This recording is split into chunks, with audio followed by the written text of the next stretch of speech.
Hey everybody. I don't know how long this live's going to be.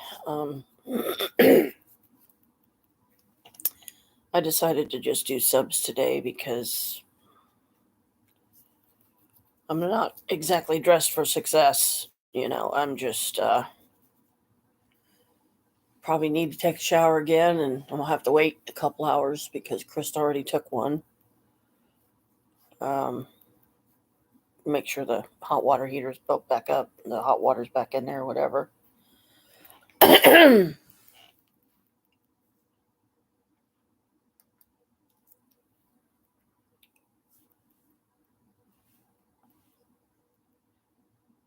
Texting group.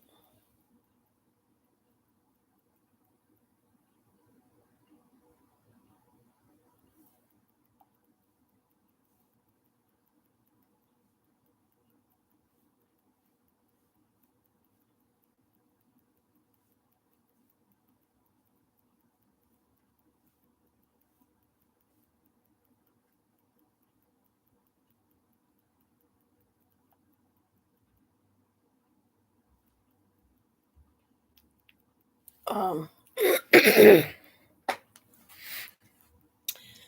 some of my latest batch got a real pretty light pink and white, and it's got crystal bits in it. That's for the Zodiac boxes. A very slightly, very light purple with a white lid that has crystal bits. And these are my latest pendants. They also have crystal bits in them. This is another sort of a very light gray color. Some of these I'm going to have to poke through with a nail, though. Here's some real pretty. Very dusted on one side. And same with that one. And then 2 circles.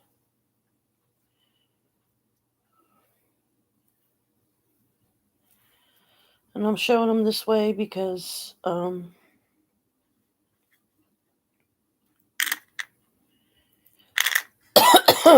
still haven't gotten my second video uploaded that I did on my phone.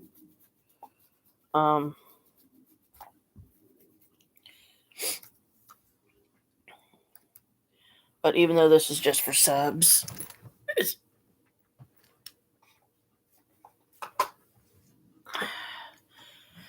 still public. So, okay, I thought I saw a split in that. Yeah, there's a slight little split in there, but here's a lid with the sun crystal bits that goes with this one that has the crystal bits in the bottom. These are just some of my crystals. See, the lids still kind of fit on there, but they don't fit on there like they're supposed to. I'm still having issues with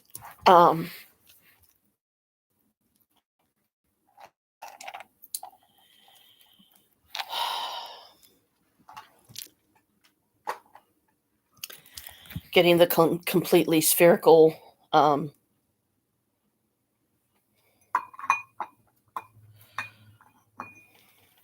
shape.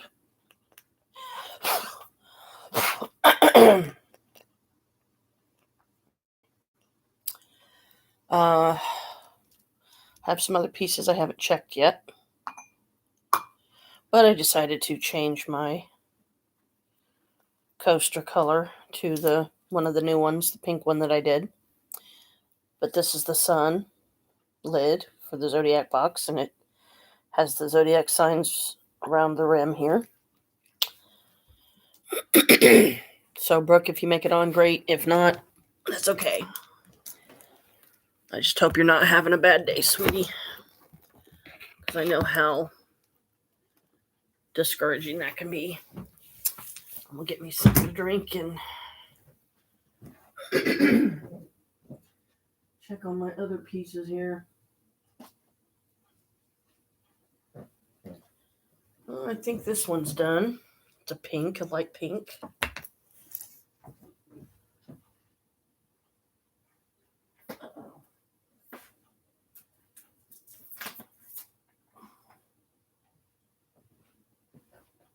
Oh, yikes. This one's a mess, but this is a set of coins. Let me try to get these wiped off. Got my handy wipe-its here.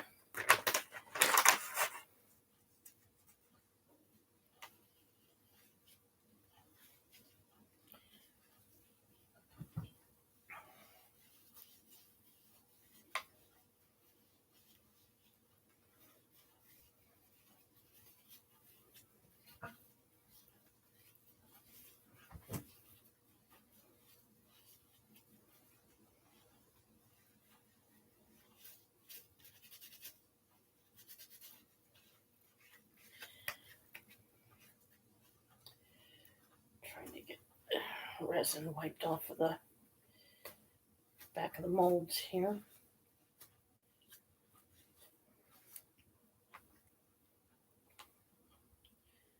These should be done.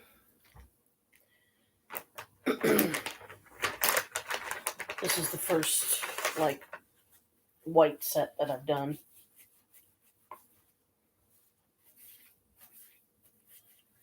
I go through a lot of these wipe-it things because as long as you catch it quickly enough, there's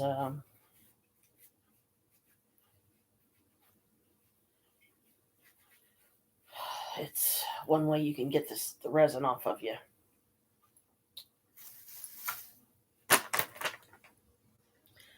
Now some of these I already know I'm going to have to do some filing and carving, but there's the triquetra.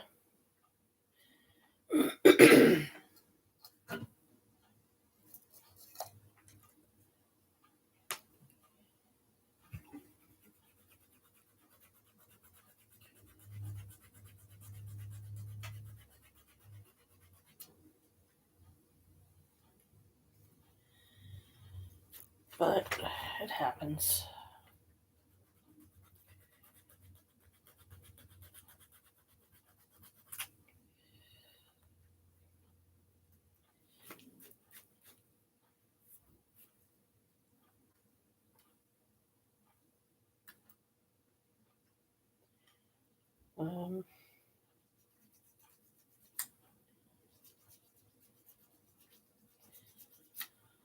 Found a bunch of new molds online that I can't wait to get because they're really nice, and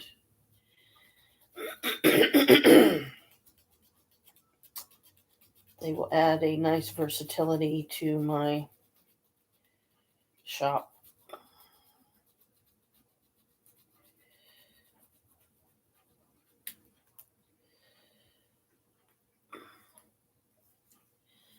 I know this is a heck of a time to do this, but well.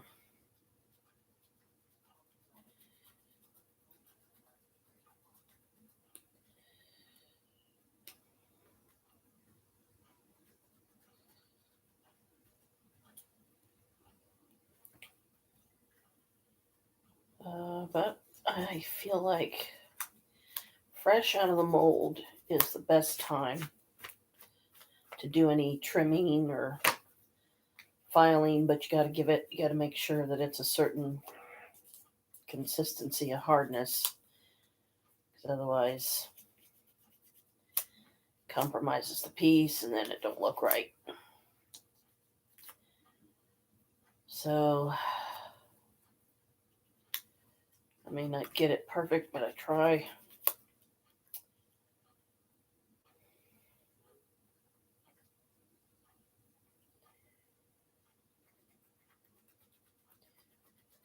Never thought I'd see the day that I'd be able to use a emery board like a knife.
Gotta be careful how I do this because I don't want to.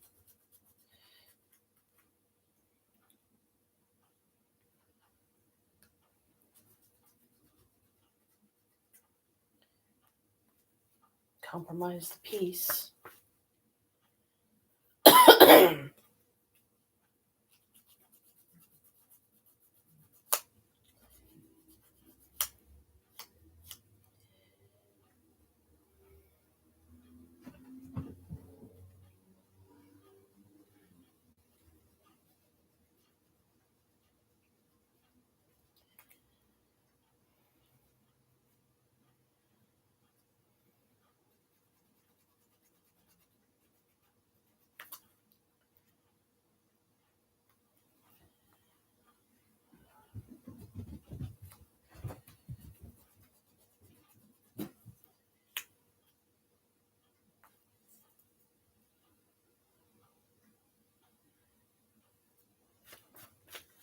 All I've got is a couple of emery boards.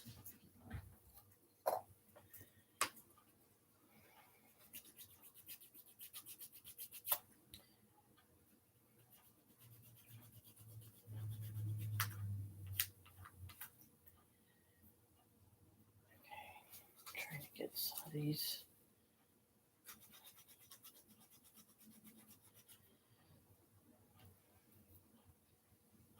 smaller pieces off.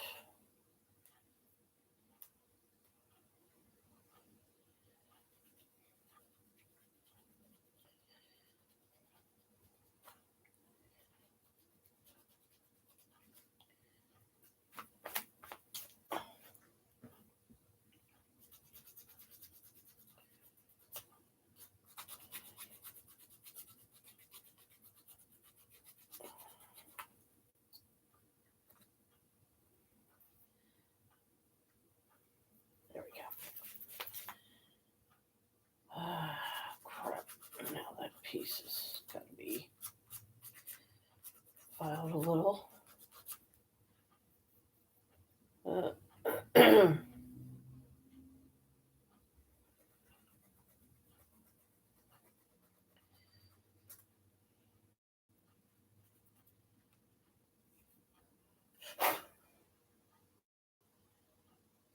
we go. Guess I did okay with that one. Some of them, the coins are thinner than I intended.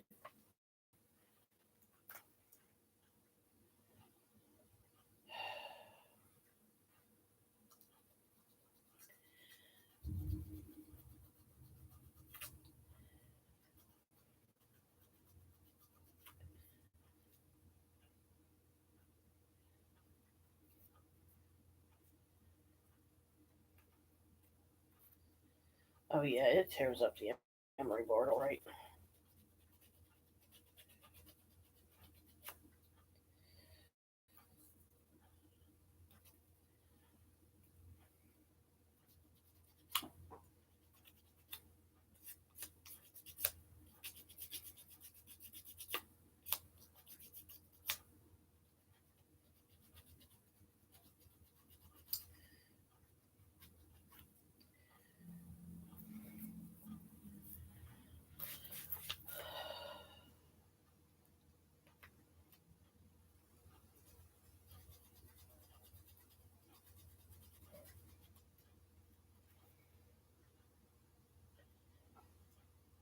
Come on.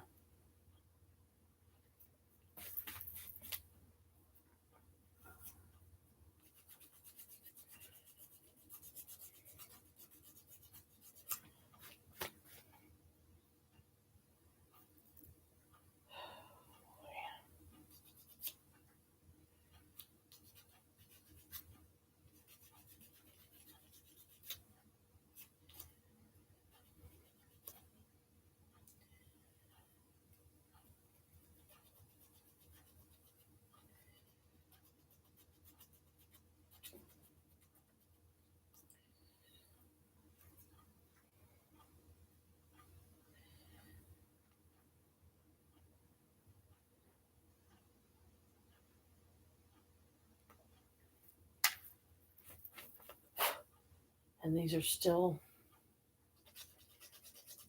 quite on the pliable side.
This is another messier part of the job.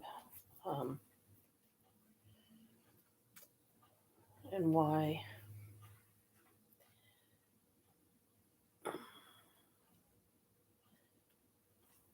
overflowing the molds is a pain, because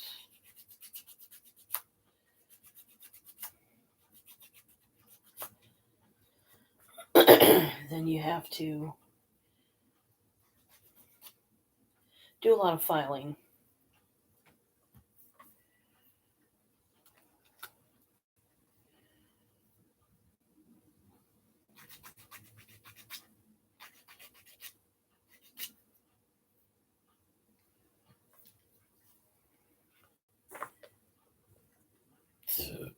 But because these molds are so shallow,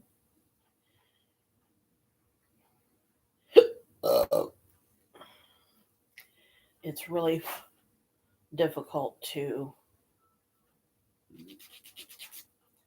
not overfill it when you're pouring the resin. So there's a complete set of witch coins in white.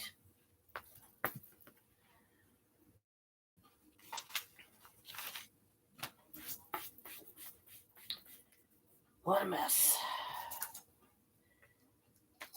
And for some reason, my wands, one of them the mold didn't fill all the way, and I don't know why or how, because I know I poured resin down in that section. So when I do the last color today, and this is just pieces that I've done, some pieces in each color that comes with this new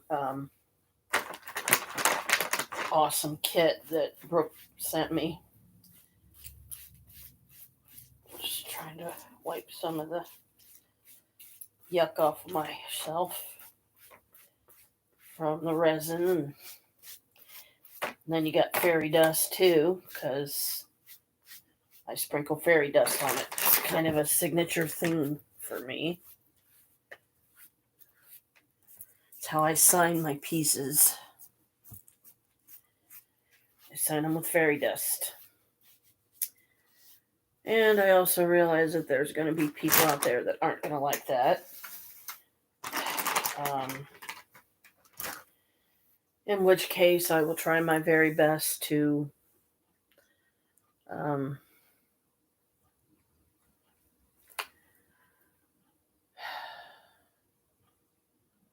accommodate people in different colors, combinations that they like. Okay, This one turned out real good. It's got a slight sprinkle of fairy dust, and it's got crystal bits in it. It's on the thin, sheer looking side, because you can see my hand through it.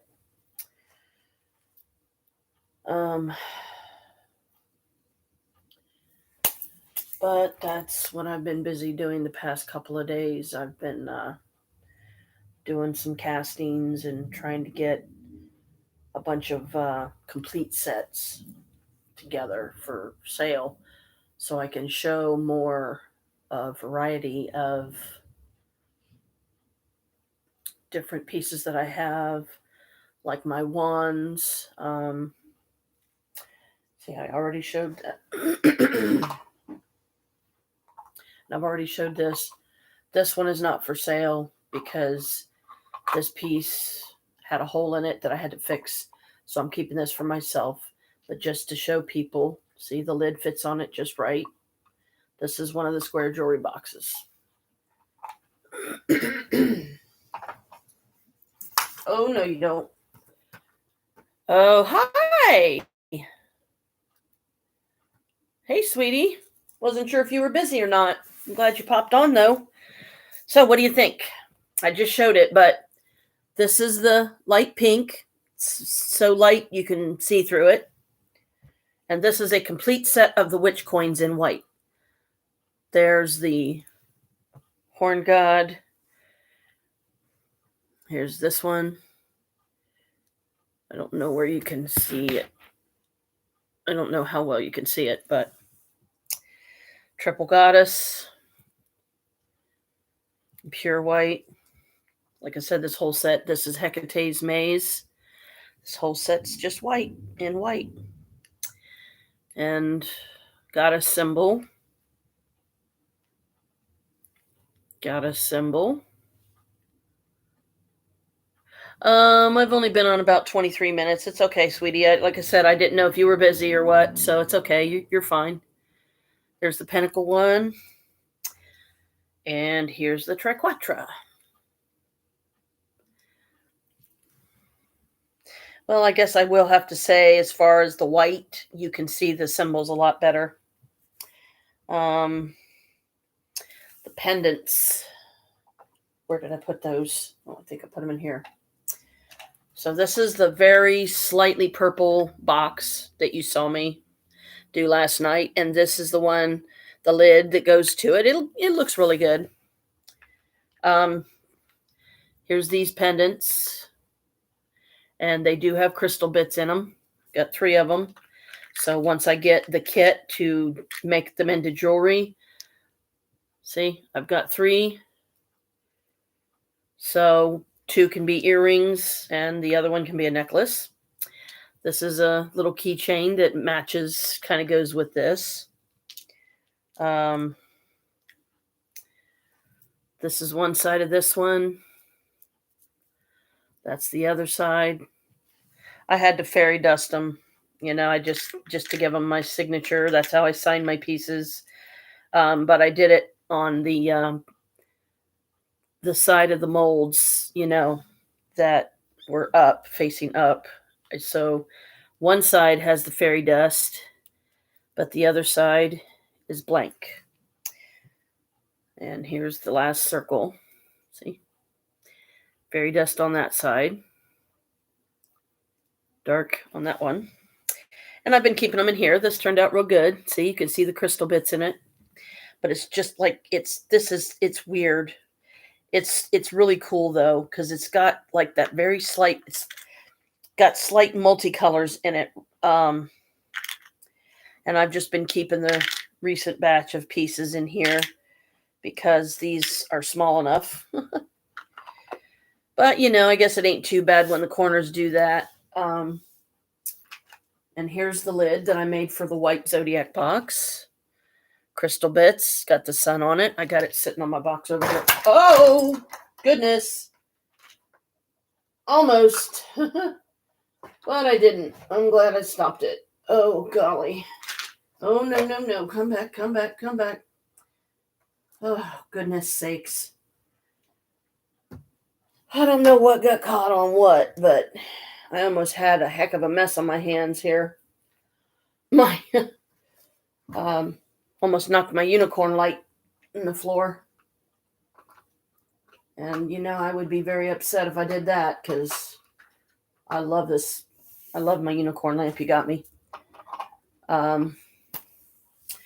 So I need to find one of my boxes that I can put these coins in, because these still have a tiny, tiny bit of icky to them, sticky, but I just need to find something to put them in. Or maybe I can fit them in this box over here.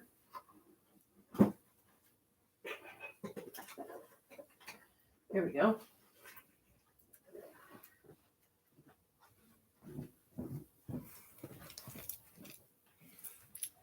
I'll put them in this one. This is the purple box, and it's got the dark purple top. Because I don't want these to get stuck inside the piece, because I remember I had that happen once.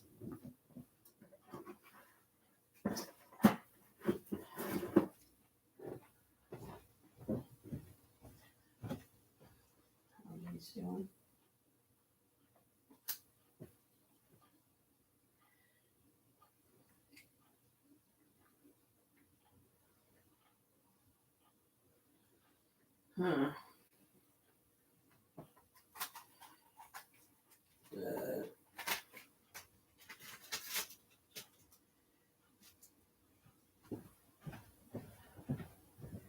And these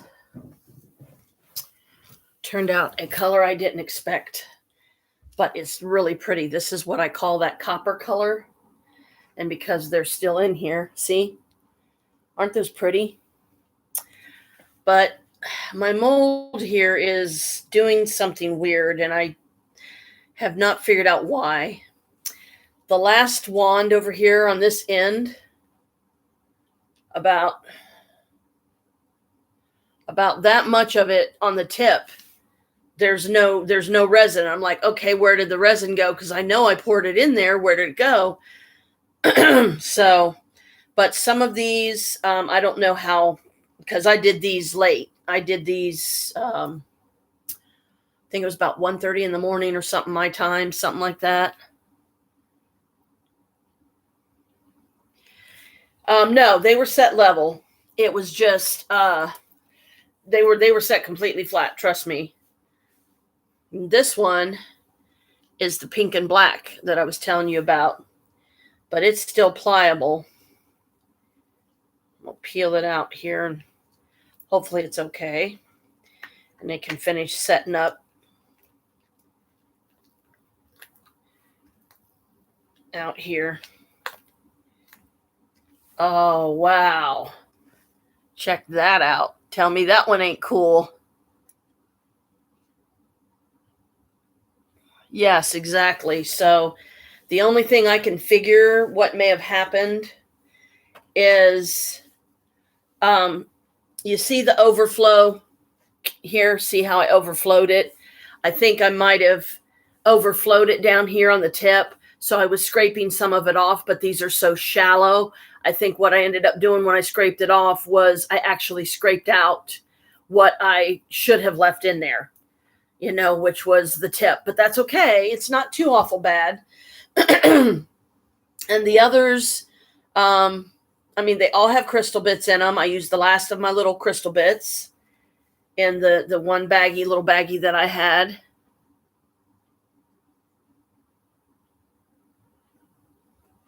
Yeah, exactly. That's what I'm going to do.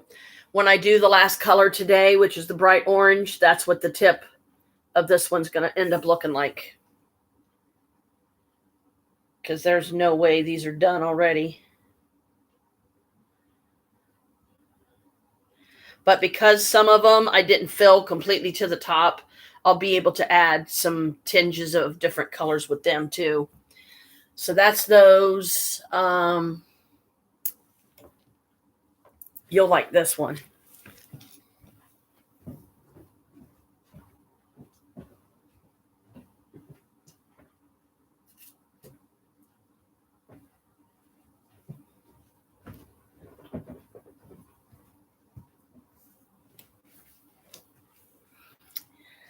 this is the color of the ones in the middle there. So if I wanted, I could pour some more. I could pour a different color around the outside edges. So I don't know if this one's done yet or not. Because I usually, how I test them is I'll press them. And if they have a certain hardness and firmness to them, then I know, okay, yeah, those are completely set. I think this one's okay. Okay. And look how beautifully that came out. That's that side. That's the other side. See, that's what I knew the crystal bits would show up really nice in the lighter colors. That was a given. So, yeah, I've got some very unique color combinations here.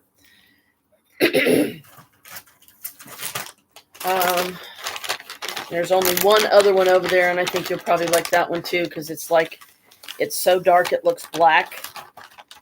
And it was supposed to be black, but I ended up putting, I think it was some silver or some white in it, some of the resin, because it was overflowing on the other pieces. So I thought, rather than waste it, I'll go ahead and just keep pouring it in there to fill these molds as quickly and as much as I could.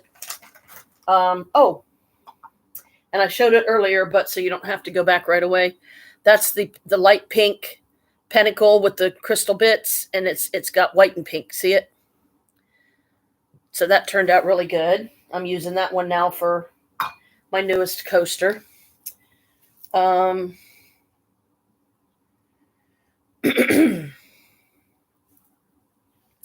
So I'm going to let these sit back on their table for a little while longer. Put my molds up for now so I don't lose them. Oh, crap. Like that. Yeah. Lose them all over the floor. Okay. All right. Let me set these guys back over here.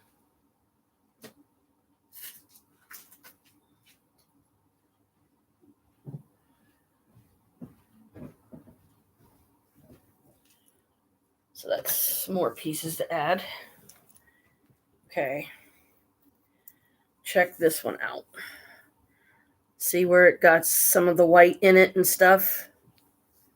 I'm going to see if I can peel this out. Oh, yeah. And that's the other side. Isn't that cool? You can still see the crystal bits. So yeah, it's got this interesting pattern on it in black. Looks like I took a Sharpie and drew in it. So I think that's pretty much all of the pieces, most recent ones. And I have to say, I think they turned out really good. So I'm very happy.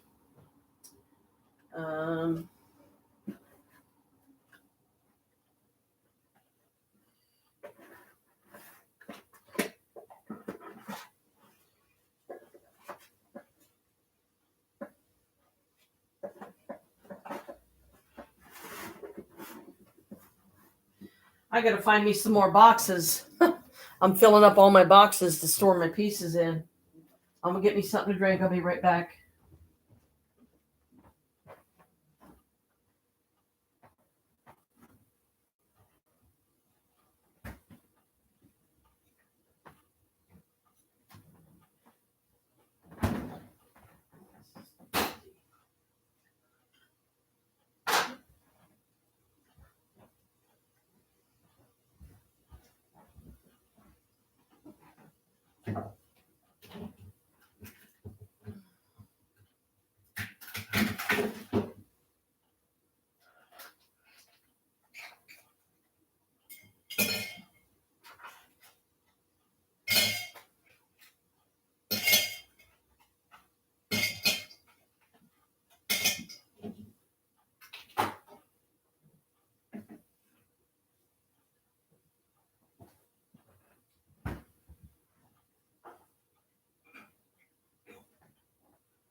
Oh, I haven't even turned on my lava light yet.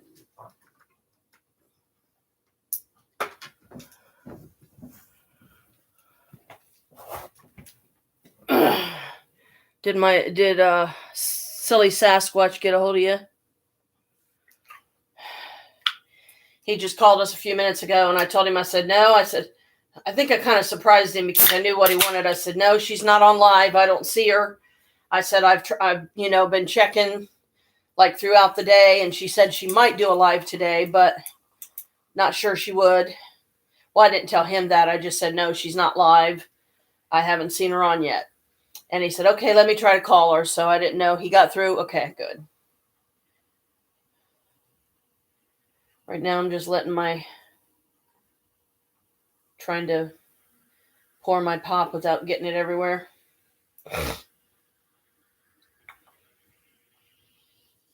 Yeah, I think I went to bed about, I think it was like 2:20 in the morning, my time or something like that.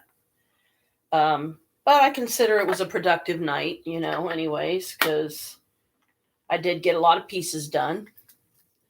And almost all of them are already set up and dry, but I'm going to leave the ones more time to solidify, and definitely don't want to take any of them out because I'm going to be adding trace amounts of the bright orange to them later when I do that last batch, which is the bright orange. It's the light orange color. So, but I think I look at the ones and I kind of think garnet, like it kind of reminds me of the color of garnet a little bit. And that's what I like about them.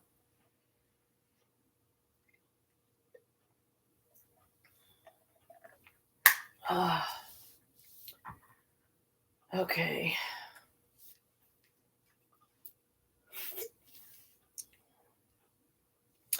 This is my can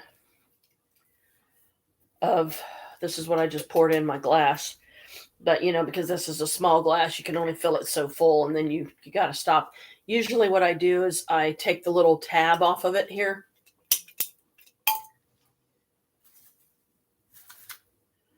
And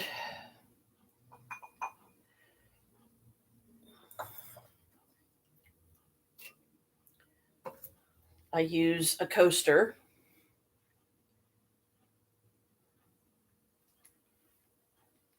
And set it on top of the can to keep the roaches out of it till I can get enough of this drink down in my glass that I can refill it without overflowing it everywhere.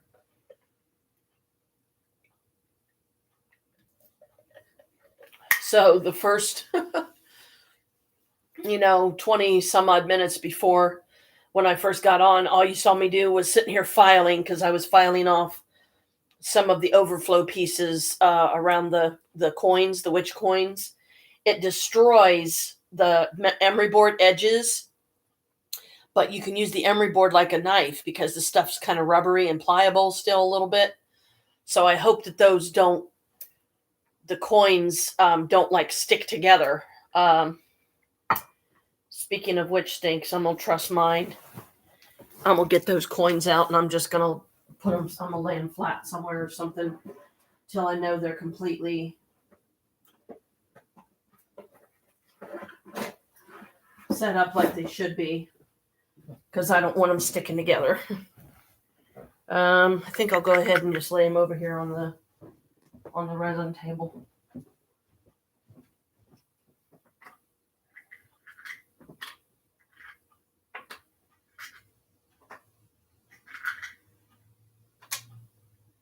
I think they come out pretty good though.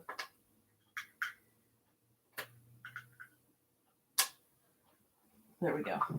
Because I just don't want to run the risk of it not sitting up and then the pieces getting stuck in the box, because I've had that happen to me.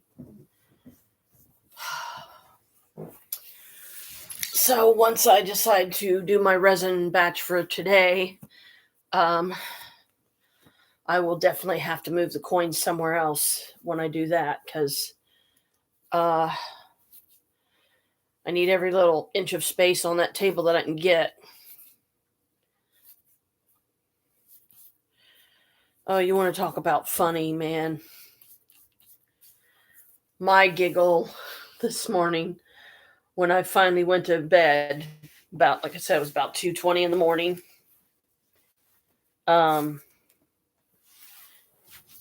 is I had the footrest out, which most of the time when I'm sitting here, I have it out because I have the laptop on my lap. Because I want to be able to see what you're typing and be able to answer accurately and everything. Well,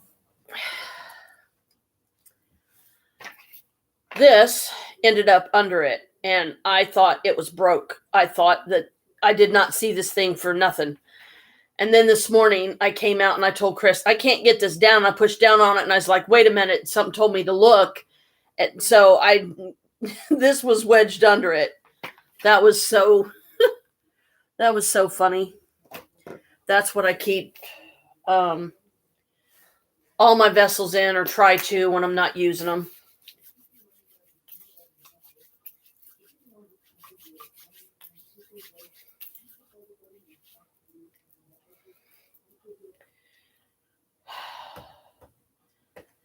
Because ever since that one that ended up getting sealed in the bottom of the box, I was like, oh boy.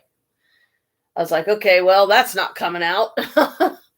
Not without compromising the piece. Oh, I went stupid mental on silicone molds today on Amazon, and you will not believe some of the really cool ones I found. I found some dragon ones. I found some daggers. I found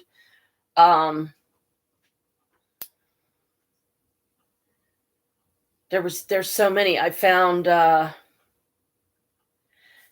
can't even accurately say how many, but I just kept clicking on these different ones and thought they were really cool. This one has two molds. The one mold is supposed to be shaped like a dragon egg, and then the other mold has the two parts of the dragon in it. So I'm guessing that somehow, when you put the dragon, when you do the molds together, you're going to have to seal the dragon in the egg, and I'm like, okay, how are you supposed to do that? But it's meant to look like, the dragon is being born, but it's clear so you can see through it and see what the dragon looks like. So I got a bunch of dragon ones. I know that for sure. I got this one that had several different shapes, or several different sizes rather, of more like the not quite egg shaped, but they were sort of egg shaped, but not totally egg shaped, or maybe they were, but it was just, I couldn't believe how many I found. This really, really good one that, get this, and I'm still trying to wrap my head around this one. This one kit that you can get, and it wasn't that much, and all the parts and pieces that come with it, and it comes with several molds and stuff, one of which is a pyramid, and it's like an all-sided, I think, pyramid, or it's, two pieces that you fasten together. I'm not sure. When I was looking at them, I was like, wow, I got to have this one and this one and this one. So I ended up filling up my wish list today with more molds. And I've got the Green Woman and Green Man one in my cart in the Save for Later section, which is the same page as the cart. And then you hit the Save for Later button, and it keeps a list of the items, for the most part, on the in the area where the cart is, where you have to go to check out and everything anyway. Oh,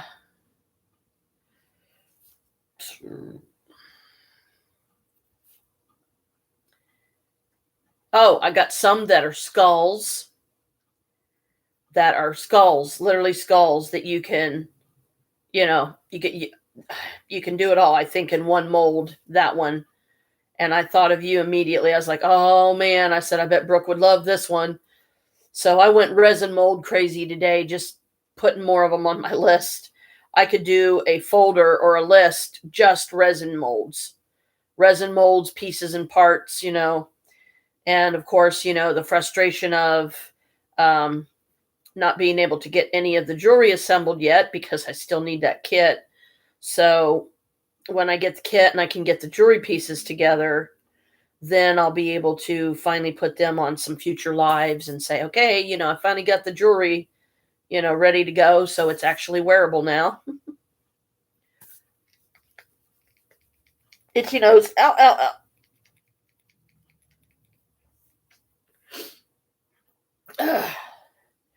So I'm sorry for the boring part of the video in the beginning, because it's like I said, it's a lot of it's just silence and just me filing those pieces off and talking to the camera as if somebody was on, because I mean, I never know when somebody's going to pop on.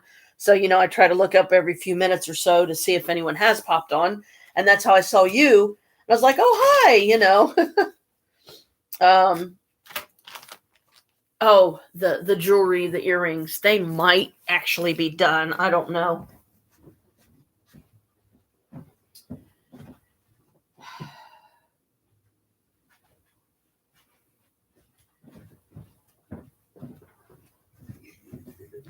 Didn't know if I had ever showed you this little stand that I have. It's brass, and I ended up putting my earring molds on it. There's the moon and stars of that beautiful dark black color, and here's the sun. And I don't know how well they turned out. Let's see. Because I said I was going to do the big reveal today, so. Oh, wow. Aren't those wicked cool? Awesome. Because like I said, I've noticed that the earring stuff, the jewelry stuff, it don't take long to set up. You'd be able to see the black better if you was here.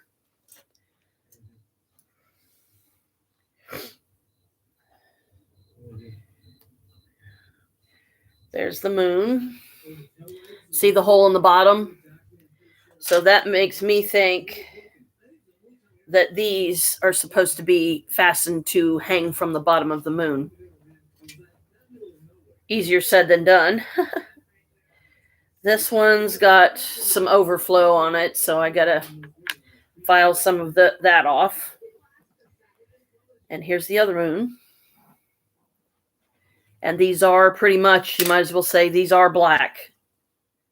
These turned out really good. And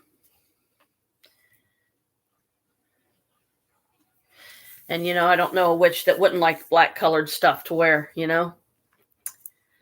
Okay. Oh boy.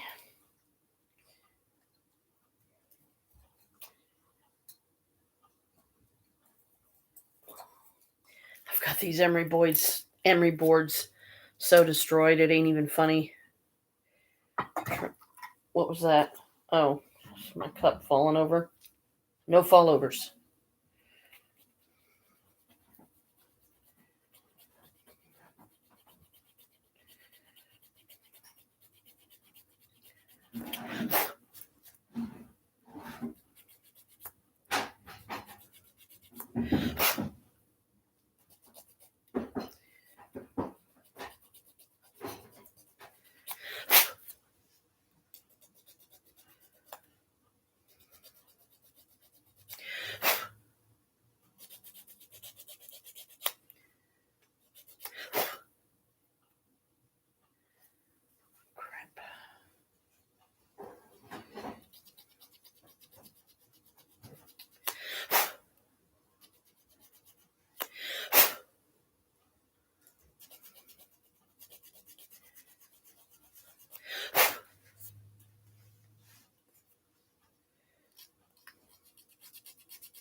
Got to be real careful with these small ones. When I do the overflow, I have to file it off because otherwise the piece, don't look right. Looks crappy. So I have to first do one side and then the other, and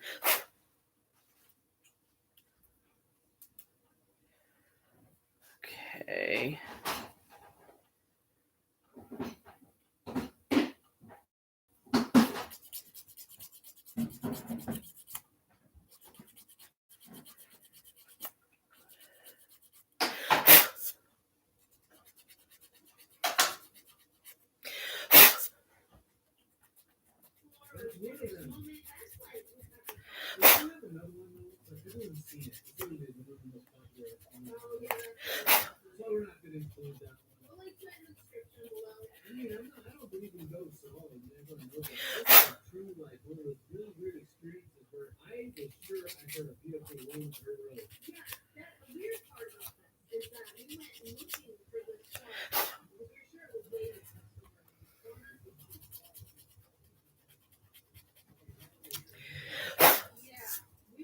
Because these stars are just so tiny, you know.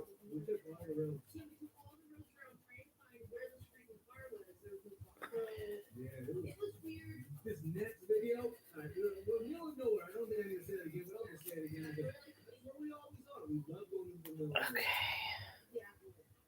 Slowly but surely. Getting it filed off.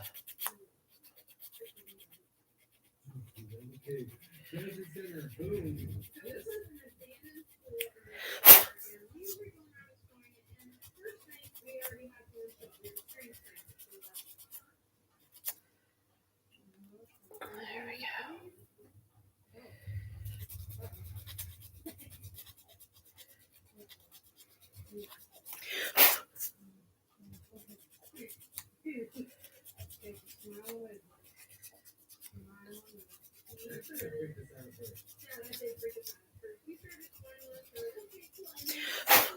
Exciting, right? Watching me sitting here filing these.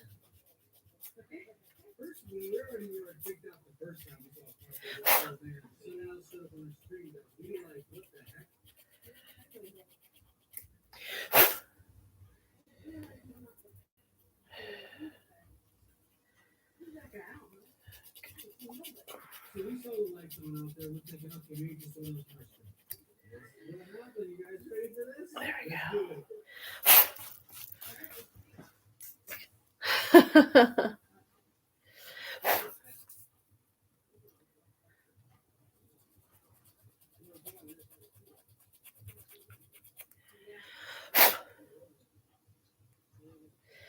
Well, I guess at least I've got the good makings of a good business person then, huh? Because the time I will take to file these down, as hard as some of them are, especially when they're this small. But I do it because I want it to look good. So if somebody does buy it, I don't feel like I'm giving a shoddy product.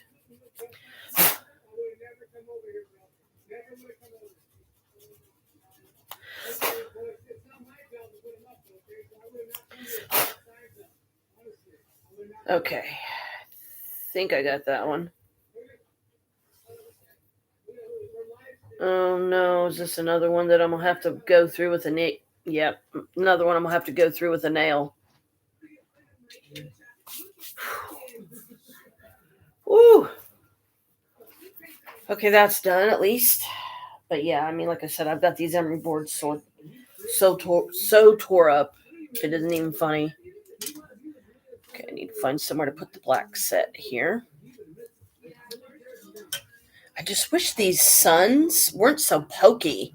That's like the only thing that I really don't like about them is that they're too pokey.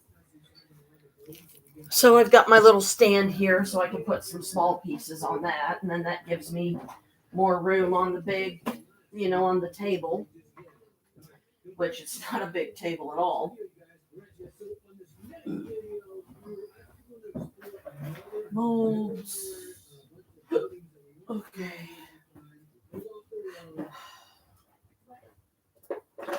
Just put those in there and hope that none stick to each other. Golly.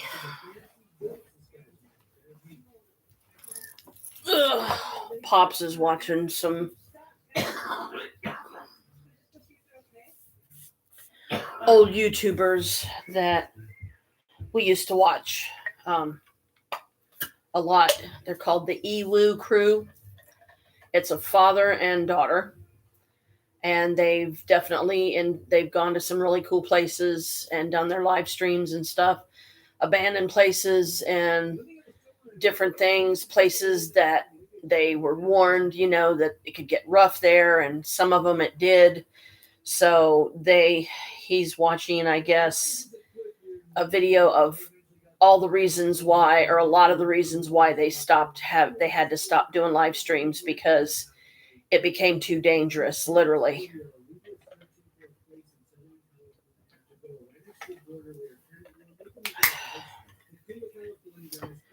And out of those, I would have to say, okay, the scariest one out of that, or one of the scariest ones out of that, was when we would watch the Ewu crew, is they went to this,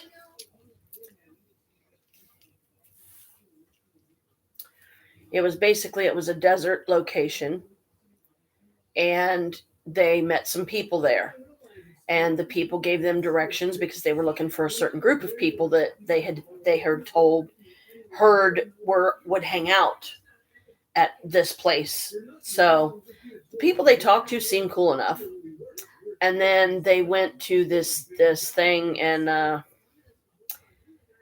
they, I don't know, they very quickly started feeling unwelcome, not wanted there. This one creepy guy kept eyeing the guy's daughter, and he didn't like it, and she sat down on this like car seat thing or something that somebody had turned into a bench, or it was some kind of, it was their idea of throwing together some stuff to make it resemble furniture or whatever. And his daughter she's a germaphobe, so she don't like sitting on stuff like that's obviously dirty and everything. So she made the mistake of making a comment about that to some of the people there, and they got their whole attitude towards them changed.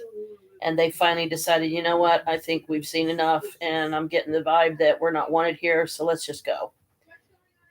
And another one, this one, if it was me, I would have to say would be definitely unnerving and not fun to experience, because especially if it was my daughter and I was the parent and this happened, I would be furiously pissed off and livid to this person. But there was this creepy guy that apparently used to watch dude and his daughter all the time. Every time they were live, he was on there. And he made the comment one time to the father that his daughter had a nice bum. And needless to say, the father didn't like that, didn't appreciate it, understandably so, because that's my kid you're talking about. And she was just a teenager then. So she may be in her 20s by now. I honestly don't know. But this guy told them of a false location where they said that what the heck was it? It was either haunted or something to that nature. I can't remember exactly. And it turned out that this house was abandoned. There was nobody living in it, but it was next to this creepy guy, the same one that commented on how nice of a bum his daughter had. And they find out that not only was it a false, run, but the only reason why the guy did it is because he was trying to get close to them so he could oogle her and, all this. And I don't even want to think about the horrible crap that was going through that creep's mind, but you can better believe it was nothing any good. So yeah, that in a case like that, I would not, if it was me, I'd be like, that's it. I'm not doing this anymore. At least not like this. They found another way to still be able to have lives, sort of, but it's more videos. I mean, it's a live stream, but it's about videos. It's about missing persons that, like unsolved mystery kind of things and whatever. And so they found another way to be able to still be out there and do lives, just not the way they used to, because there was too many creepy situations that happened to them that they're like, I ain't gonna do this. This is going too far. I just want to get out of here. Um, and so I don't blame them because, like I said, if it was me or you and it was one of our kids, yeah, we would probably be the same way.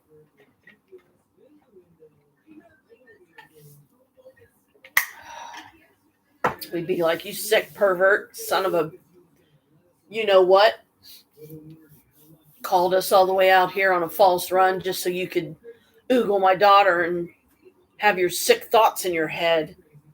So, and I remember him saying that too during a live. I don't know if she was in the live with him or not during that time, but he said it's a safety thing. He said, if you guys, meaning us, the people that would watch them and supported them and stuff, the show or their lives or whatever, he said, if you can find safer ways for us to do this, we would love to do it again because they really did like exploring those abandoned places and those, like old theme parks. And one of the lives they did, they was in this old cemetery. And I think they had some spirit activity there. I don't know.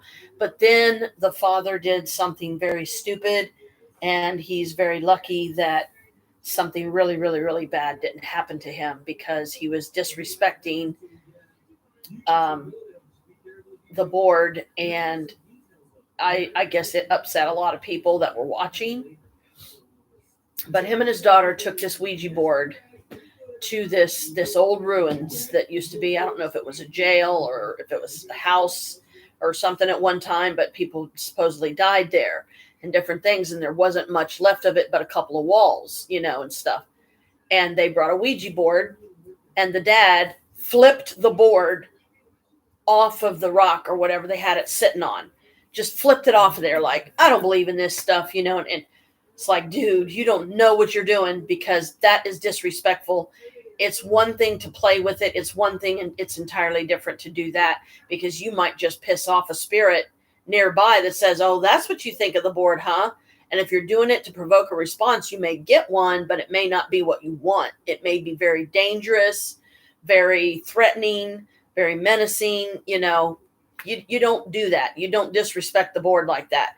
If you choose not to play it, great, good for you, because it is extremely dangerous. Even in a very powerful protective circle, I wouldn't recommend Ouija board playing with anybody. I don't even use mine, and I have a really nice one. I brought it out one day and showed it to Maria. Uh, Hang on, I'll go get it so you can see it. And I also have to go to the loo, so give me a few minutes.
How's that for a Ouija board?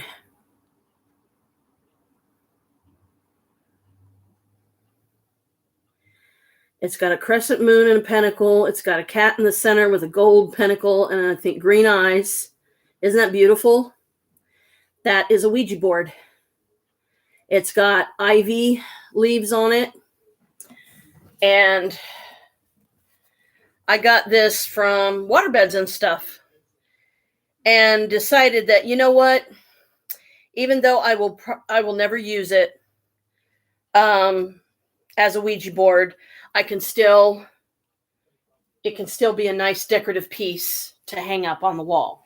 Because see, it does have some area in the back here that you could find a way to hang it. It is a beautiful piece. It really is. When you're here in March, remind me and I'll let you see it up close because I don't know how well you can see it on the live. But the planchette that goes with it is completely flat and it has a tree of life on it. And the middle of the tree of life where the leaves are and stuff is the little hole and then it has that you look through to see the letters being spelled out.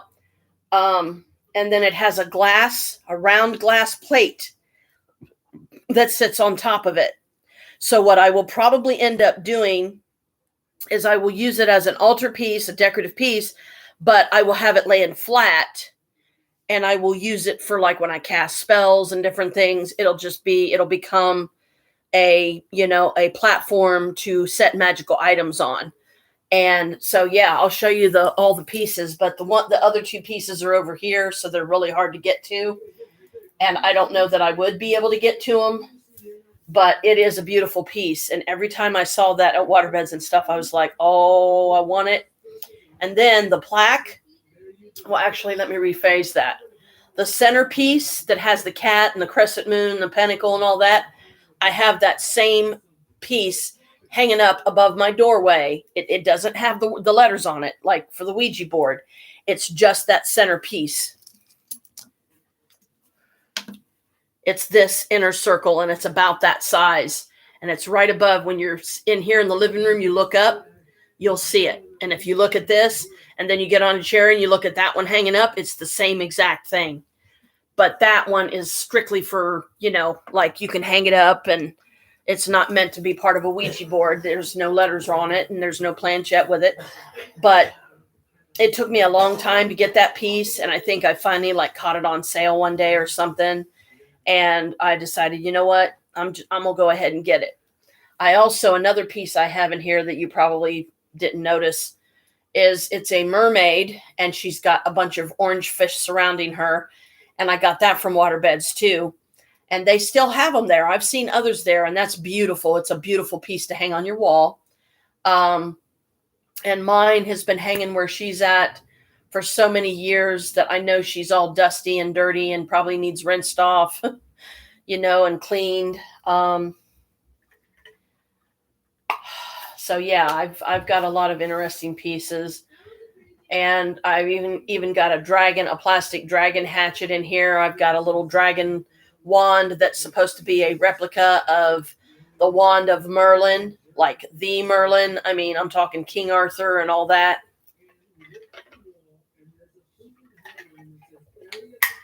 And it's just a tiny little thing, and it's plastic too. It sits on my knick-knack shelf in the dining room. So as soon as you walk in the door, you see the knick-knack shelf. It's right there on the very bottom shelf, I think. Let me show you. Hey, Bella Brat.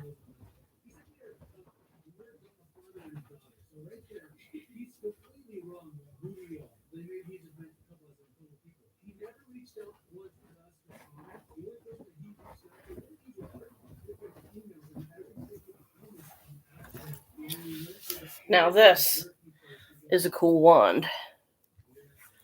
See the dragon? He's wrapped around it. There's a gem in the end, but this is all plastic. He needs rinsed off, though. He's all dirty. And one of his horns broke off. But yeah, if you look at it, this is a tower spire thing that you would see like on King Arthur's castle. So yeah, it's It's a really nice piece, and I've had it for a really long time. Um, have I really actually used it as a wand? No, because to me, this is one piece that wouldn't really be able to be used as a wand. It wouldn't feel right to me to use it as a wand because it's plastic. It's the resin wands, why they're real to me and they're functional is because they have crystal bits in them. And those crystal bits do have an essence, they do have an energy. And that in itself, to me, makes that a very much usable wand, just like one that you would carve out of wood, you know?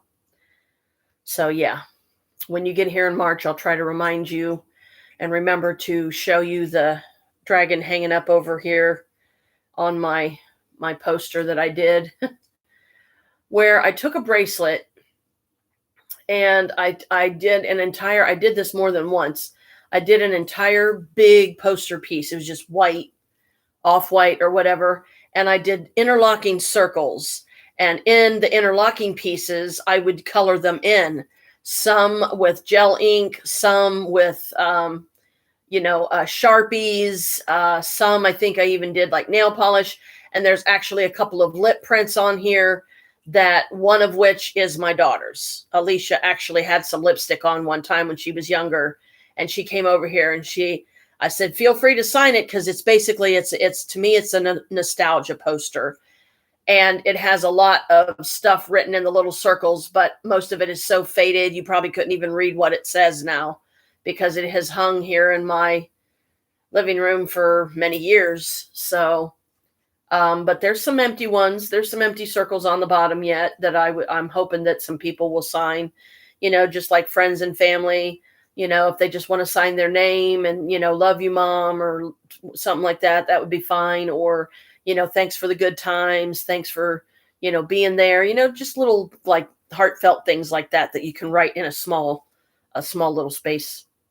So, but yeah, he's pretty. He's a pretty dragon. And when I was just dumbfounded, all the molds that I ended up adding to my wish list today, because there were so many really cool ones that I was like, oh wow, gotta have it, gotta have it. And I'm gonna stick to my guns as far as like trying to only get like one a month, like one, maybe two molds if they're both reasonably priced enough. Because like when I get my check again, which that may have to end up being how long I have to wait before, unless my pieces, some of them get sold. But then the video's only been up 3 days, and I can't expect miracles quite that immediate, but hope that they will, that especially doing the public one and everything, that anybody can see it, not just subs, but anybody can see it, in the hopes that they will buy it. I left all my information so they know where to send their information to my email. And then I will, once I see that the money is in my account and that the item is paid for, and they tell me what color and what item, if they're wanting, do they want crystal bits? Do they not want crystal bits? Do they want glitter? Do they not want glitter? Do they want just mica powder and resin? No ink oil at all? Or, food coloring?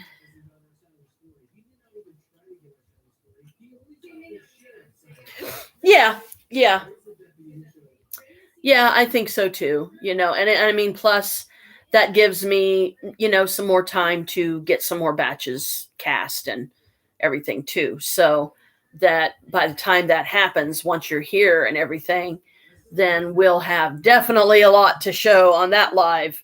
And we'll probably have to do it down in the basement, because like I said, once you see my tables down there, you'll know why, because I'm going to be able to fit, if I place everything right, I'm going to be able to fit all of my pieces on there, or should be able to. Now the jewelry pieces, I might still display some of them in the different colors and stuff to let people know, see, this is this one in this color, this is this one in this color. But I don't have these assembled yet, so I can't really rightfully sell any until I get the kit that I need to, give me the pieces and parts I need to make the jewelry wearable. So I can't wait to see what this bright orange color is going to look like, though, because that's going to be a really pretty color. I know it is. I just have that feeling. And I'm probably going to do one of the round boxes in the color that I used for the wands. And I will also do the one of the square boxes. But the small pieces like the witch coins, the pendants, and the keychains, because they are amongst the smallest, and the earrings, I like that those harden so quickly. They're ready to go, within a few hours, right? So that's a good thing. That's a plus. Um, and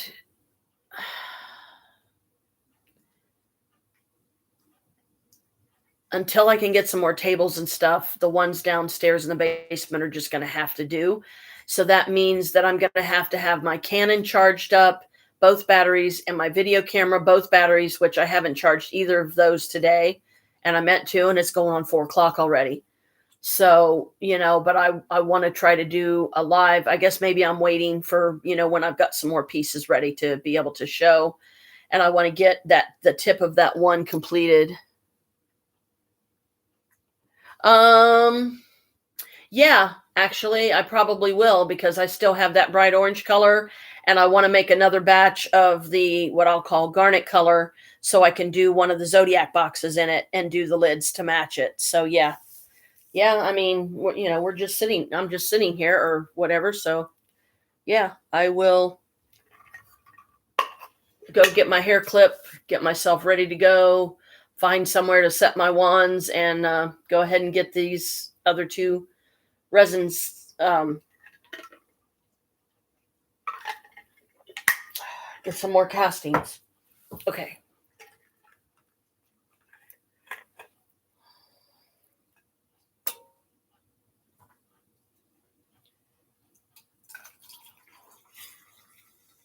Just pouring some more of my pop in here.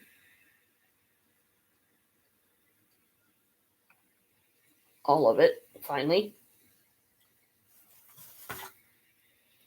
Because, yeah, I don't feel like, swallowing roaches. Oh, good, good. Mm-hmm.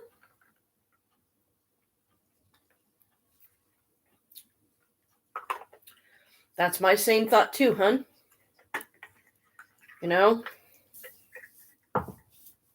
This is a way that, we can, like, be together and hang out for the day. And, it is definitely worth it. Okay, let me go rinse off my dragon, get my hair clip, and I'll be right back. Put this one in here. Rinse off my dragon, he's all dusty.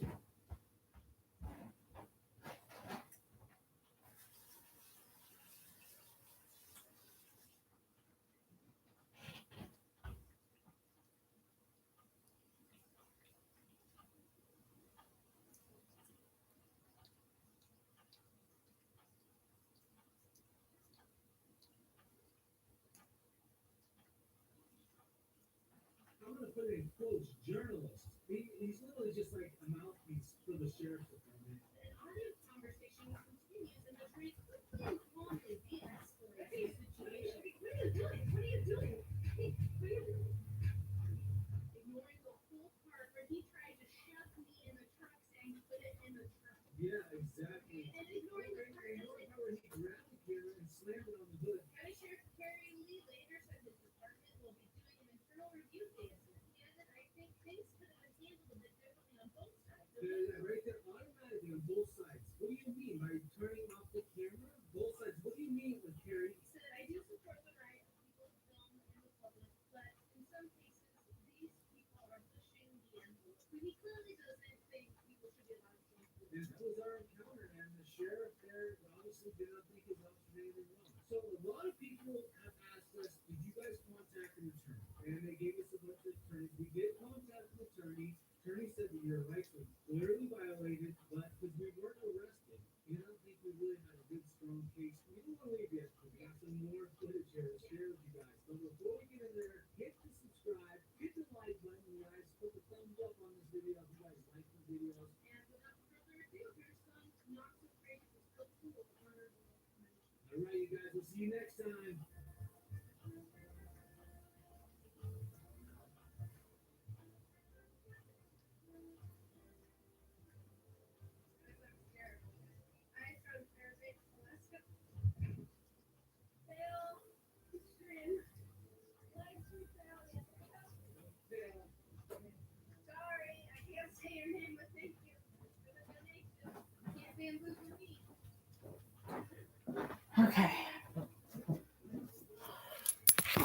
See, these are literally the only wearable pair I have right now.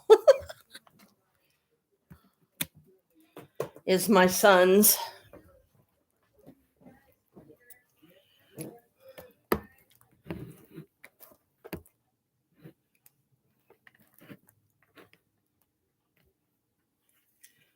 Okay, let me find. Actually, I think I'll leave these on here because I'm going to be adding to them anyway. Try and fill in the tip of that one. Get my stuff ready.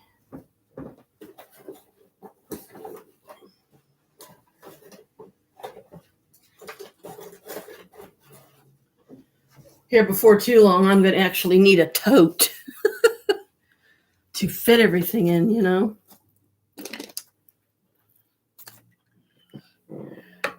And I thought it was interesting how many of these you can fit in there. You can fit a pendant here. You can fit at least 3 in the center, and then another pendant here.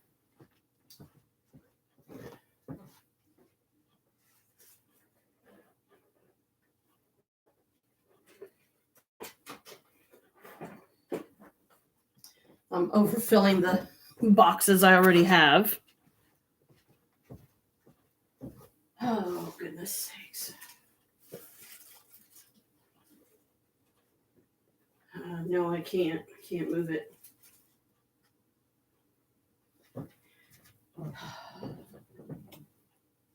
Trying to find somewhere to put this. And see, even with my hair up, these are still poking me. But yeah, before long, I'm going to have to literally have a tote just to, you know, fit all of my molds and stuff in. Okay. Need this one.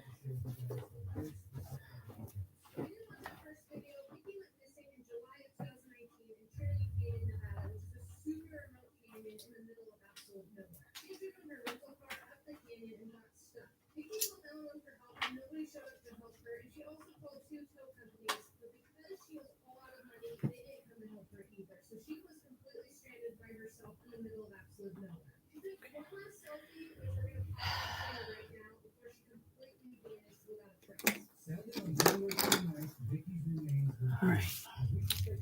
Hang on. Make sure.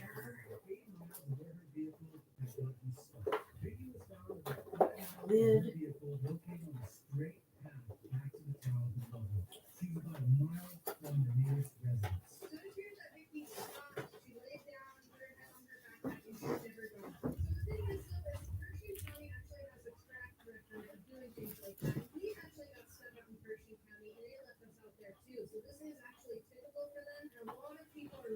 All right, there's the lids.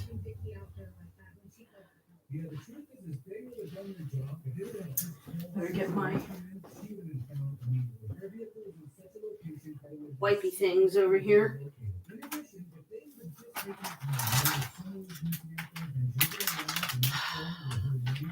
Hang on a minute, sweetie. Before I get all suited up here.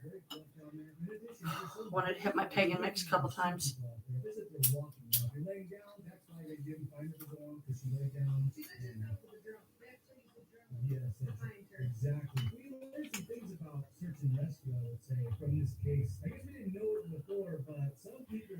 Oh, I guess not. Apparently that's toast. Okay.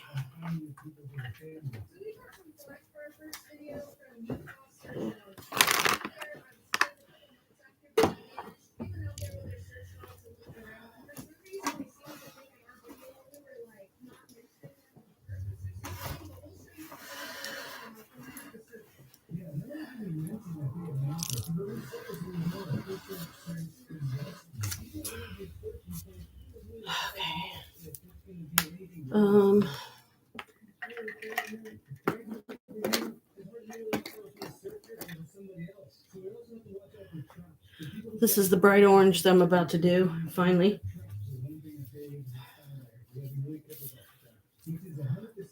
But that other color, the wands, to me, it really does look like garnet. Yeah, see, they're nice. It's just, you gotta get used to the pokey because the end tips of them are pokey.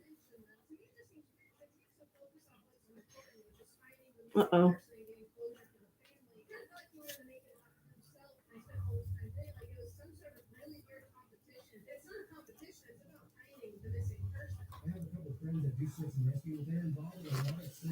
Okay.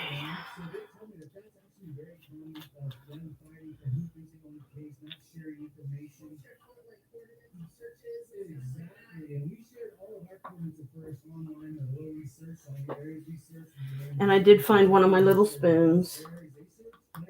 Okay, where did I put it?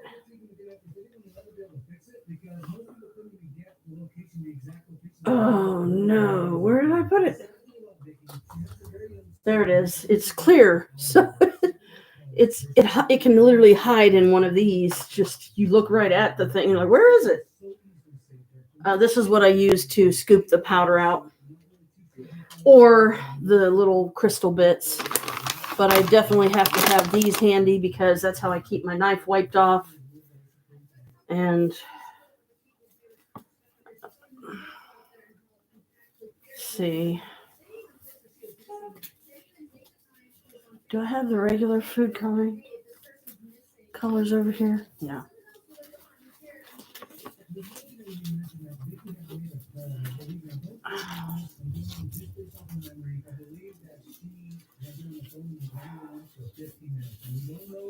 Okay. I just wish these gloves fit better, because when the tips are like this, yeah, it makes it really hard. Okay, come on. Because the tips is what ends up getting soiled the quickest. And meaning, it starts getting the resin on it. And then, it starts getting harder to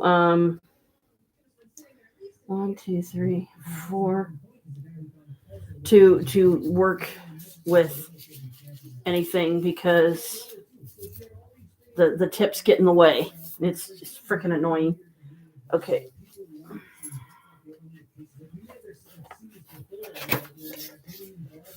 Okay. So I'm down to that much. See? So that's not too bad.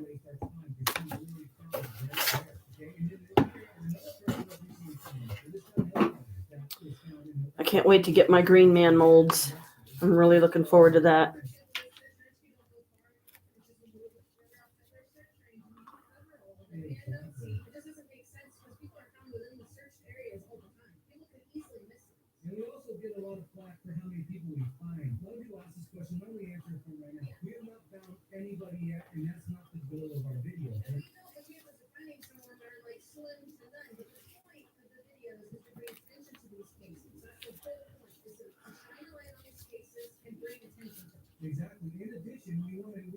Ordered what?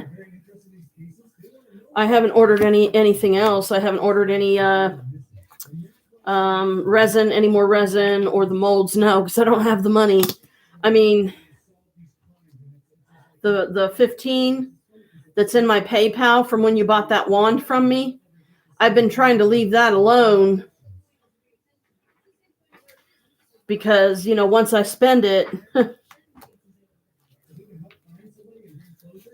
and granted, I don't even know if the 15 would be enough with like taxes and stuff, because the taxes are what really get you.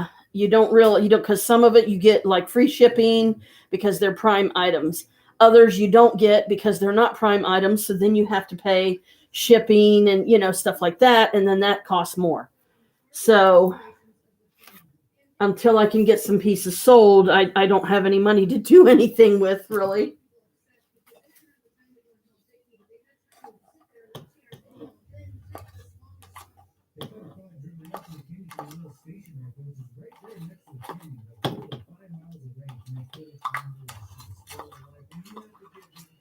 Okay, come on.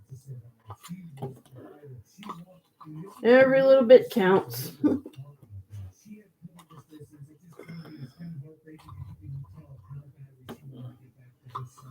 So yeah, I stopped at batch 6 last night. So this is officially batch 7 now.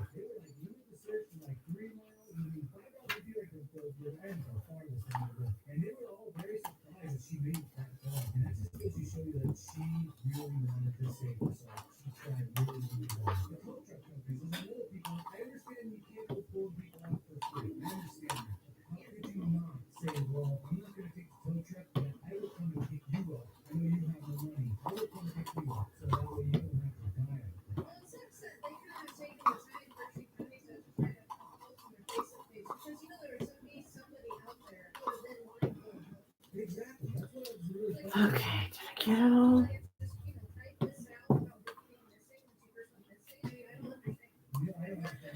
So I try to get every little bit, because if the amount's off, then it throws the resin off. Okay, here we go. So what do you think? Should I do the tap tap like I usually do?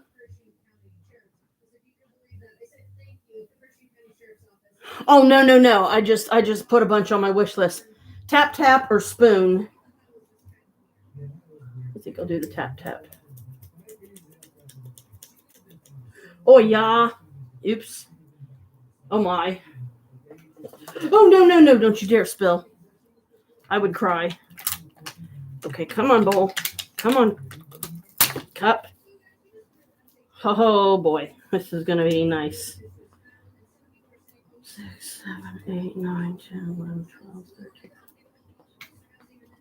18, 19, 20, 1, 2, 3, 4.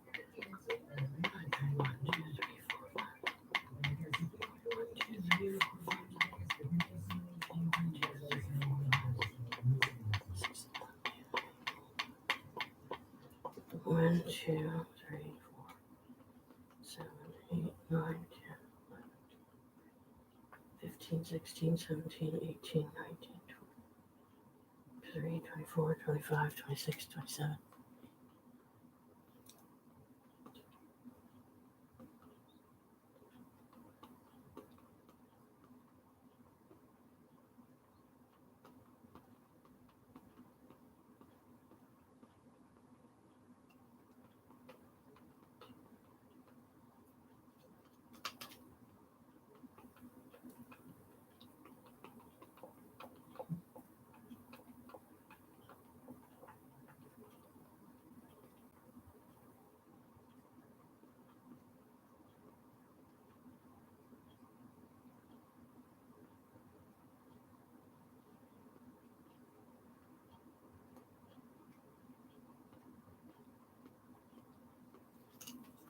That's 2, I think.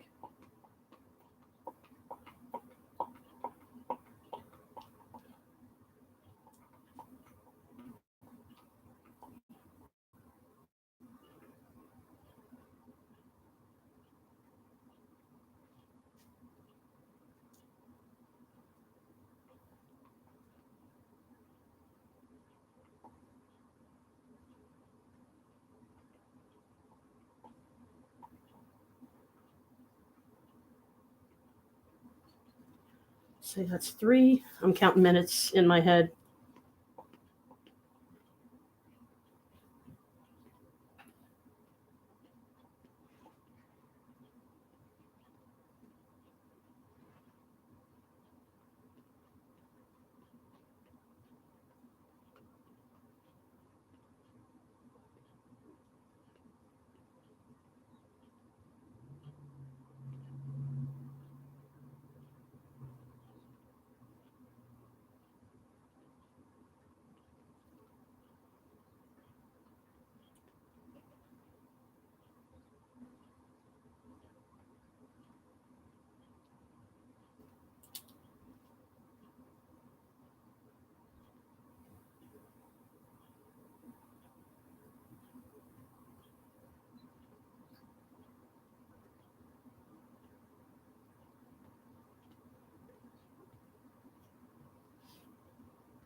Yeah, this is a pretty orange. I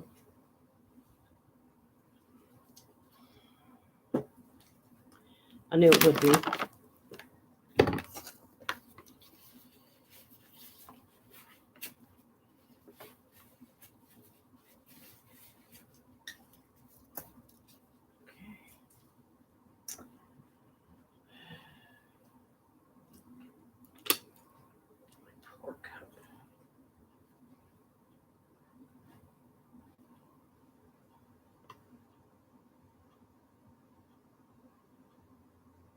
See how pretty? How bright orange?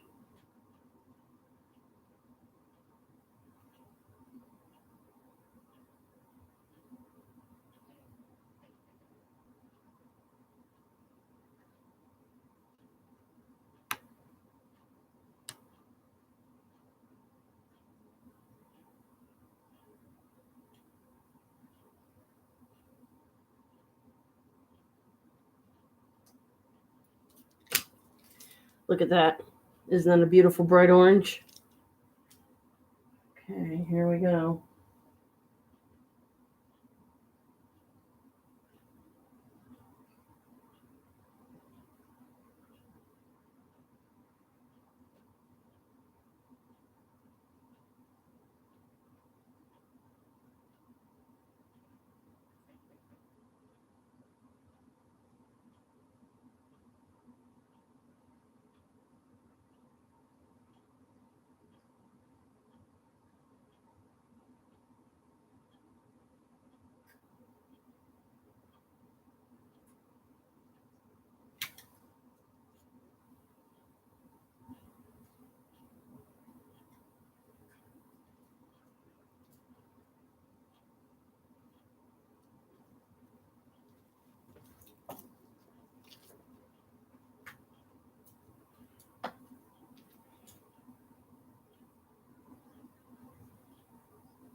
That is really a pretty orange.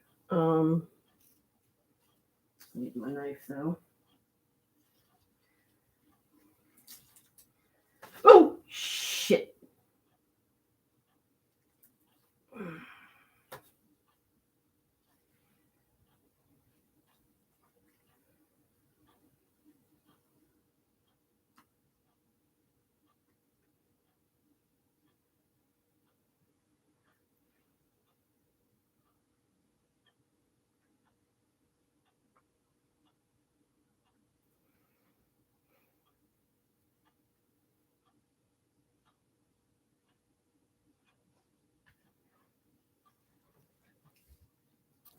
Dip my finger in it.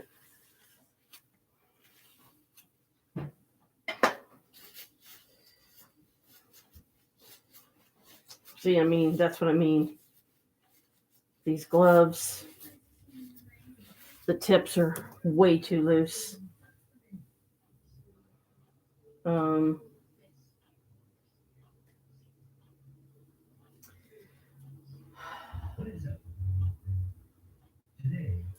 Okay.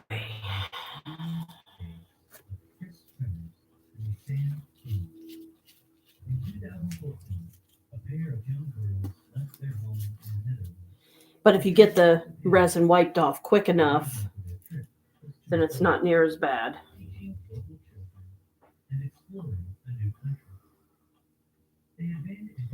So this will be batch 8.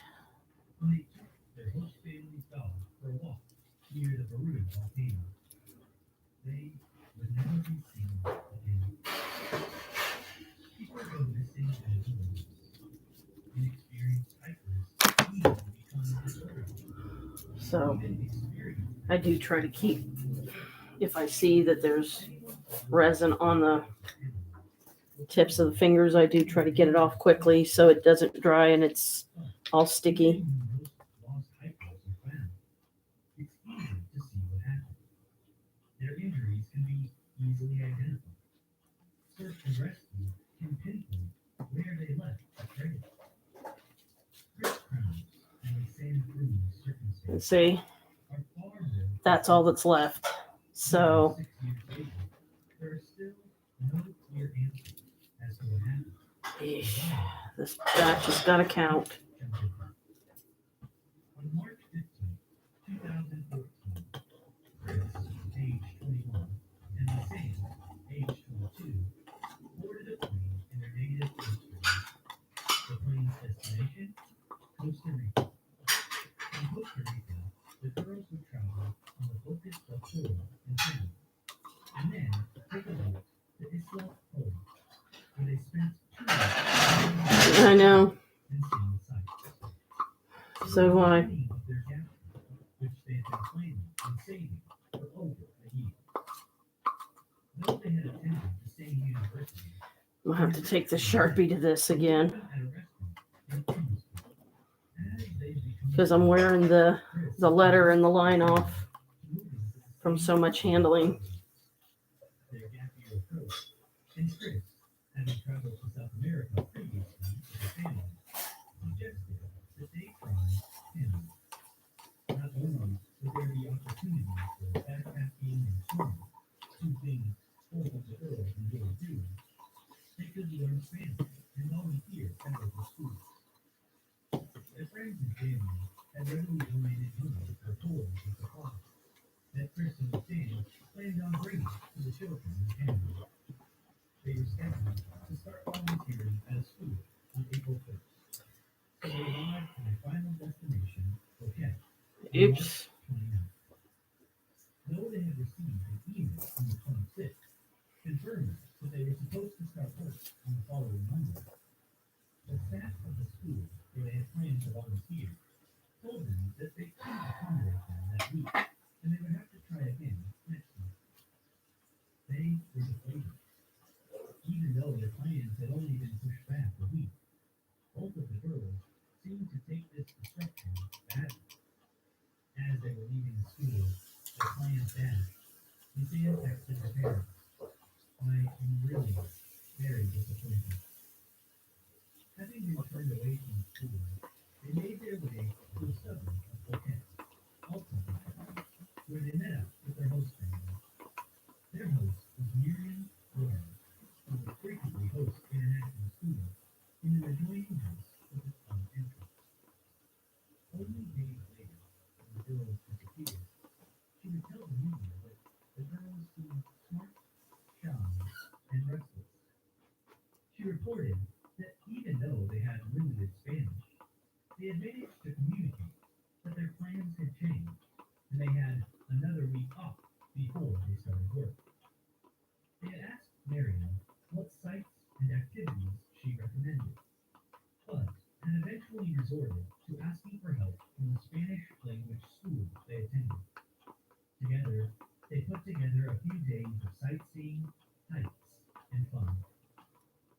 By April 1st, the Tuesday of the following week, however, they had already climbed the volcano near Phuket and taken a tour of a nearby coffee plantation, and were running out of new and exciting things to do.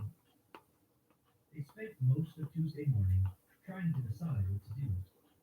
Eventually, they decided to hike the Pianista Trail, a popular path frequented by dog walkers. Here's where things get a little fuzzy. Facebook posts from the morning of April 1st by both Lisanne and Chris state that they were planning on walking around the city that day. However, Chris sent her boyfriend a text on Tuesday that said they were planning on going on a hike. This small inconsistency is pretty easily explained away. Their plans changed. A taxi driver said that he dropped the girls off at the trailhead sometime after 1:30 p.m. However, Pictures on both of their phones indicated that they had probably started their hike at around 11 a.m. Again, maybe this is easy to explain. The taxi driver was simply mistaken. In the pictures on their phones, the girls are dressed for a short hike in tank tops and shorts. Both are carrying backpacks, but when those backpacks were retrieved weeks later, they would be found to contain only a single water bottle, some snacks, a single passport, their phones, and a digital camera. They clearly were not planning to be out for more than a few hours. When the girls did not return home that evening, their host family was concerned. Miriam reported that they searched Alta Bouquet for Chris and Sam, but decided to give them the benefit of the doubt. They were young. Maybe they were just out late, having fun. The alarm was not raised until April 2nd, when they failed to show up for an appointment with the tour guide. The tour guide contacted the host family, who confirmed that the girls appeared to have never made it home the previous night. The guide then reached out to the Spanish language school and Trying got to the school get rid of any air bubbles. of Sam and Chris's parents and the police. The search for the missing students would not be More over cup. until April 3rd. By April 6th, there had been no sign of either of the girls. Their parents enlisted detectives in the Netherlands, and together they flew to Panama. Despite a $30,000 reward and a 10-day search, it would be months before any sign of the girls was seen again. They were just gone, vanished without a trace in a foreign country. Their parents were despondent. Had they just gotten lost? Had they encountered a dangerous animal Same beautiful bright or a orange. threatening wall? Had they encountered a dangerous person? 10 weeks after they set out on their ill-fated hike, a local woman appeared at the Boquete police station with reports of a mysterious blue backpack. She said she had found it on the bank of a river near Alto Romero. This was nearly 5 miles from the Pianista Trail and over 10 miles from where they were staying in Boquete. It was quickly identified as the Sam's backpack. The woman had been to that same location near the river only a single day prior and had not seen the backpack, leading investigators to believe that it had washed up the night prior. However, when they arrived on the scene and actually looked at the backpack, they had found it and its contents to be dry, despite the fact that it had been raining heavily for weeks, and the assumption that it had been carried so far from the girls' last known location by the river. Not only was it not wet, it looked brand new. This seemed impossible, considering that it had ostensibly been sitting out in the humid Panamanian rainforest for more than 70 days. The contents appeared to be untouched, though the items offered few clues as to what happened. The backpack contained two bras, two pairs of sunglasses, a water bottle, two cell phones, a digital camera, a medical insurance card belonging to Chris, and a passport belonging to the same. There was also a small amount of money. Why did they bother to bring one person's passport and one person's insurance card? Why were their bras neatly folded at the top of the pack? What the backpack did not contain was just as confusing. They had a compass, a solar power bank, and a knife. None of these items made it into either of the girls' backpacks. Police also noted that there didn't seem to be a key. Okay. Surely Try they to. had to have been carrying the key to their room. As the police plugged in the phones and downloaded the images from the digital camera, they began to realize that a dry backpack found on the bank of a river was the least confusing piece of this case. The emergency services calls started just after 4:30 p.m. First, someone tried to place a call to 112. This is the Dutch version of 911. Outside divert you to the local emergency services. Lisanne and Chris could not get reception, so the call never connected. They next tried calling 911. Scraping some of the runoff off the bottom part To the local emergency services. of the jewelry box to try and Could not go through. Data taken from the phones shows that they were fill then this, turned off the lid piece a little for better. more than 14 hours. On April 2nd, the calls began again. Every 1 to 2 hours, a call was placed to either 112 or 911, using either Chris's or Lisanne's phone. None of them connected, except for That's the first about all the runoff I'm gonna get from that. just before 7 a.m. Okay. The sun would have just been cresting the mountains when they connected to 112 for just a moment before the call was dropped, and they turned the phone again. When Chris's phone was used to call 112 again at 8:14, And here we go. Here's the last of it. So should be enough to finish off the square lid and still do the triple goddess. So I'm just pouring the rest of it in here. 19 hours. On day 3, they go live again, following that same pattern of trying to call for help every 1 to 2 hours.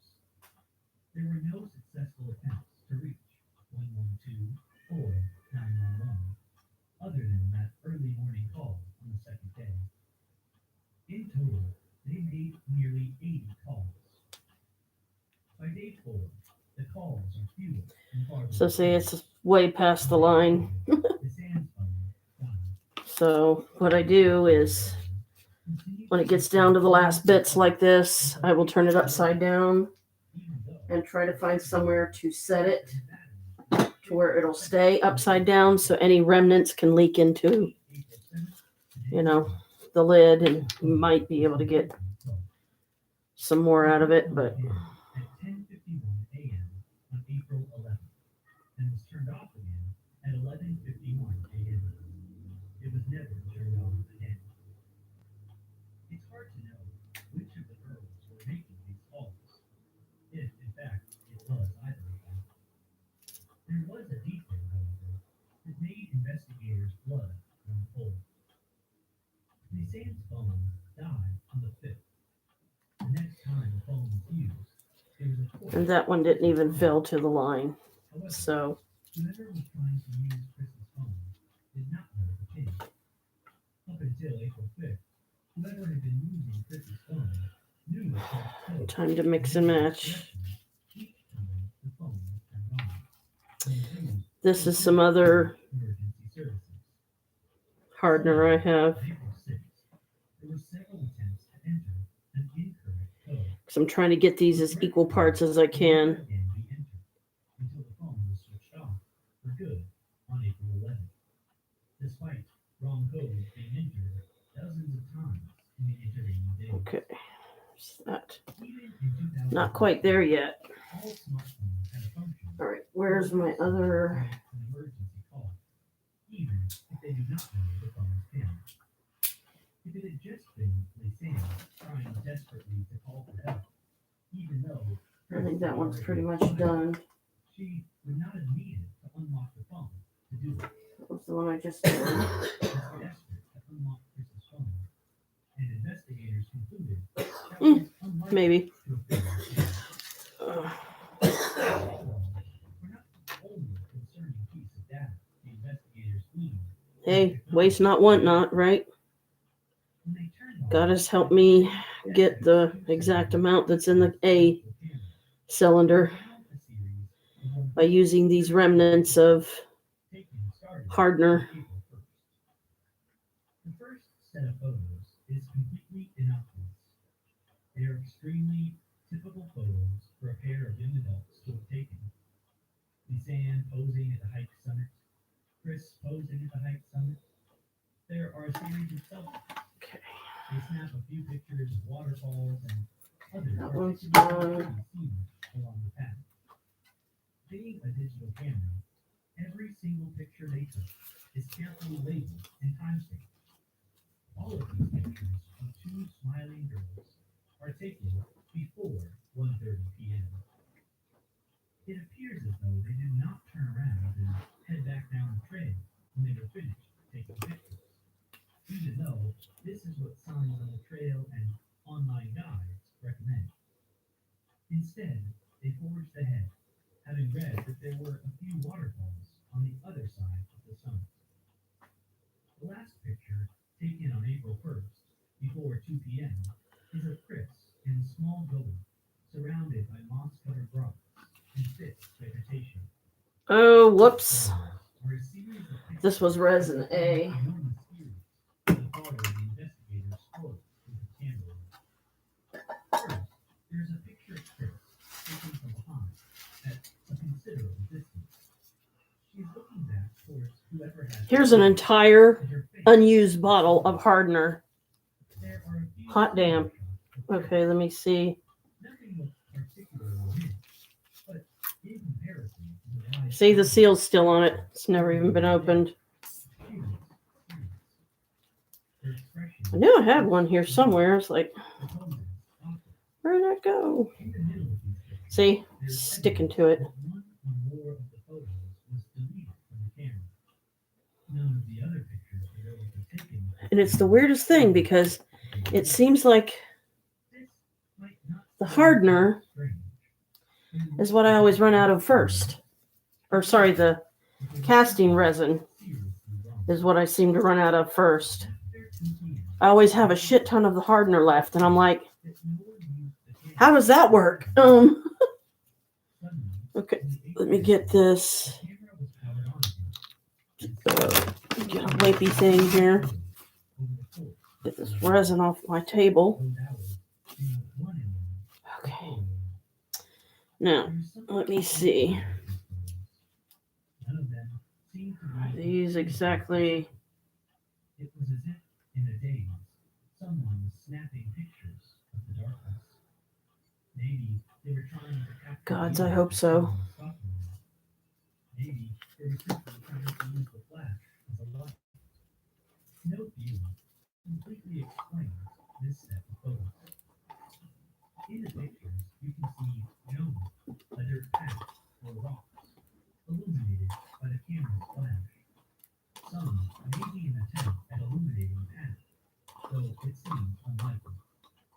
A camera flash in the pitch darkness would probably blind someone rather than help them see.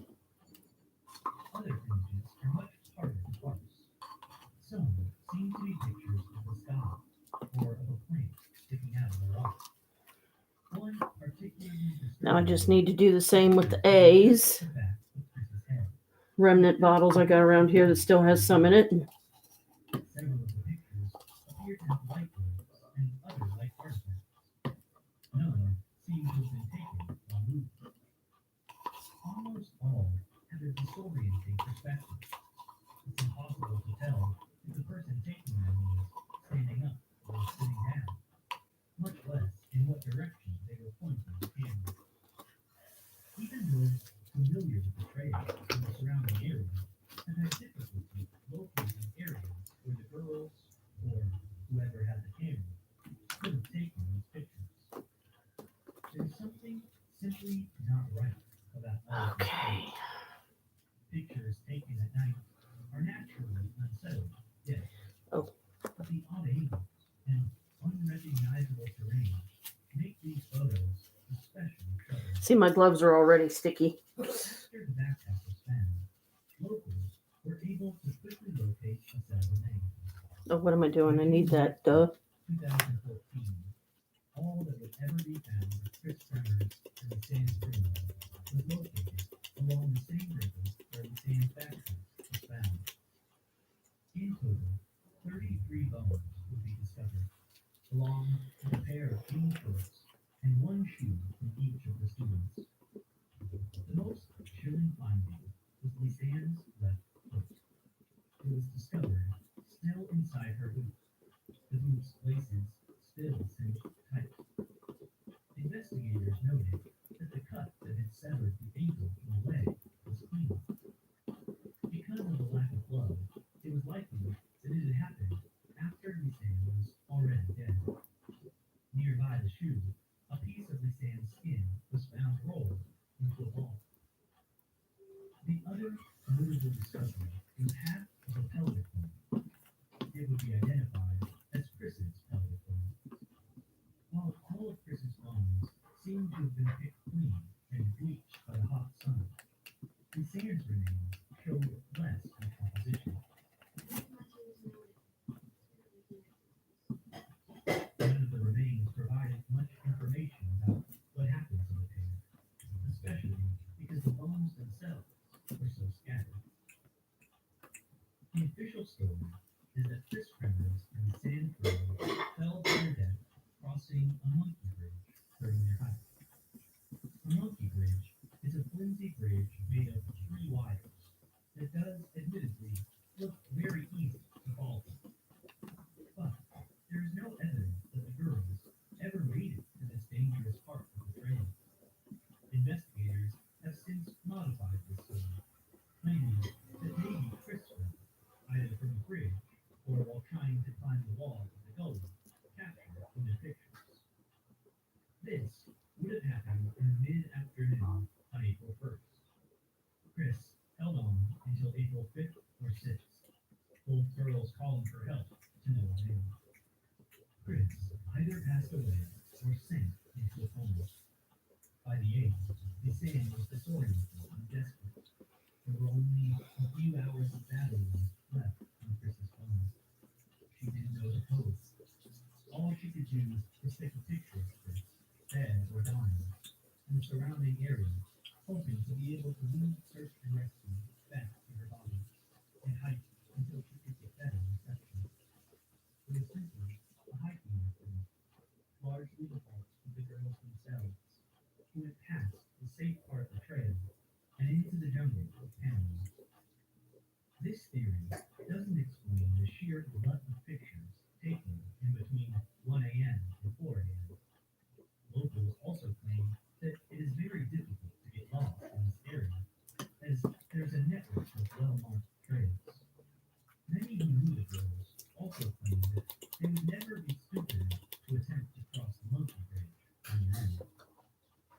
The explanation spurs more questions than it answers. How did Lisanne's backpack turn up, dry, and perfectly preserved on the bank of a river 10 miles away? More chillingly, who erased the pictures on their camera? And who was trying to unlock Chris's phone relentlessly for 5 days? Why did they stop taking pictures for 7 days? Why didn't they attempt to send any text messages? Why did they only ever try to call emergency services and not their parents, boyfriends, or host family?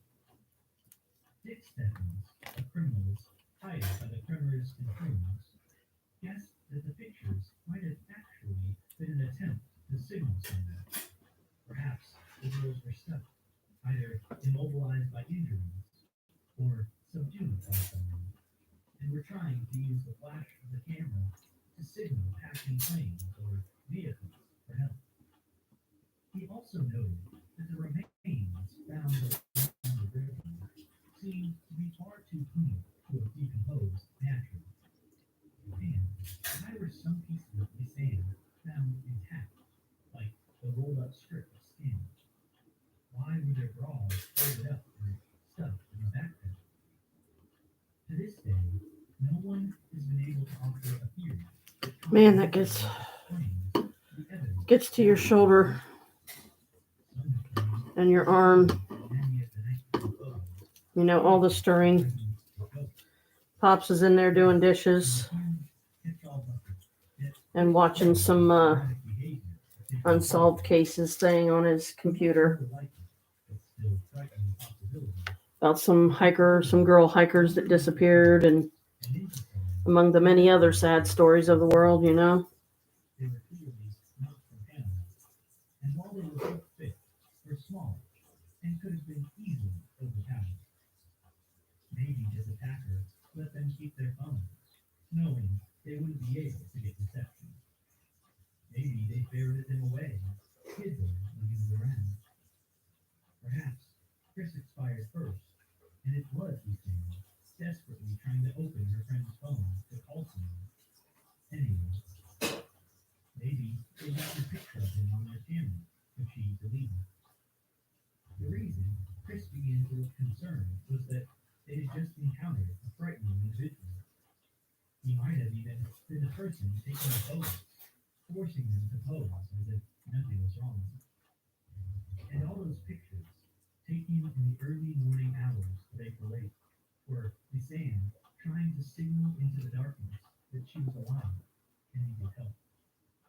After she died, probably on the 11th, after Chris's phone was switched on and off the last time, their killer stripped and scattered their bones and possessions, hoping no one would ever find enough of either girl to identify them, or, at the very least, identify what happened to them. No matter what happened, whether the girls were stalked by a supernatural entity, were attacked by a wild animal, hunted by a human monster, or simply got lost or injured, Okay. could not call for help. The image painted by Lisanne is terrifying. Alone in the wilderness, their clean water running low, food in short supply, knowing that they were going to die, knowing no help was coming. Imagine having your phone and trying desperately to call for help, knowing that each time you switch it on and the call does not connect is another precious bit of battery you've wasted. You can't save your friend. You have to watch her die. You can't even unlock her phone to try to call her parents. All you can do is dial emergency services over and over, knowing the call will never go through until you too die. It must have been a special kind of torture.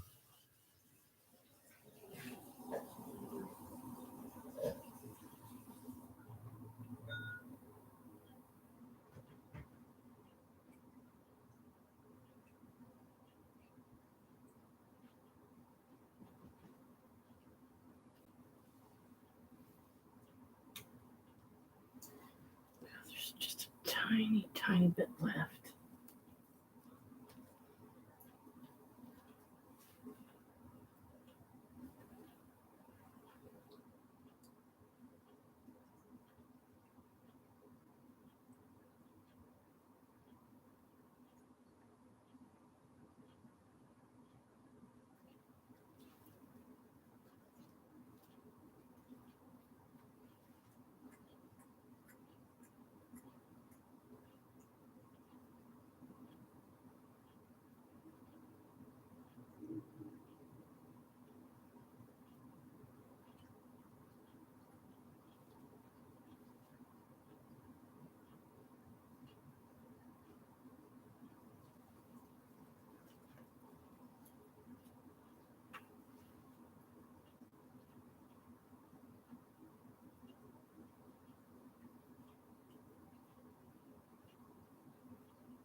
Mm. Oh boy. Uh,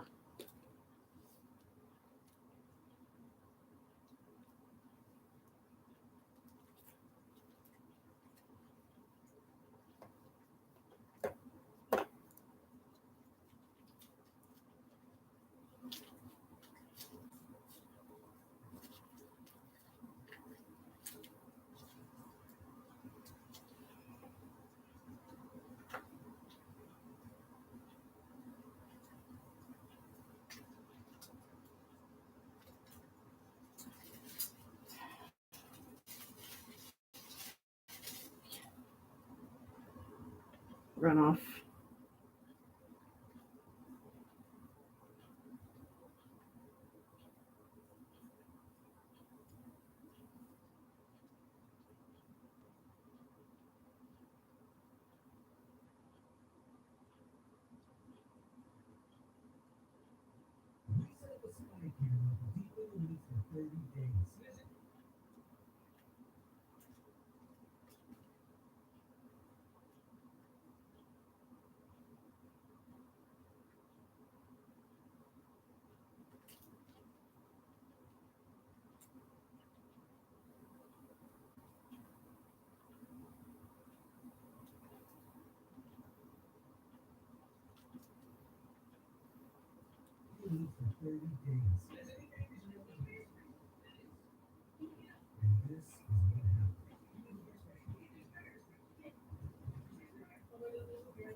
Still lost a lot of it, sadly.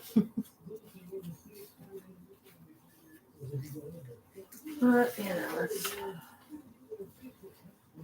part of the drawbacks of working with resin. So there's a bunch that's going to go to waste. And I still haven't done the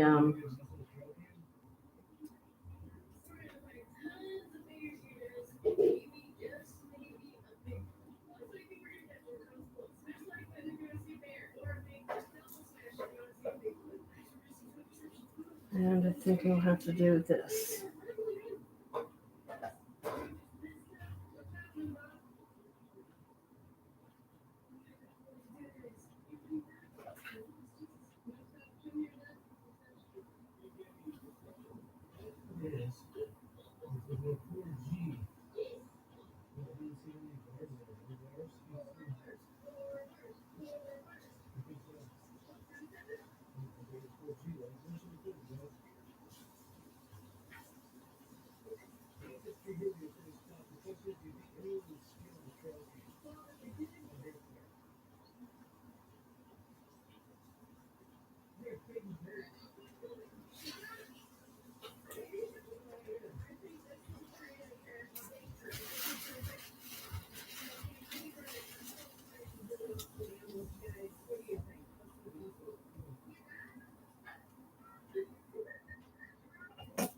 Ah, dang it.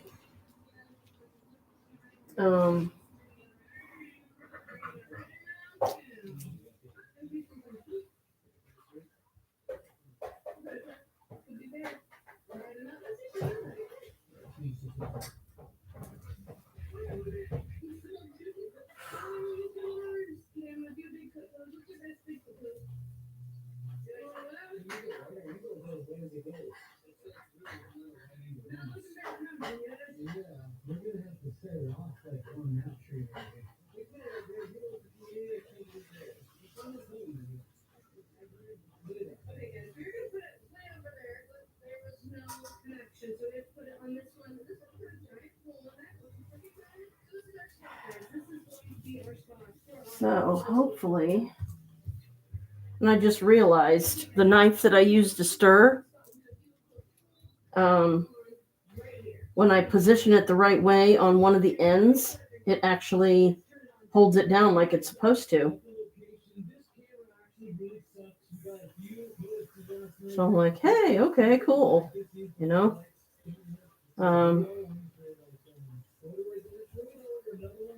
I just hope I got enough to fit evenly into the tips, and I see that it went off again. Sorry. Hopefully it'll come back on.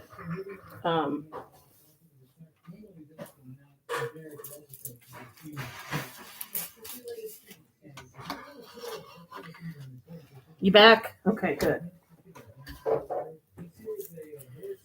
Okay, good.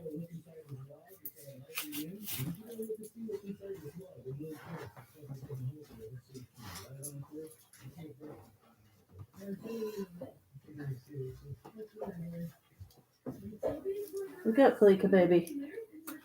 Mommy don't wanna hurt you. Okay, there's those.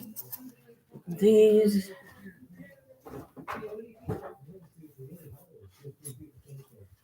Okay. You ready to see?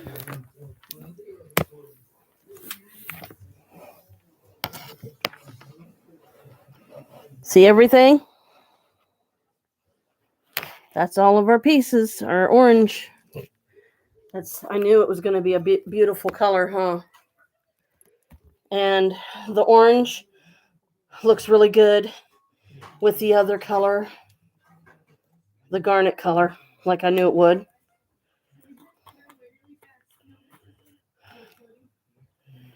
So there, now I have officially used each and every one of the mica colors.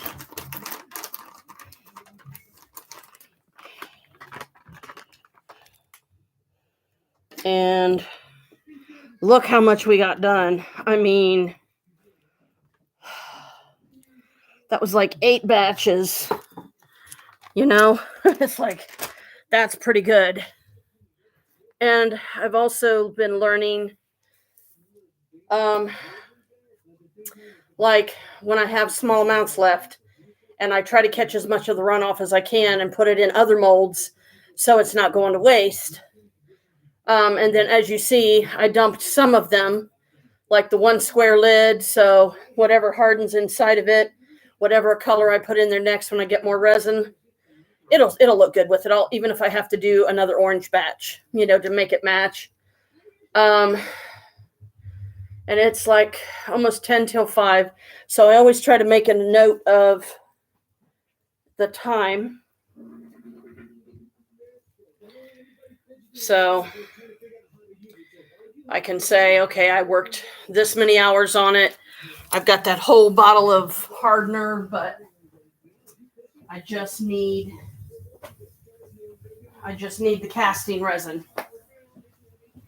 And that's the bottles, they're always have A on them,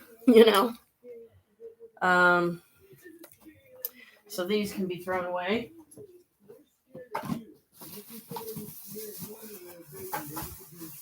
And that's also why I make sure that I spend at least 5 minutes.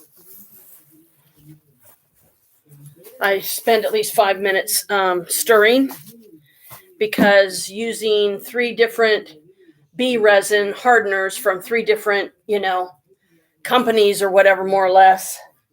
And as you saw, I've got that whole bottle of hardener that hasn't even been used. I'm like, ugh.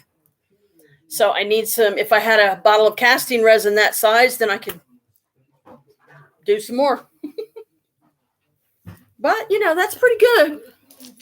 Got a lot of pieces, and I go by, like I said, each batch is each time I fill up the little cups with the clear resin separate and the hardener before I combine the two in the big stir cup, which probably by now has a cube about that big in the bottom of it of frozen resin, hardened resin,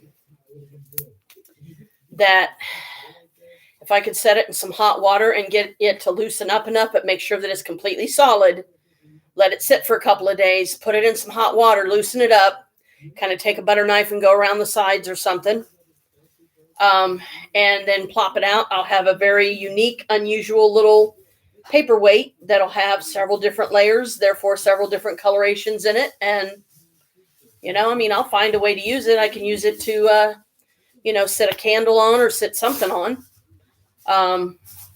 Because it'll be the smaller circle in the bottom, because as you go up with these cups, the mouth gets bigger, the opening that you drink from. And I still need to get me some of those.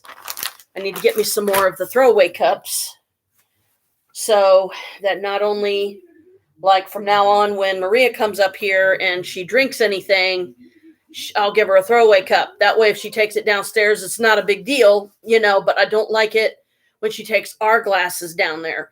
Not that anything's going to happen to them, because I know that it's not, but, it's like she should stop and think that, maybe I'll leave the glass up here, because she's got plenty of glasses herself.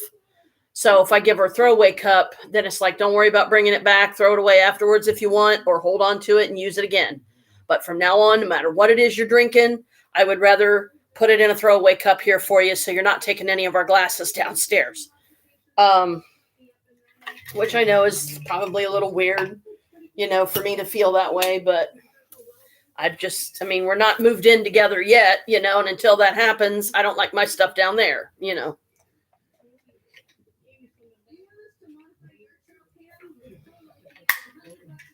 Unless I choose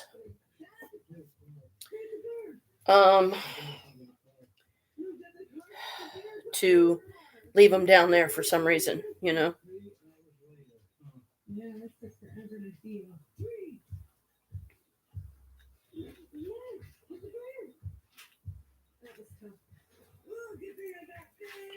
So I would say, yeah, 8 batches is pretty good. And as you see, I try to do the smaller pieces, especially when I know that I'm getting low on resin, because I know that it's like if I try to do a big piece, not that it's a bad thing, because whenever that one solidifies, I'll just pour another color on top of it. And those do look cool that way. They're unique. You won't find them just anywhere, right? So why not, right?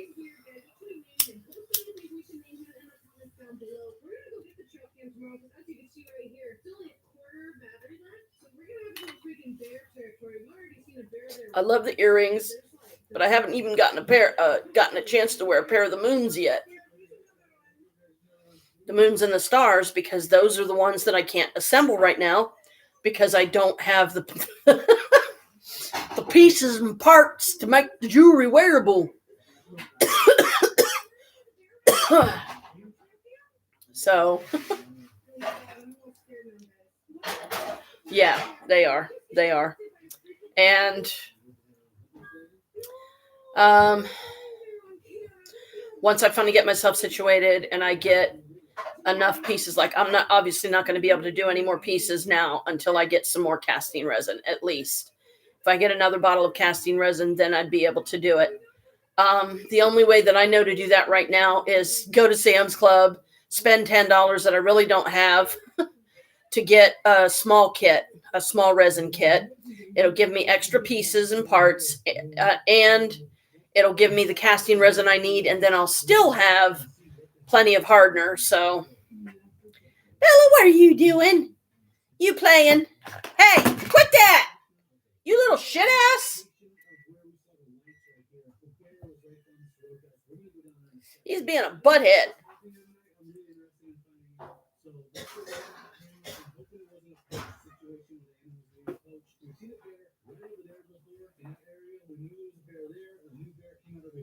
If you're mad at Daddy because he ain't coming in here so you can sit on his lap, that don't mean it's okay to be knocking shit all over the floor. Little monkey. He must have got into the crack stash again. Kidding, there's no crack in this house, so that's just a running joke. I know you know that, but I said that more for YouTube.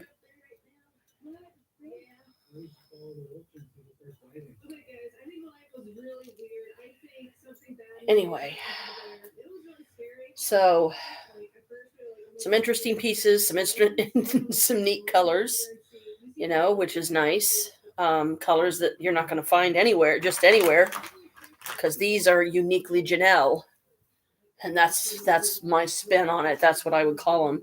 I want to hear people say, "Oh, it's a Janelle," and just bragging all over the place about my pieces and how much they love them.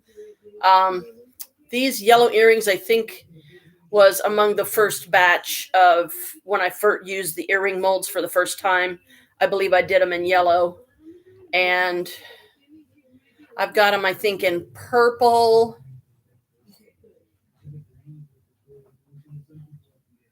And what other color? The black that I just showed you.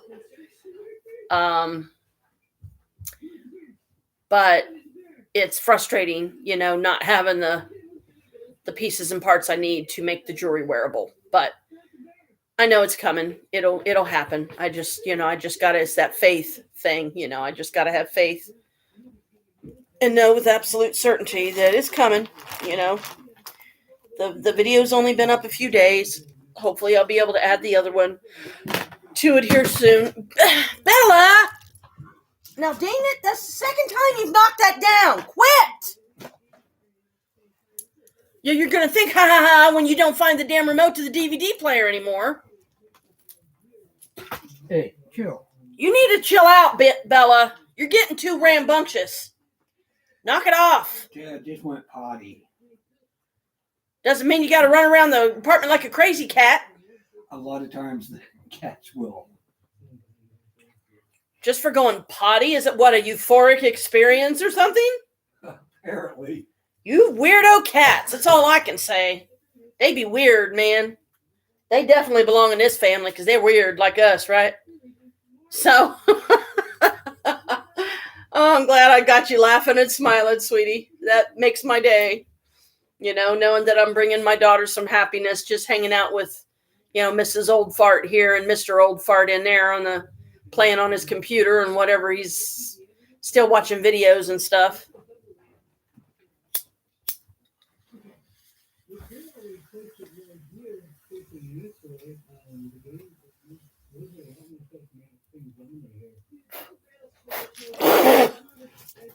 Yeah, I bet that was fun. Oh, look at Mom ash herself. Blow ashes in her face. Why not, right? But this thing probably needs cleaned out by now, because it don't take that resin long to with the pagan mix, especially with the 3. Bella, chill out. Oi, vey, cat, golly. Well, that must have got low enough on water that it shut off. Trying to chase him too.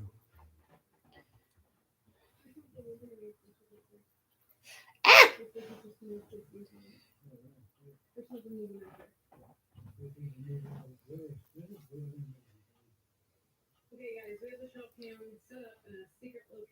I was right.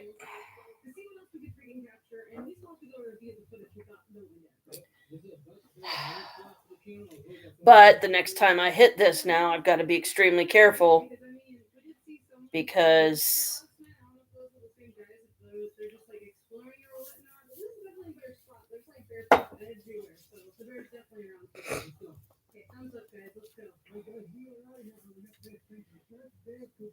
now see, you know what would make this complete for me, really? What would make this even happier would be if Alicia was here. Just hanging out, you know, on this end, so you could see her and, you know, talk with her too, because she's always so busy. She doesn't have any time for anybody. But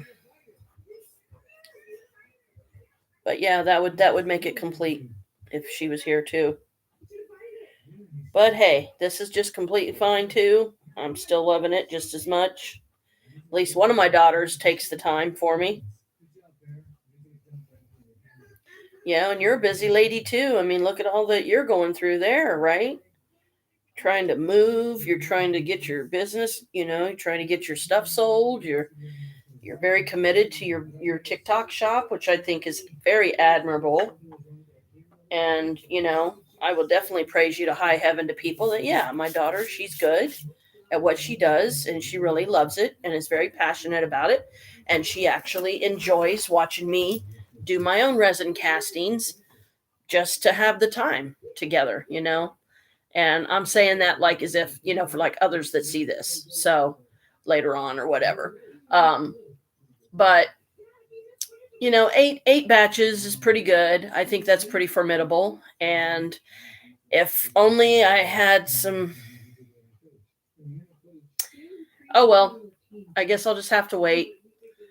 And, you know, because like one of the only way that I would be able to get one of the $10 kits from Sam's Club, and it would probably take more of it than I would like, is I could use my PayPal card to get another small kit, because the small ones, like I said, they're only 10, but at least you get 6 little bottles. You only get 6 colors, but you get 6 little bottles of the ink oils, And the $20 kit, the bottles are about that big. So you can look at one of them a small one and a big one side by side and tell the difference that, okay, yeah, I see the difference. I see what you're talking about.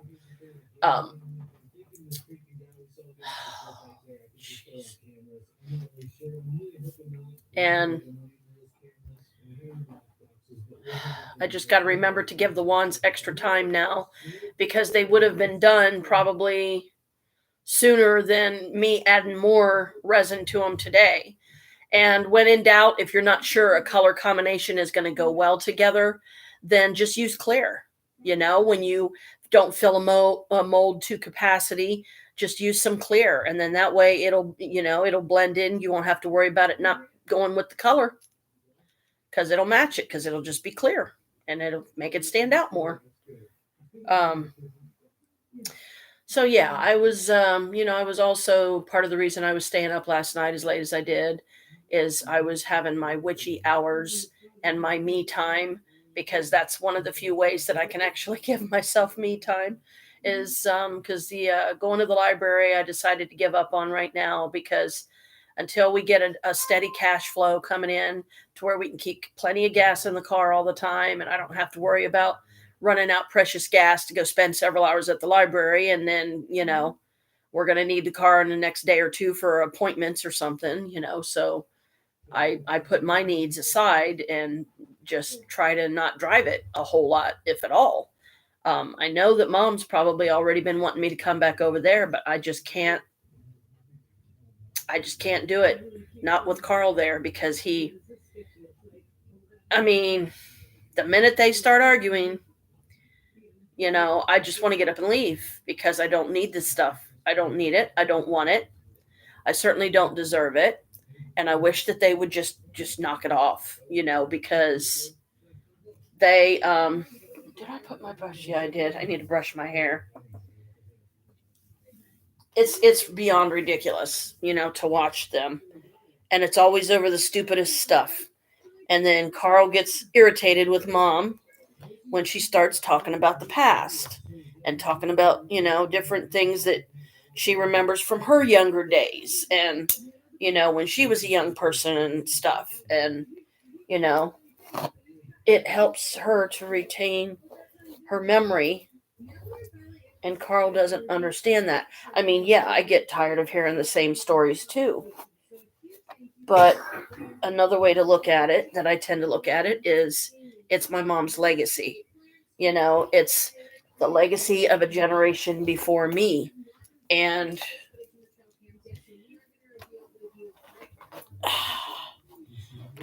I have had many conversations with my mom during the rare occasions when we could actually just the two of us talk. And, Carl and Jim weren't around or anything.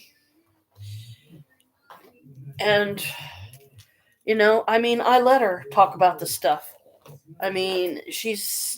Ow! No.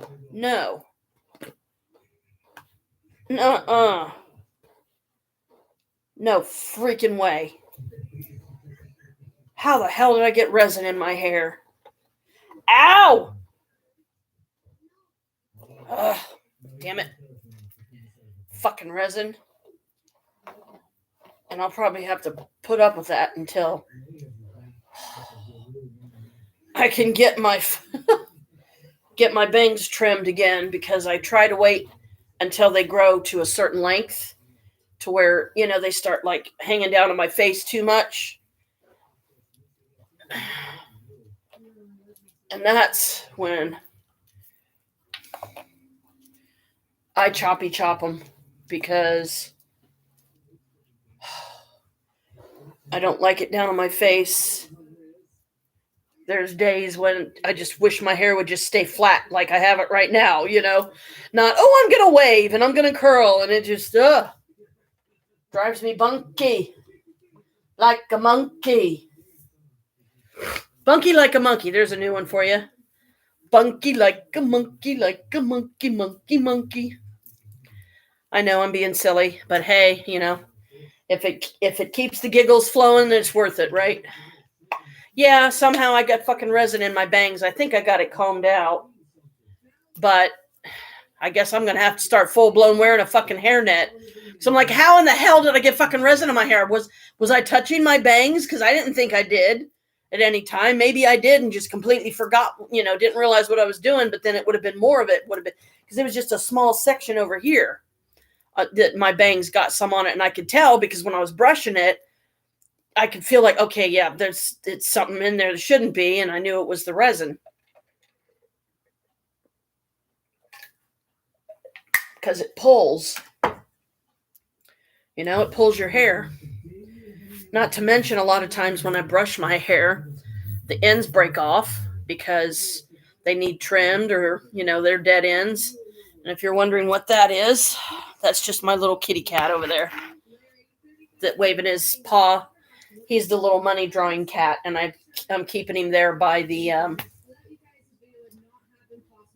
I love that little thing. It took me a lot of years to get that, and I got it from Tropical Trends. Alicia wasn't working the store that particular day, sadly. Oh no. Okay, Janet, let's do this the smart way, shall we? Because otherwise you're going to knock a bunch of stuff down, you're going to break stuff, and you're going to be very upset. Because my jewelry boxes may be misshapen, but by golly, I still love them. They're still just as pretty as they can be to me.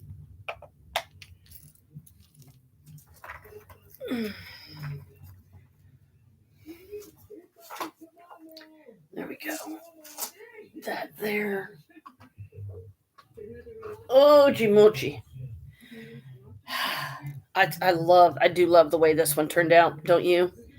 With that white top and that, it's hard to describe the sheen, but when you look at it from a distance, you can see that's where you can see like traces of the light purple. Can you see that in the box? Where it's got like traces of light purple? Very little. Yeah, very little. Yeah, she's still on. What? Dinner will be ready in about 40 minutes. Okay. I got a phone here someplace. Where's my phone?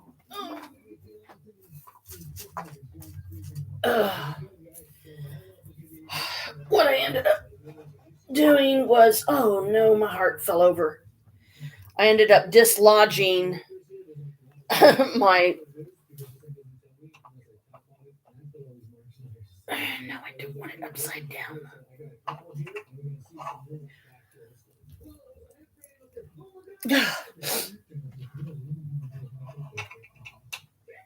There we go. I really love my lab heart. So I sit it up against my selenite tower, and it leans to one side, or I could turn it completely upside down. I don't like it completely upside down. So I like it on its side because like right now I'm seeing those pretty shimmery colors in it, like the blues and stuff. And I got my two little mushrooms on the either side of it. But when I dislodged my unicorn lamp yesterday, I didn't knock it off because you know me, I don't care what I had to sacrifice. I'm not about to let my unicorn lamp fall and break because I would cry because you got that for me. And it's more precious than anything to me, especially when, family gives you gifts that you can truly tell that they were thinking of you when they got it because they knew you would like it. Chris said dinner will be done in about 40 minutes. Well, you probably heard him. And I thought he was looking for his phone so he could call Maria and let her know if she hasn't already eaten yet, because sometimes she does. And if she's already eaten, that's fine. We'll just be just the two of us. But I've only had a bowl of cereal today. I had my 2 shakes. I had my lipazine. I had my gummy vitamins, and I haven't even snacked on any of my almonds today, which I really would have liked to, but they're because of the side that I chew on, my left side, it has that one tooth missing. I've still got a one remaining tooth in the back, but there's that big gap. So it's a combination of some of the teeth here and the one in the back. If I put the stuff and chew on it right, then I can still use my teeth, even though I have the one missing. And because the almonds, even though they're fairly, soft, or at least a little soft, they still have a firmness to it that starts jabbing into my gums and starts like it ends up making me have a toothache later. So,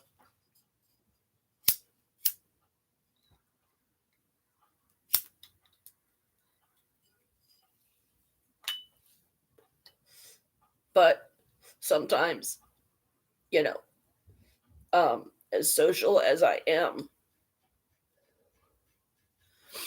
most of the time, I have to have my solitude. Sometimes just somewhere that I can be quiet, and not think of anything, not have to do anything, not have anything expected, of me and stuff.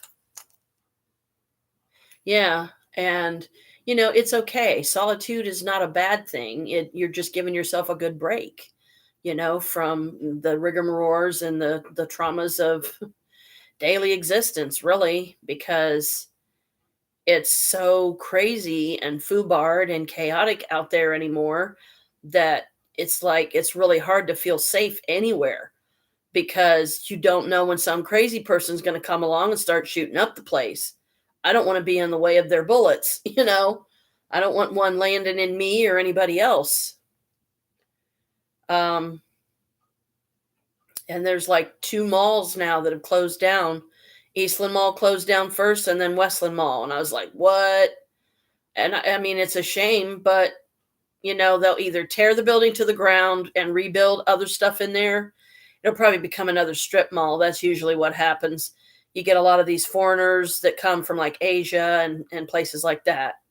That they like, there's a business right across the street that I know you would love because they have some really beautiful clothing in there. They have some really cool cosmetic stuff, makeup, hair dyes, wigs. I think they might have a few wigs if I remember right.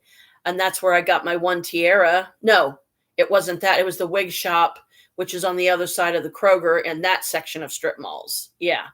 So we'll have to definitely pay a visit to that place when you're here. Remind me. If I forget, remind me. What about that place you were telling me about across the street, Mom, that has all the cool stuff in it? And I'll know exactly what store you're talking about. And I'll be like, oh, yeah, let's go. I think it's some kind of beauty outlet or something. But you can tell that these people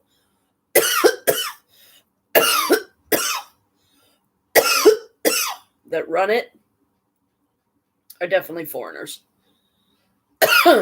They look like Muslim. And what infuriates me more than anything is when they start talking in their native language and you can't understand a word they're saying. It's like, oh boy. And because it makes you wonder, well, what are they talking about? Are they talking about me? Are they talking about, something else? I mean, it's very annoying. Yes. The really cool stuff is actually at Micro Center. I'll take you there. That happens a bit here too. Yeah. So annoying. Exactly. Because, it just makes you feel like, at least it does me.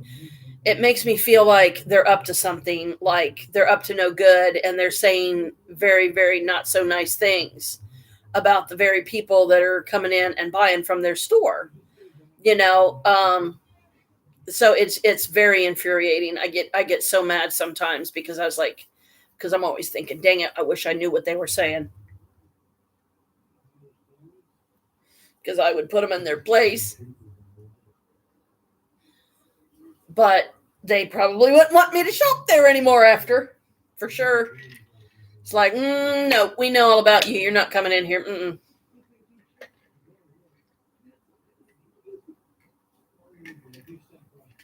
But, I'm a good person.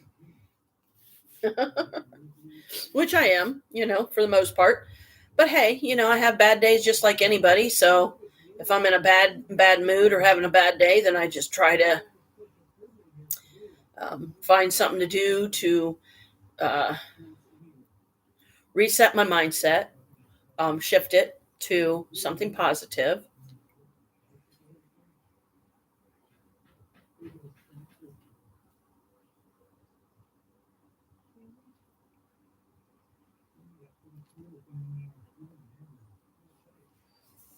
So now I need to find. Yeah, I know, but I don't want to do that because I like being able to see them. Sorry, one of my spirits was talking to me. Now that I've moved these, I have nowhere for them on my table. Got my purple with pink lid here, got my blue with the pink and yellow lid, and got my yellow with the purple lid. Two of these are pentacles. This one and the purple one.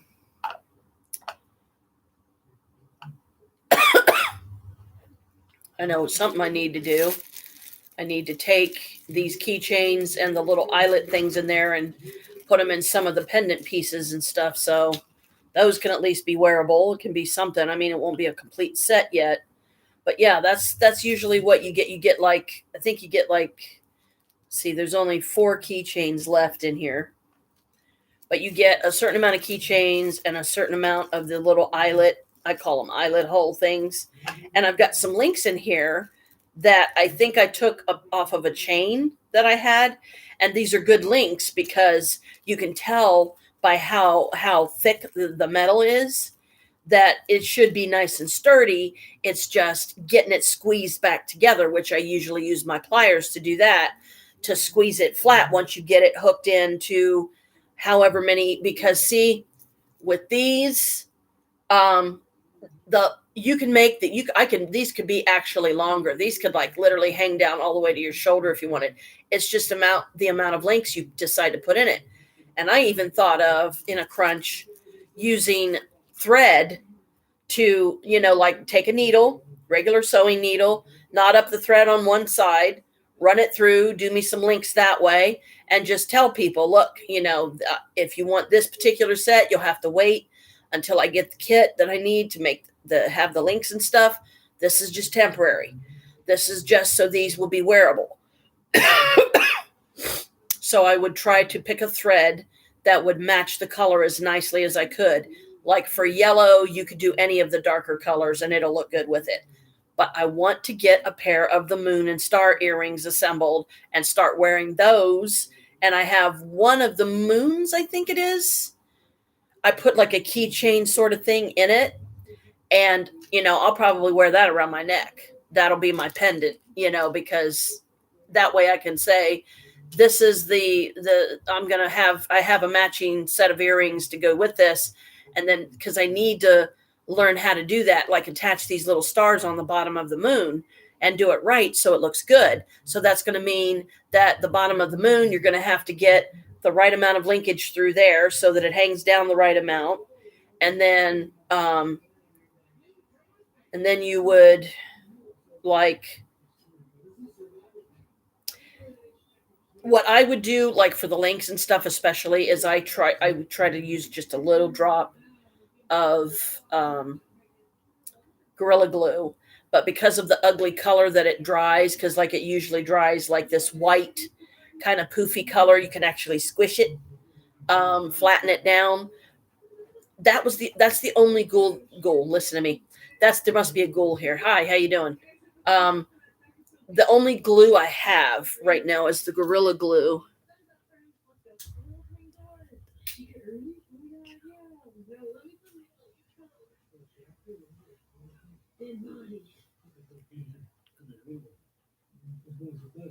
Jump rings.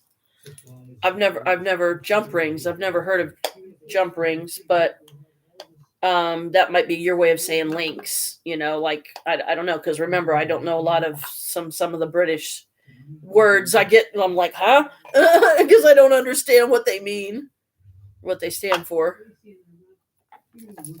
I'll send you a picture of them from Amazon. Okay, cool. So yeah, I got to find another place to put these. I do. So I'm definitely going to have to get my moon out and, start wearing it as a pendant. And I'll feel even better once I can get one of the stars attached to it.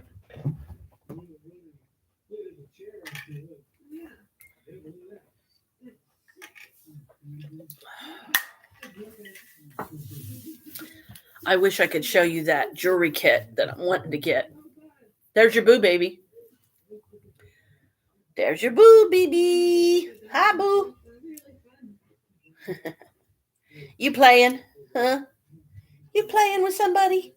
Are you watching the fairies flying around the room? And my other spirit friends. They won't hurt you, don't worry. They're with me. They're part of this family. They're completely safe.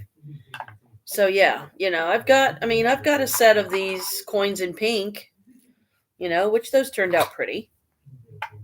But I need to catalog these is what I need to do someday. I need to sit down. I need to be in a place where I can set all the pieces out and then just count. Okay, I have this many sets done of this.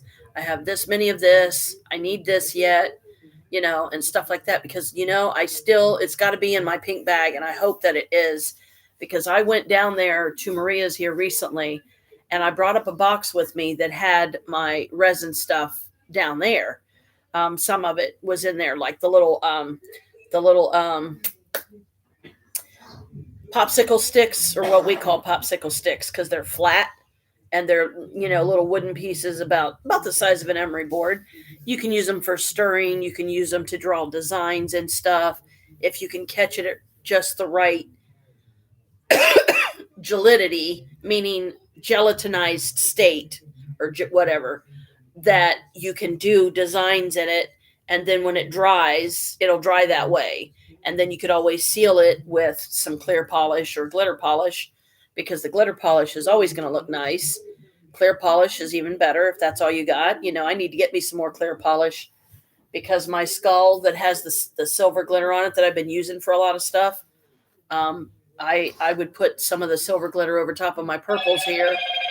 But I don't even know how long I'm going to have these before they're going to start chipping and everything on me.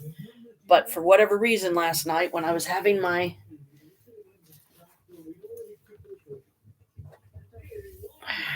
me time, let me bring this closer so I can read it better. Okay. I'll check it out, I promise. But I definitely need to get some more of this because I've almost got this bottle gone. I just wish that this polish would stay on better, because every time, like the minute it starts chipping, I will sit there and I will pick at it and pick at it and pick at it until I pick it off, because that just bugs me when it starts chipping. I'm like, dang it.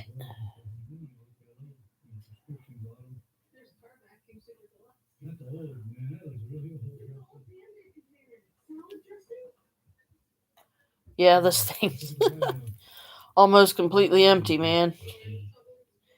Definitely got to see if they got some more of this at Hot Topic. Get me some more skeleton bottle nail polishes. Isn't he cool? My own crystal skull. Ooh. I'm trying to be silly.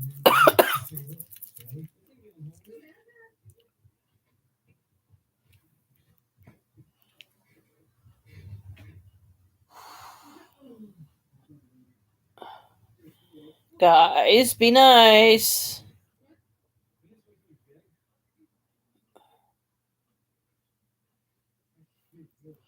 Boo and Bella's fighting over Daddy's spot on the coffee table. Boo's laying there and Bella just jumped up because Bella likes to lay there.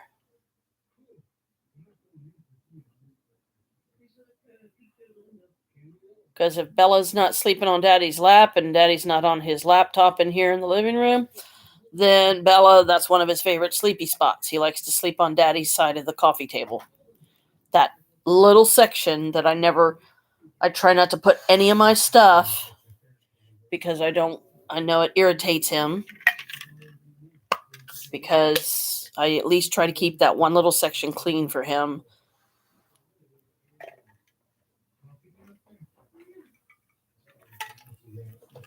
But I can't stop the cats from getting up there and laying down and sleeping there and stuff because they're used to it. And it could be, a male dominance thing too. Maybe Boo's trying to, he wants to be the alpha male. See, this is why there's issues when there's two males in the house or two females. A lot of times, one of them wants to be the boss. And age wise, as far as we still know, Bella is actually the oldest, so he gets first dibs. And with some things, but Boo, like if Boo was already laying there and sleeping and everything, and Bella jumped up, then yeah, that wasn't very nice. And it's like now they're having like this standoff because Bella won't move until Boo moves so that Bella can lay down in his spot, because one of his other spots is exactly where I'm sitting. So,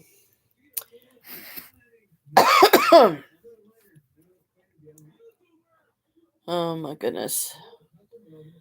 Wow. So yeah, slowly but surely, I'm getting there. I'm getting my amount of pieces done. I got to find out how many of the witch coins I have in wax so that you can melt them down, remelt them down at least one other time, because they are a combination of candles I burn down around here, and I mix them with the wax from the wax pieces you sent me. So I try to get as many uses out of them. I try to recycle them as many times as I can. And then that teaches me that, okay, I can do it about this many times. And then the stuff, you got to throw it away because it's not usable anymore. But see, it looks really pretty. It's like a very subtle kind of, glittery. But it's fairy dust and some glitter polish that came in one of the skull bottles. I also got two of them that are black. One of them has fairy dust and has black in it, but I use that a lot too because black is my color Saturn, Father Time. Saturn is my ruling planet. Oh, yay. So I have an ability with time where I can speed it up, slow it down, or stop it altogether, apparently. But you have to be careful because, as anxious as you may want a certain event to take place, I could make this month like literally fly by in the blink of an eye, and the next thing you know, you'd be on the plane and you'd be on your way here. I mean, it can go that fast. But the trick is, and this is where it's going to get you every time, but me, it doesn't, because I'll just do something and I won't look at time. Don't acknowledge time for the rest of the day. Don't look on a clock. Don't look on your phone. Don't look, what time is it, and stuff like that. So here we are. Valentine's Day will be on the 14th. I will try to do something. I'll try, even if it's just a live, because as far as I know, me and Pops aren't going anywhere. We're probably not going to have any money to, and that's okay, because as long as we're doing, just, I mean, it is nice to go out once in a while, but we've done that a couple of times. But usually it's during the day.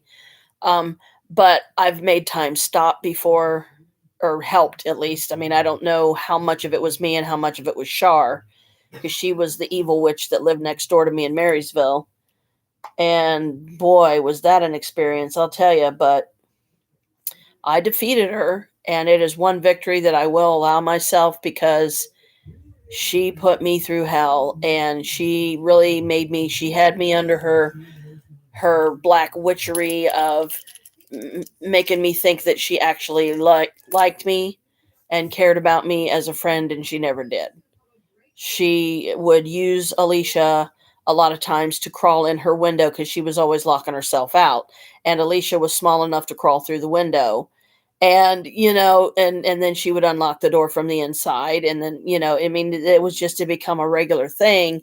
And I didn't like that. I was like, wait a minute, but I didn't think of it back then, really. I mean, because I really thought she was my friend, and so did Alicia. So when the night the magic fight went down, which I don't think I've ever spoken of, I can't remember if I may have spoken of it before on a past live, but I don't remember how far back, if I did. But short version, she attacked me magically one night for no reason at all.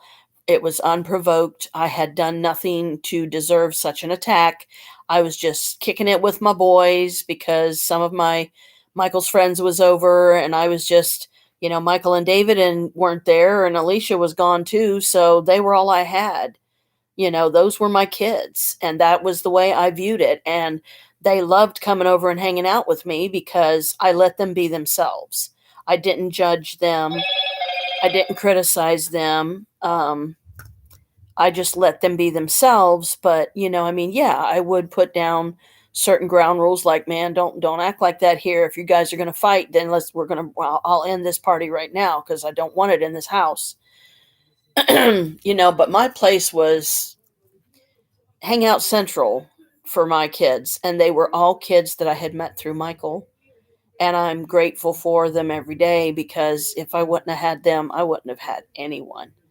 I mean, not even so much as a single person, because once Shar did me the way she did and I found out what she was really all about, I just stopped talking to her. I stopped going over there, and that was around the time when I finally made myself move back to Franklin County because I didn't have anywhere else. And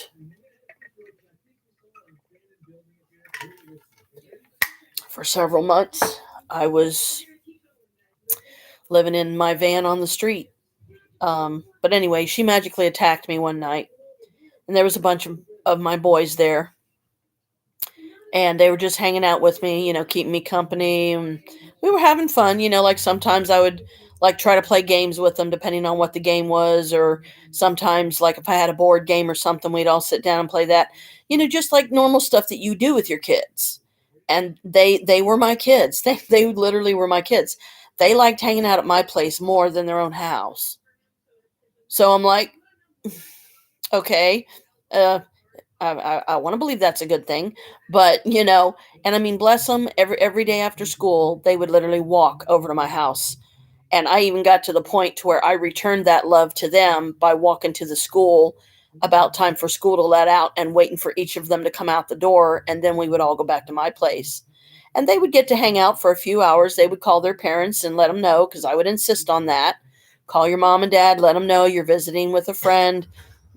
Say, oh, we're just visiting, some of Michael's friends. You don't have to tell them I'm here. But if you feel that it's safer, you can, because I don't want them to think something wrong is going on, because these were my kids. There wasn't anything, in my opinion, bad going on at all. Like if they wanted to drink or something, I would let them drink. But I told them, I said, look, you know, very in moderation. And, they would go out and run the streets at night, and that was not good, because that was dangerous. And they were doing it when I was asleep and I didn't even know. But I let them be them. I mean, I was a lot more laid back than like their parents ever would be. But I've always viewed it this way. Kids are going to experiment. It's just something part of the initiation of them growing into young adulthood, and then from young adult to full adult, and then from full adult to elder one day. Um, they don't know any better, right? They don't know any better a lot of times. They're like, if you're going to do it, like, and this is how I approached my mom. I said, Mom, I said, you're not going to like this, but I was honest with her. I told her what I wanted to do, and I said I would rather do it at home where I'm safe than do it at a strange place somewhere, and then you guys may never see me again because I run off to some wild party like Naomi would do. I mean, Naomi, she would just invite herself to a party. I mean, don't ask me how, but she would. She would find a way to, work her way into it, even if she had to throw the party herself. But with her, she's always wanting to be put on a pedestal. She's narcissistic, so it's all about Naomi and nobody else. As long as Naomi gets her way, all is well. Everything's fine. The minute you oppose her or you tell her no, then you become public enemy number one. And she switches that quick, like literally the flip of a light switch is how quick. That's why I call it flip the bitch switch. It didn't take much for her to flip the B switch, okay? Because she's mental. she really is mental, and that does run in my family, and that scares the crap out of me because it destroyed my dad. It may be destroying my mom this very minute, and I don't even realize it. And I think that that's a lot of why she keeps bringing up all these stories from the past, because it's how she retains her memory of them. Because there's a lot of times when she feels like that's all she has. I can't even bring myself to call her right now, Brooke, and I feel absolutely horrible because I want to talk to her, but I know most likely Carl's going to be there, and I don't want to hear them fighting and arguing, and I don't want to hear Carl, yelling and screaming in the background, because then he's disrupting my phone call to our mother, and he's already disrupted his welcome there. He's not welcome there, and he still stays. I don't. I can honestly, I can't believe that mom hasn't, that they haven't forced Carl's hand and made him get out of there. It's like, and I hate to say that because my brother is literally, in my opinion, really the only sibling I have left, because I disown Naomi. I will always love her. She will always be my sister, but I will never acknowledge that she is. Very rarely will I acknowledge. And on something like this, it's just my way of sharing with the world. This is my hell. This is some of the stuff I have survived. And that's what makes me the gentler person today, because I survived it. I didn't let it turn me evil or mean or, dark or something like that. I try to stay in that gray area. I don't do the most black, anything even close to black magic I would do would be to, maybe put extra protection around the car or something, or put an extra protection around myself or something, because there's some people out there, you just never know when you're going to encounter them. And some of them are extremely dangerous. So, but, I've always tried to, I'm here to guide people. I know that I'm here to teach. So that's what I'm trying to do. Try to teach as many as I can. Don't teach in a school on, in some building, where kids could come in with guns, and they do. They start blowing teachers away and stuff, and that's just gosh awful.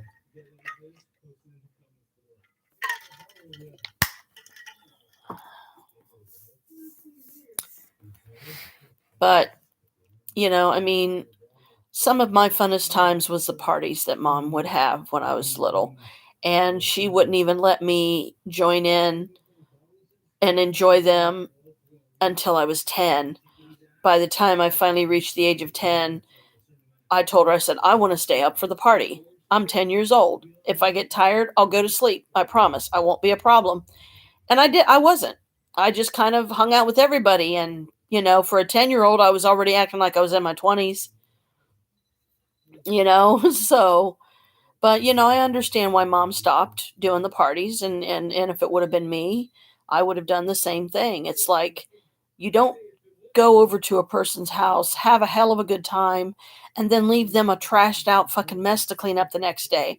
Have the courtesy and decency and appreciation to, oh man, we wrecked your place, man. Let it, we'll stay and clean it up before we go. And then, be willing to give them breakfast. It's like, if I'll feed you guys breakfast, if you'll stay and help me clean up. Otherwise, the parties stop. So when the parties finally did stop, I was devastated because I lived for those parties. I lived for that sociality. I love parties. I'm a party girl myself, but within reason, and the parties that we would have were always fun. If things started getting out of hand, there was always somebody there that would step in and go, no, if you're going to act like that, you're going to have to leave, because we don't want that here. Everybody's supposed to be having a good time. So, sometimes, girl, the firemen and the policemen would come to our parties. Okay. No joke. In Westgate, that happened. And I remember clearly because my mom told me about it later when I was finally old enough and she knew I would understand it. So we had a nice giggle about it. But she said the neighbors got mad because of some of the parties that she would throw down in our apartment. And I was too little then. That was the parties, unfortunately, that she wouldn't let me stay up for. But knowing me, I would still sneak around and, stay up for them anyway, because mom was sloshed. So she didn't really care if anybody, she probably didn't even barely acknowledge that I was even up. And it's like, well, Mom, it's kind of hard to sleep with all this noise going on, but I want to, if this noise is going to go on and everybody's having fun and a good time, then I want to join in and do as well. So, enjoy it too. But like they would get, somebody would, like the neighbors would complain or something. And then I'm calling the police, and they're like, oh no, that's okay. They're already here. And oh my God, our neighbors would get so mad. They would get so mad that even the police and the firemen were hanging out with us. So what are they going to do? Because they were partiers. That was good times. That was fun times, girl. That was back in the 70s, and I loved every minute of it because people were having fun, having a good time, being silly, dressing up, you know, um, but people just, they wouldn't clean up afterwards. They wouldn't offer to stay and help clean up. They would just leave. And it's like, well, that's a heck of a thank you. I mean, you're partying at my place. The least you can do is help me clean it up. Otherwise, the parties stop. And so I guess after, I don't know how many parties we ended up having there. I don't know if the Halloween party was the last one or not. I honestly don't remember. It's been too long ago. But the Halloween party was probably the one that stood out most prominently in my mind, and still does, because I remember there was two boys there that both liked me and they fought over me, and I really enjoyed it. I was a kid. I mean, I was a girl. I was impressed. I mean, they were fighting for me, may the best man win. And I forget who it was. I don't remember if it was Gary, because the guy's name was Gary, not Michael's Gary, not his dad. But this was Gary had black hair, blue eyes. I don't even remember the kid's last name, okay? And then Johnny Chapman, because Johnny Chapman, I grew up with him and his two brothers. And Marty used to be my dude, man. He was my little buddy. He was the youngest. He would literally run and jump into my arms when I'd come over for a visit. That kid loved me to death. So they were like the little brothers that I never had. How tidy, I've never known that to be a thing. Well, not here anyway. Yeah, it's here in the States, and I mean, yeah, I'm sure they do it different in other places, and that's cool. It's always cool to know.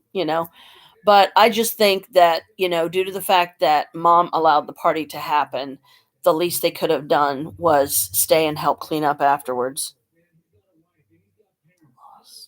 The host always cleans up either after or the next day. Hey, now that's not a bad method at all. I mean, but my mom, she was not that way. She didn't, she was like, she got mad because nobody would help clean up. And she was stuck cleaning up afterwards. And so she just stopped having the parties. And sure enough, when she did, everybody just kind of went away. And I'm like, man, that isn't fair. I lived for those parties, and I only got to enjoy a few of them. But anyway, did Gary or Johnny win? I think Johnny Chapman ended up winning, because Johnny like literally lived right next door to me. Gary was a totally different neighborhood. I don't even remember how far away that kid was from me or anything. But I just wish I could have gotten some pictures of those parties, or get some copies at least, so I could put up like a paper version of them in my photo album or something. Because especially as many as Mom had in the past that I wasn't allowed to go to. So I'm like, well, I'm tired of not being able to go. This time I want to go.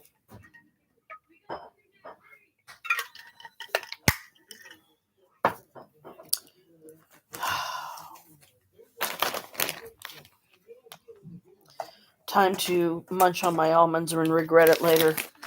Hey, Kalika, just please don't knock my jewelry boxes in the floor. I don't want them broke. Of course, she's got to be on my lap.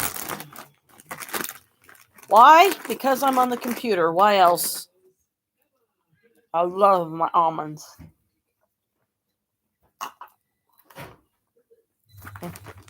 Come on. She's not going to be happy till she gets her way.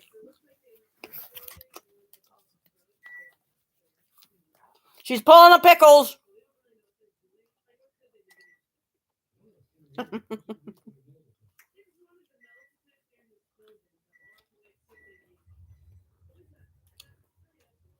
Huh? She's pulling the pickles.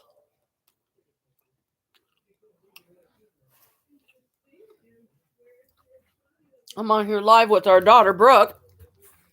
And Kalika's decides that she wants mommy. She knows mommy's doing something, so now she wants on my lap.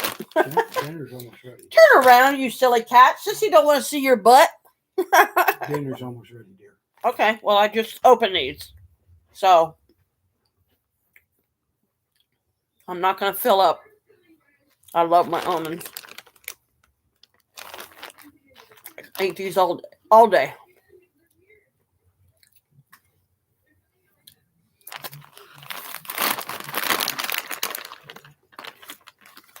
Ew, cat butt. Turn around.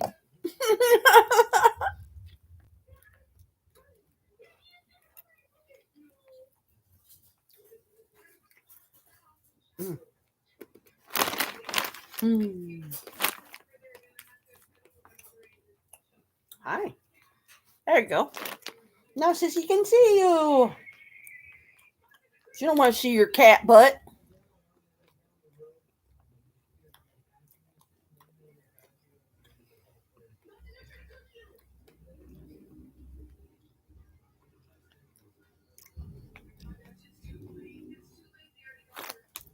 Vehicle out back.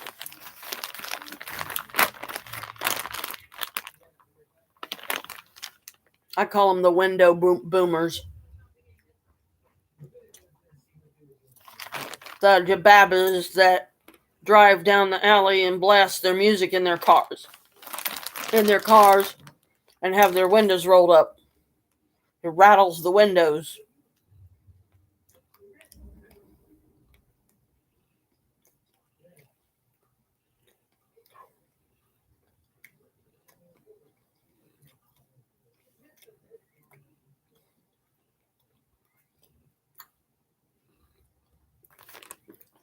I only say jababas because they're the bad ones.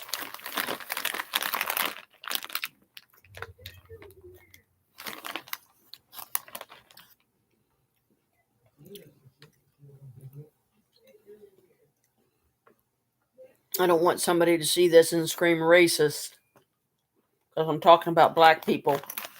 I only call the black ones that are disruptive, rude, mean. What the hell?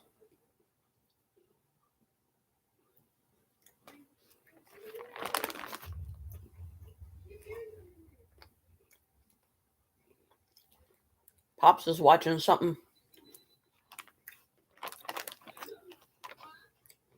It's making a funny noise. I thought his little robot was going off here in the living room.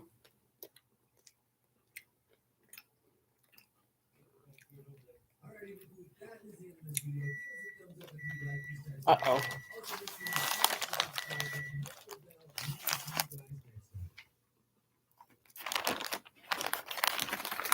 Ow!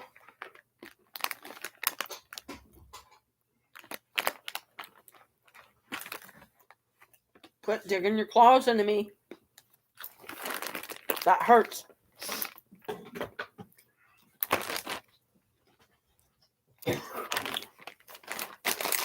Better put these up.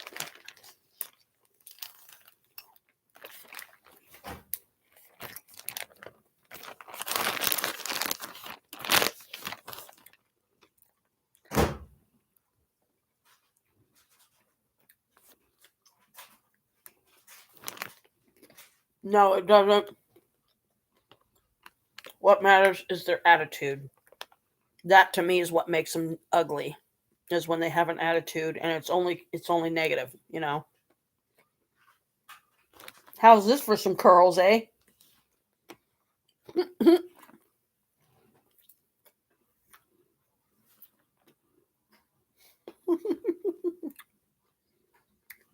Curls and waves. Ow! Stop!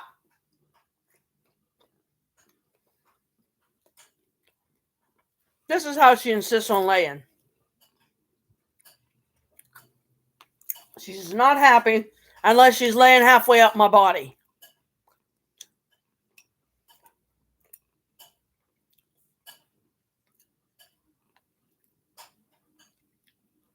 And this seems to be when she wants the attention, when she knows that mommy is busy doing something.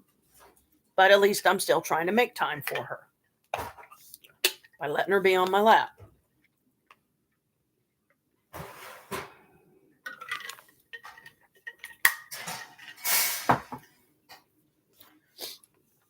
I have to keep wiping my nose off because when I drink out of that, I always end up with a drop of pop on my nose.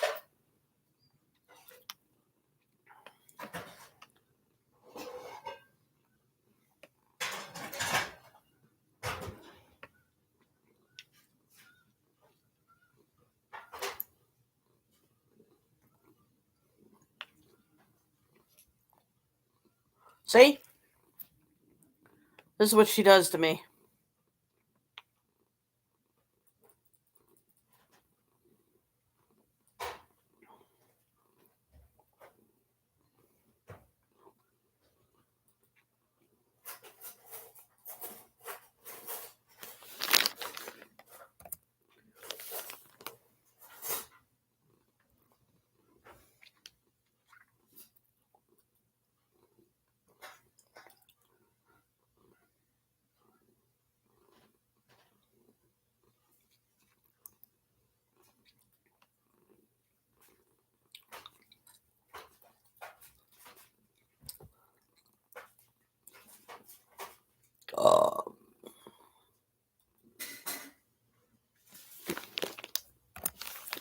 There you go. There's another one to give you a nice giggle. Because I did like a couple of different faces down here, and this guy's upside down. So, whenever you need a lift or a laugh or a giggle, then just watch this and you'll get one.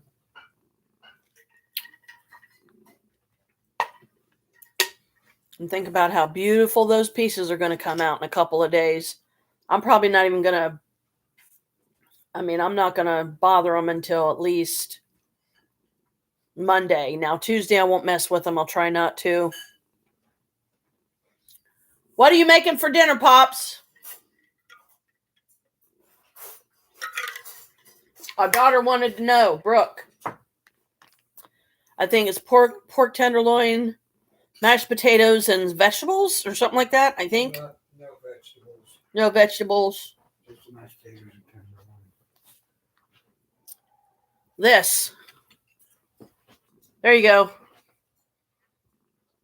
Mashed taters and tenderloin. Which I have to practically put my plate up under my chin because my cat won't give me any room to do anything else. For this meal, we thank you now as it sustains us. Please allow your blessings on these gifts in us, as we will, so mote it be.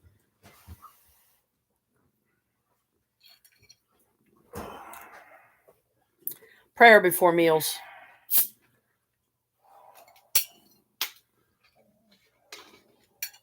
I know what you wanted that, so couldn't pass it up.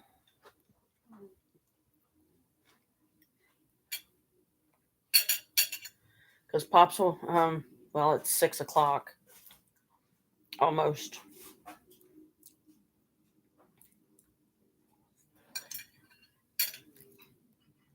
I haven't watched any of my you know what episodes today.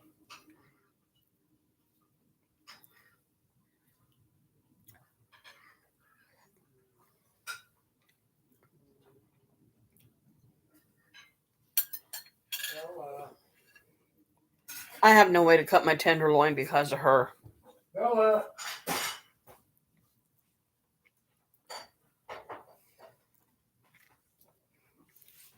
There you go.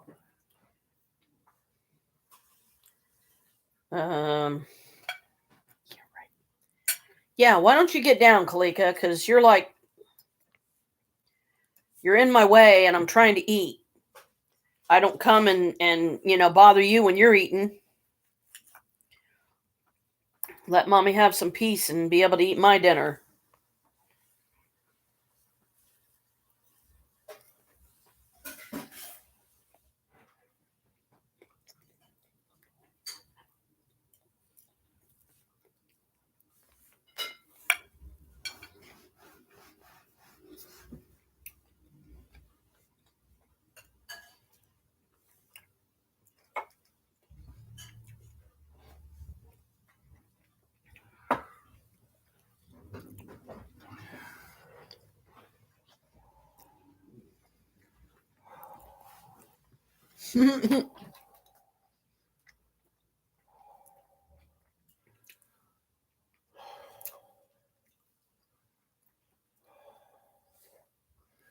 Bell's got his share.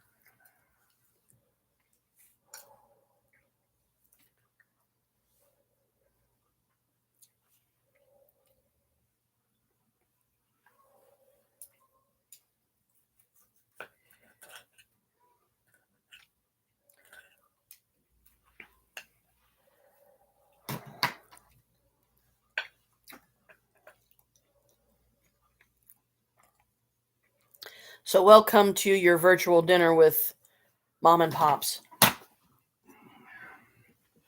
It's really good. Normally, I slice the pork tenderloin up into thinner slices and like just 2 or 3 on the plate, and usually do some vegetables with it. But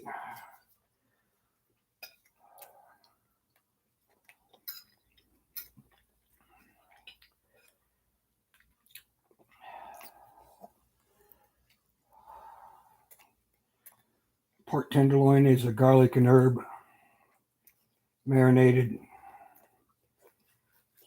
There's no way you're finished with all yours. He's already in here staring at Pops wanting his food.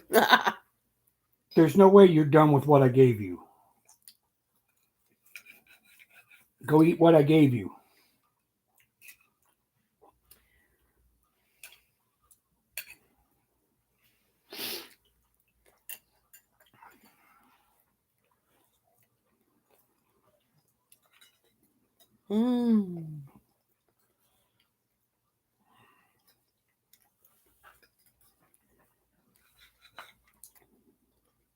They got Olympics on.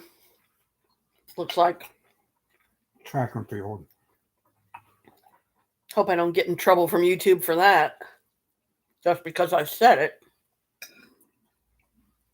Oh, saying it isn't what's going to do it. Is having the audio on. It was probably some of the music, dear, that they play during the episodes. I know that it had to do with the episodes I was watching because they considered it. I was recording some of the audio from that series, and that it said what it was or whatever, and that's what they got pissy about. Not really pissy, just, hey, you can't do that, I understand that. That was not what I was trying to do.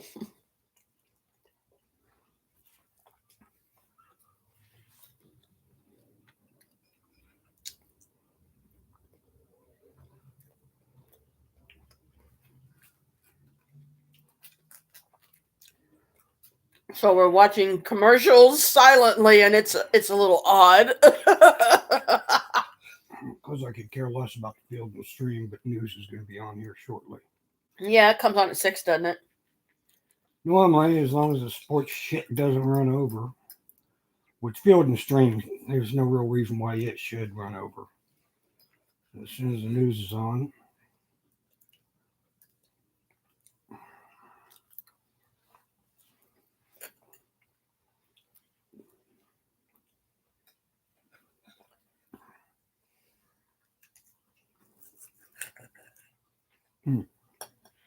So I'm just like shaving off pieces myself. It's much easier to eat. This one was a little larger than most of them are. Really? Oh.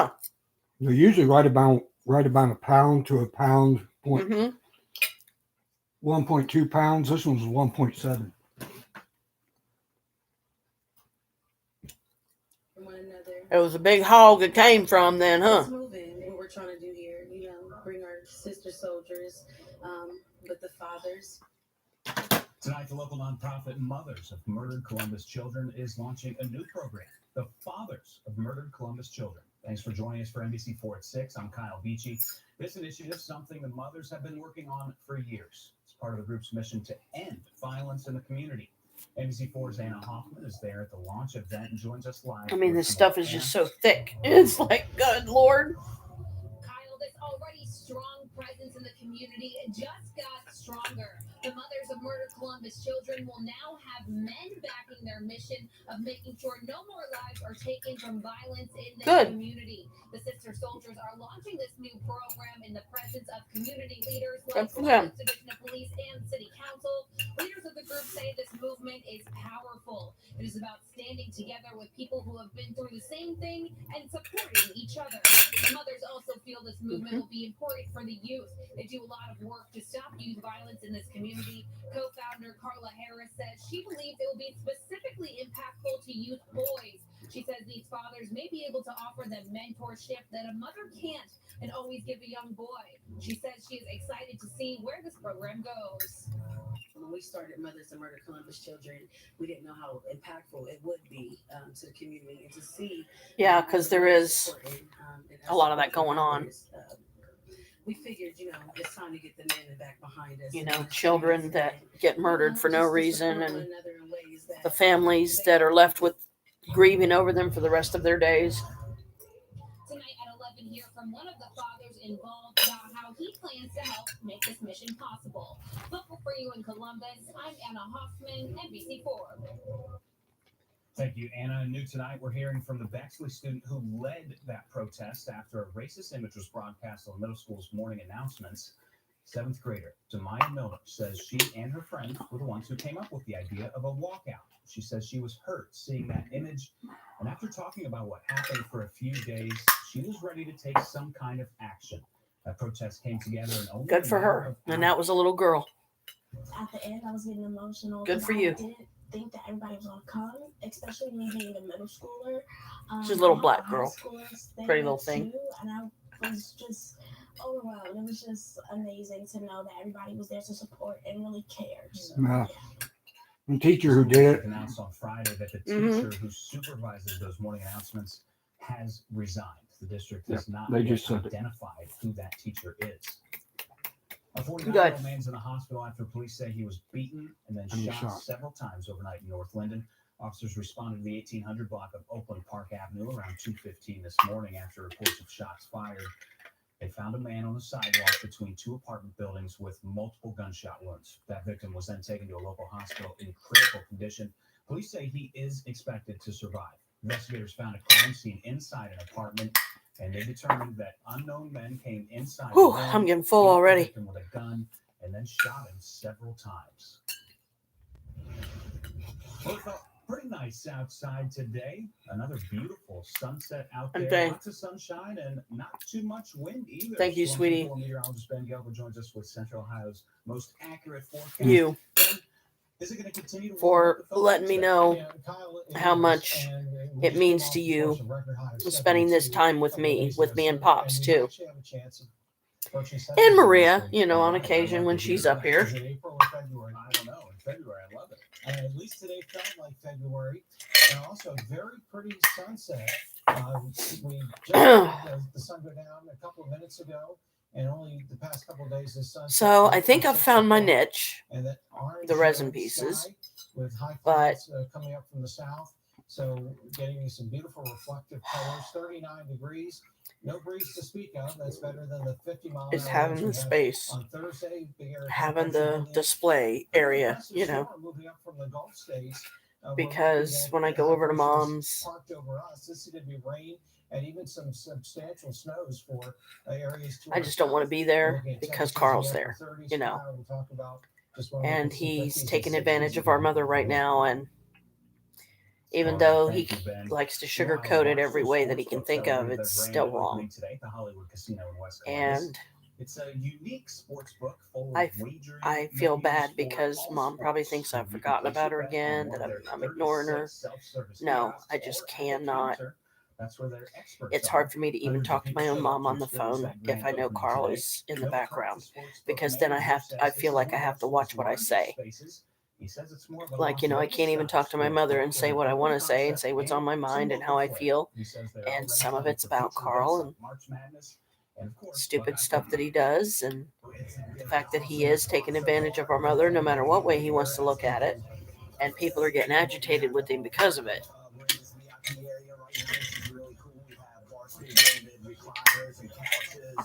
Because he wants to be picky, and he wants to be finicky, and he wants to be, you know, drag me 2 hours away with him to look at a freaking trailer.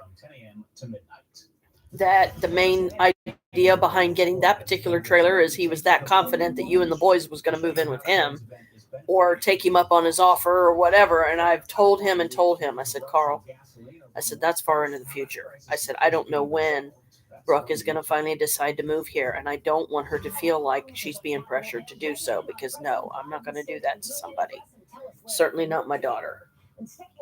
You know, so, and then it's like his whole attitude changed, his whole demeanor changed.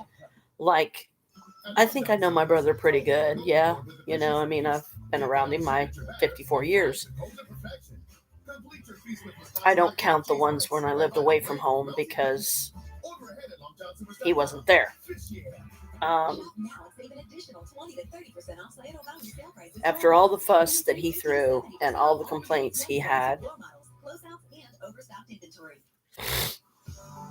the 67th annual Columbus Dispatch Spring. He's got all this money right now, and because I mean, he was literally going to buy this trailer, and it was like somewhere in the $30,000 range or some shit. I think it was something really high, like 3,500 or something. I don't remember exact, but it was, for me, that it was a lot. They have this home and garden show going on the 18th to 26th. No, I think I'm full, babe. I'm, you know, sorry if I'm talking too loud and messing up your news. Trying not to. Okay, hon, go ahead. I need to get me something to drink anyway. I'm full, but I almost ate all of it, so set her right there so I can go throw this trash away and get me another Twinkie. I didn't do that. Yeah, you did. Quit lying. Gotta get this put back up before I end up tripping over it. One of us will, and it'll get broke again. And he stressed enough how important it was for me to get out of a 28-day program and then have something else. These were like people who came in and they saved my life. If you or someone you know is struggling with alcohol or drug addiction, call now. Watch NBC4 today at 6 a.m. and you could win an 85-inch big screen. Delivery operations are expected to resume across parts of Nevada. This is after a fuel emergency caused a rush on gasoline. Nevada Governor Joe Lombardo declared a state of emergency on Friday after a leak in a California gas pipeline forced a shutdown. The pipeline, operated by Kinder Morgan, says they've now found the source of the leak at the Long Beach facility. Operations were expected to resume this afternoon with fuel delivery to the affected areas. Pipeline leak affected delivery of gasoline and diesel from LA to the southern Nevada region. And fire crews are battling a massive full-scale fire at a salvage site in North Carolina's Wayne County today. That fire was reported just before 1:30 a.m.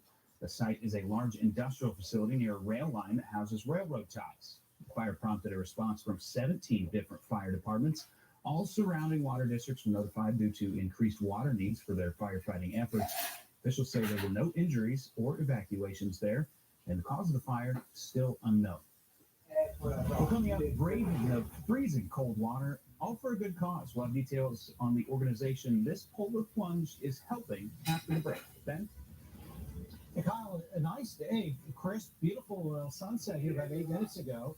Clouds are thickening up a little bit, so temperatures are not going to plummet the way they did last night. But even better will be the temperatures we can expect during the week. Brittany? Then it's City League Championship weekend for the boys. Afrocentric looking for a sweep after the girls' dominant win last weekend. Could the boys get back-to-back City League titles? Plus, Ohio State women's hockey rolls on senior day, including a first career goal for one of those seniors. And men's tennis takes its #1 ranking out for a spin at Virginia. If you're searching for the perfect way to say I love you, look no further than Kitchen Saver. Give the gift of a new kitchen in as little as 3 to 5 days. And at a fraction of the cost of your typical remodel, receive special financing with no interest. Get 24 months interest-free. This offer won't last long. Call Kitchen Saver today. Be there in a minute, Brooke.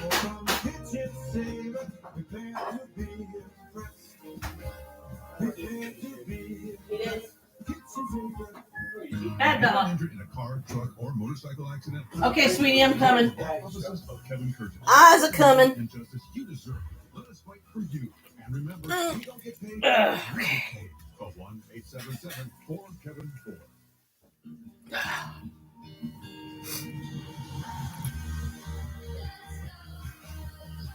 Back. If Michael calls, I'm not on the live. Yeah. Exactly.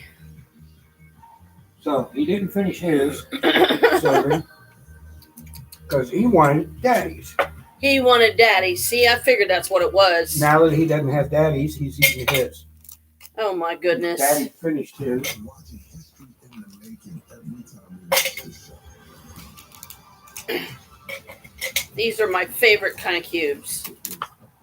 I love these things, man. Long ones. They fit down in some of these bottles so nicely, you know.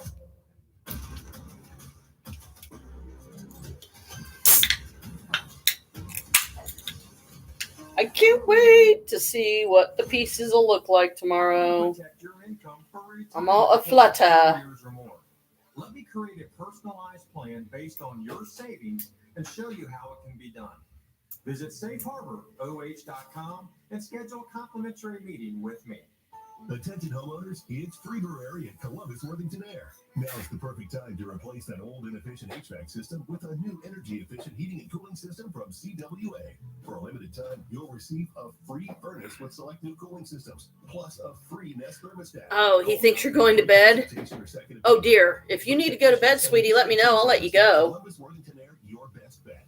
Visit CWA.com to schedule your appointment. And remember, you can't spell trust without us. Are you tired? Do you want to go to sleep? If you want to go to sleep, I'll end the live. I don't want you to feel like you have to force yourself to stay up. Okay. Just making sure. Was there to witness all the action. Because I want you happy, not stressed out and sad, you know. Why? Well, it's for Special Olympics Ohio. They are raising hundreds of thousands of dollars here. You don't want to go to bed? Okay, good. Well, like I said, I try to check, because I don't want you to, I know that you'll get off here when you're tired, you'll let me know. And if it's like after 2:00 there, your time, then that's completely okay, because I was up until 2:20 my time yesterday. So, uh-oh, Daddy's dropping stuff. Pops is getting the drops. Oh dear, we're in trouble. Teams have to raise at least $75. Christine Blair is the Chief Development Officer. Oh, poopsie poopsie. It is a crowdfunding fundraiser that allows individual participants to come out and do their own fundraising. But then when I'm good. It's a Saturday, so. Into a pool that's just behind me, and it's all to support all of the programming that Special Olympics Ohio does. Yeah, I can't even put the lid on right now.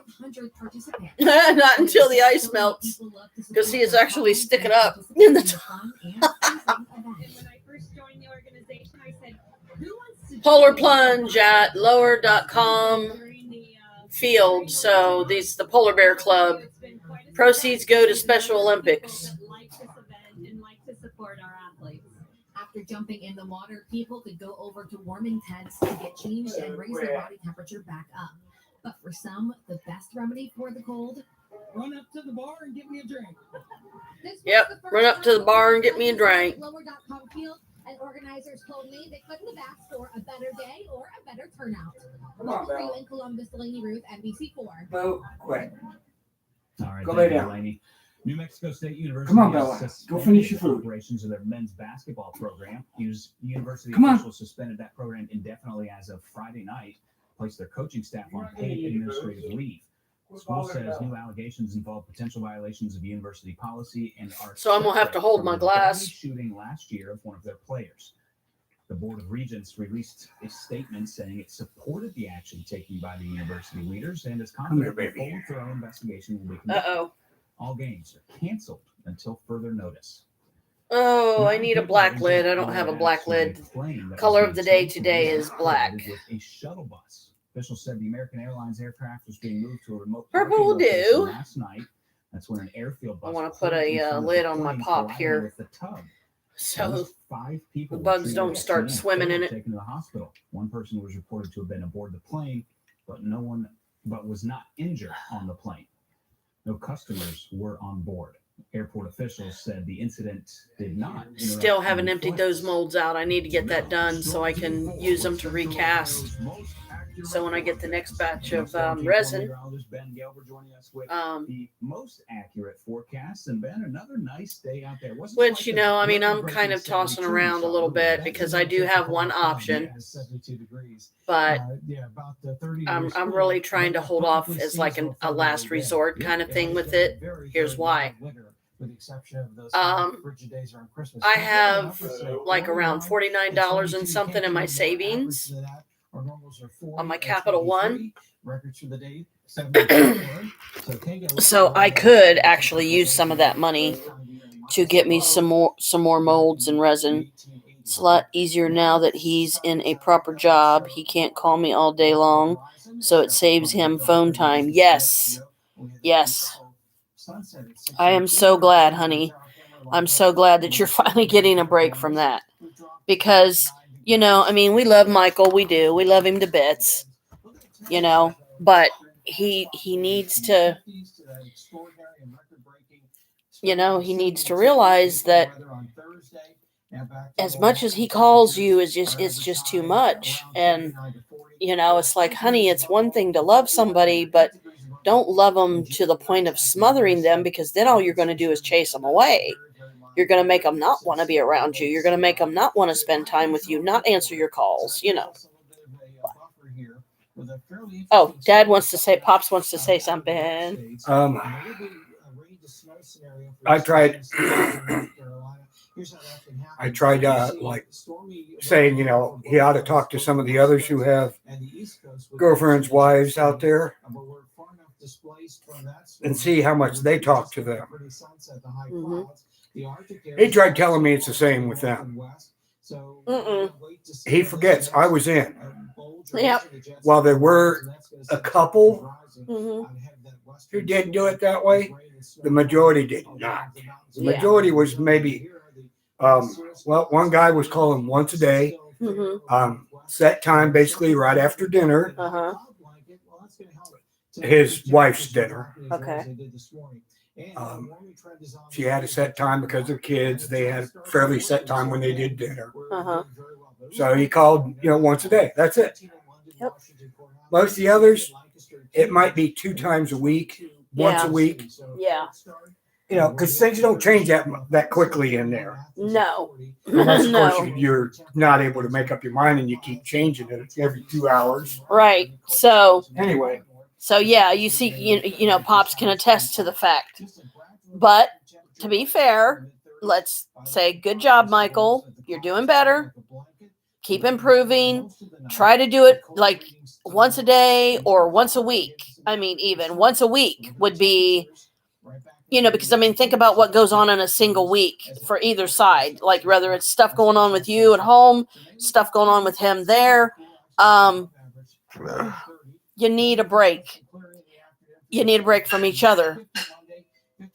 Because I can also speak from experience when I say, I think that me and Pops would have far less difficulties and problems and random arguments and this and that if we got a break from each other once in a while.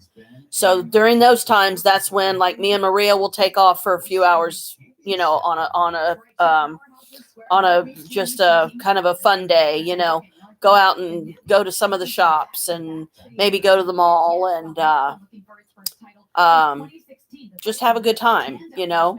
And when you're here, you know, whenever you're up and feeling ready to do it, you know, and I know it's not going to be the first day, because the first day I just want you to be able to come in, take your stuff into your room, which will be, you know, the same room you had last time.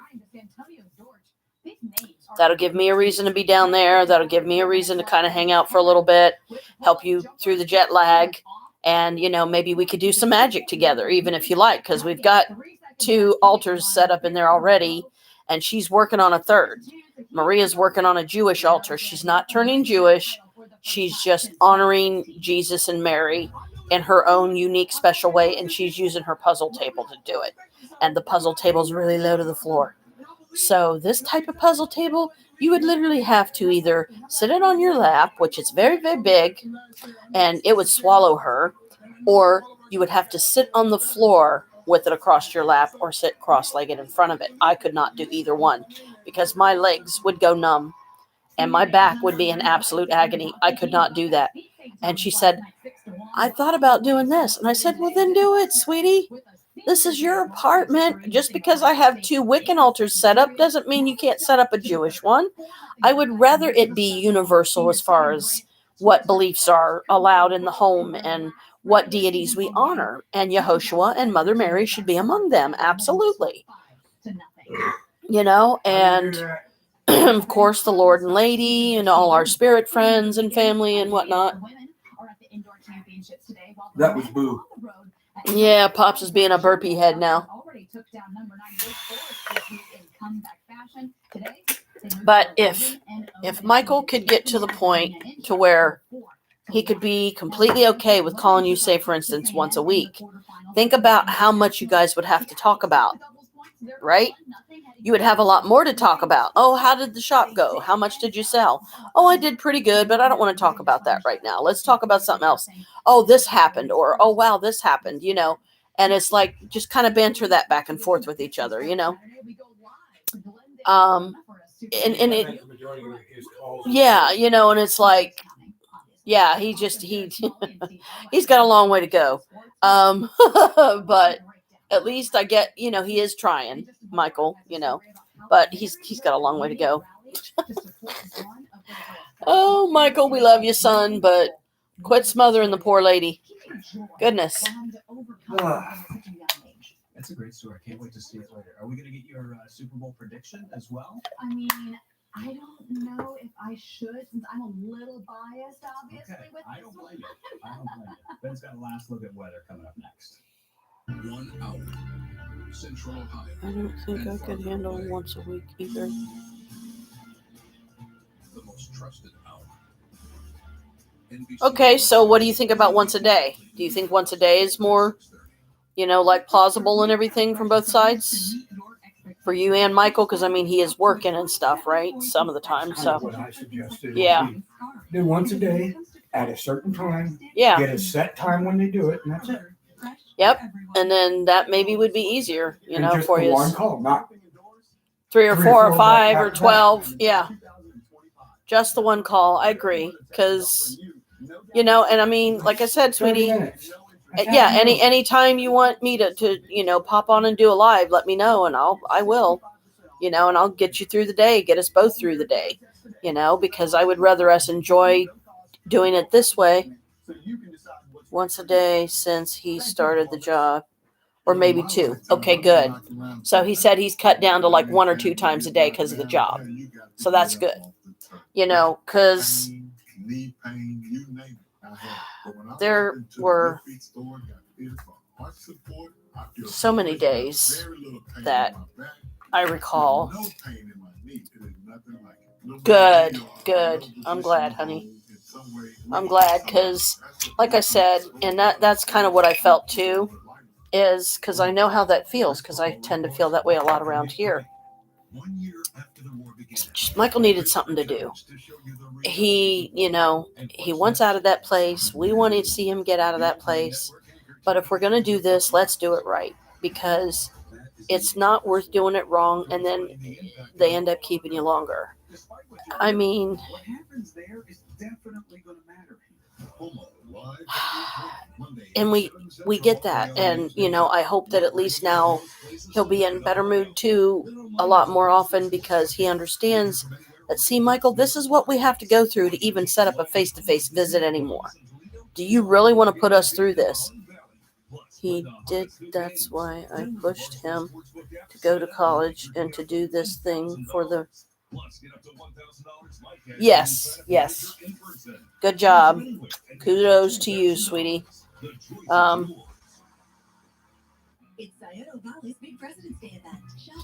Good.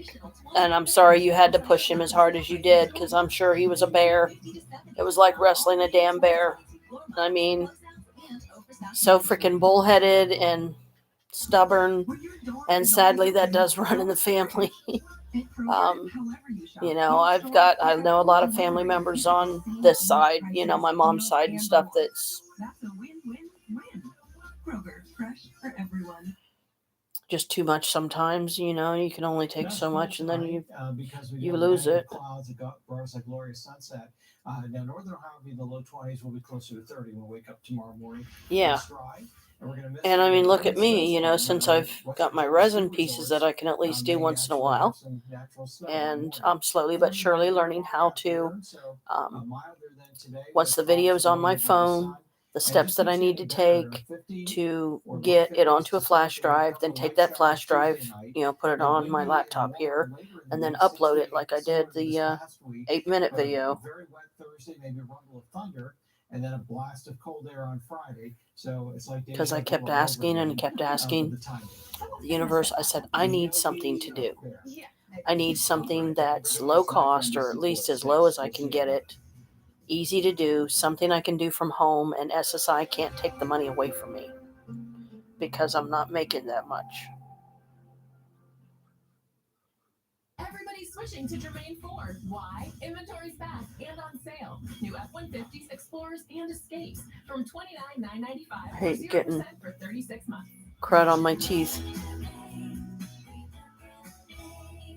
Spectrum presents The Download with Clarissa.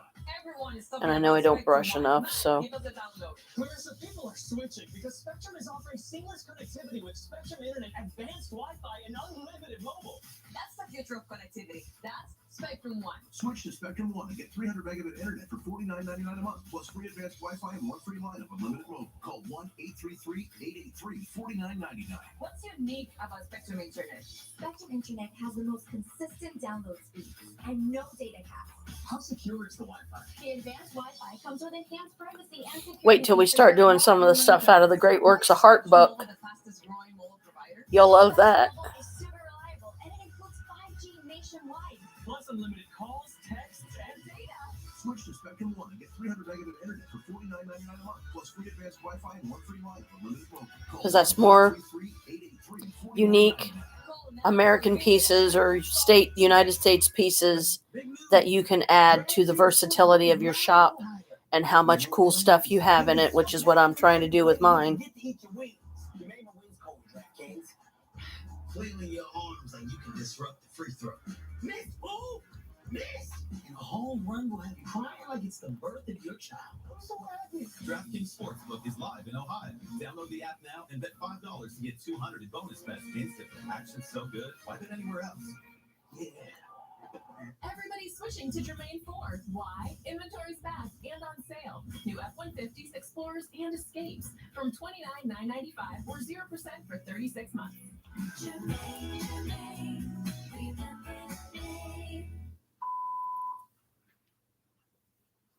Breaking news tonight, a U.S. fighter jet shoots down yet another high-altitude flying object, this time over Canada, amid the growing mystery of what was shot down over Alaska on Friday. The U.S. military searching for remnants of what it took down, but they're facing nasty weather off Alaska. And new questions today. What was it and who sent it? Stunning video of an avalanche of debris crashing down on rescuers in Turkey and the desperate need for more aid. Our correspondent is there as Americans help pull one family from the rubble. She's been in there for 5 days. Here she comes. Panic in Las Vegas. Long lines for gas stretching for hours after a gas pipeline shutdown sparks panic buying. I've never seen it this bad. Crash at LAX. A plane hits a shuttle bus on the Los Angeles runway. 5 people hurt. Why have there been so many accidents on our nation's runways? Shutdown. A college takes the unprecedented step of suspending its entire Division I men's basketball team. Why they did it? Countdown to the Super Bowl. We go inside the massive security operation to keep 1 million people safe. Plus, there's good news tonight. Why these students gifted their favorite teacher tickets to the big game. This is NBC Nightly News with Jose Diaz-Balart. Good evening. Just 24 hours after the U.S. military took down a flying unmanned object over Alaskan airspace, another one was spotted and shot down today. This time it was over northern Canada. Prime Minister Justin Trudeau tweeting, a U.S. F-22 successfully fired at the object. The search is still underway for the remnants of the one they took out yesterday, but they've been hampered by brutal weather conditions. This is Alaska in winter, after all, with limited daylight. The Pentagon says they are no closer to getting answers on what the most recent flying objects are, or even who sent them. The military has been on high alert since that Chinese spy balloon floated across the U.S. and was shot down. They are now analyzing it for intelligence. Spy planes Tracking it all from the White House. and drones and Tonight, Canadian Prime Minister Justin satellites Trudeau and whatever. announcing a U.S. fighter jet took out an unidentified object over the Yukon, scrambling both Canadian and U.S. aircraft after coordinating with President Biden Saturday afternoon. Just one day after another unidentified object was shot down over Alaskan waters, with recovery efforts underway in the Arctic and more questions than answers about who owned it, why it was there, and what capabilities it may have had. We don't have any information that would confirm a stated purpose for this object. President Biden ordered U.S. fighter jets to take it out with a missile just hours after learning about it. But already some key differences emerging with the Chinese balloon blasted out of the sky a week ago. First, in size. It was much, much smaller than the spy balloon that we took down last Saturday. Closer to a small car versus the Chinese spy balloon, which was 200 feet tall with a satellite on the bottom as large as a regional jet. The unmanned object Friday was also taken down much faster, about 24 hours after first being detected. We're being spied on now. To the 8-day journey the balloon took before being hit over the Atlantic. And then there's the elevation. The object was flying at an altitude of 40,000 feet and posed a reasonable threat to the safety of civilian flight. Much lower than the Chinese balloon, parts of which are still being recovered off the coast of South Carolina. We have located a significant amount of debris so far that will prove helpful to our further understanding of this balloon and its surveillance capabilities. The retrieval efforts in Alaska complicated by treacherous conditions, with searches being done through ice and snow. Part of the mystery, if it's not another balloon, what could it be and from where? I think that it would be harmless than a active Chinese intelligence collection effort. Raising questions about U.S. protocol for other similar objects in the sky. On a given day, Well, munching on my almonds and stuff as much as I have been lately, I know that's a lot of why I had to clean my teeth off. tries to decide, are they a threat or an anomaly? Last thing I need right now is a frickin' infection in my mouth. Yeah, President Biden was first briefed on that yesterday afternoon, ultimately authorizing the operation today. But a White House official tells me the object's origin and size are still unknown. Jose?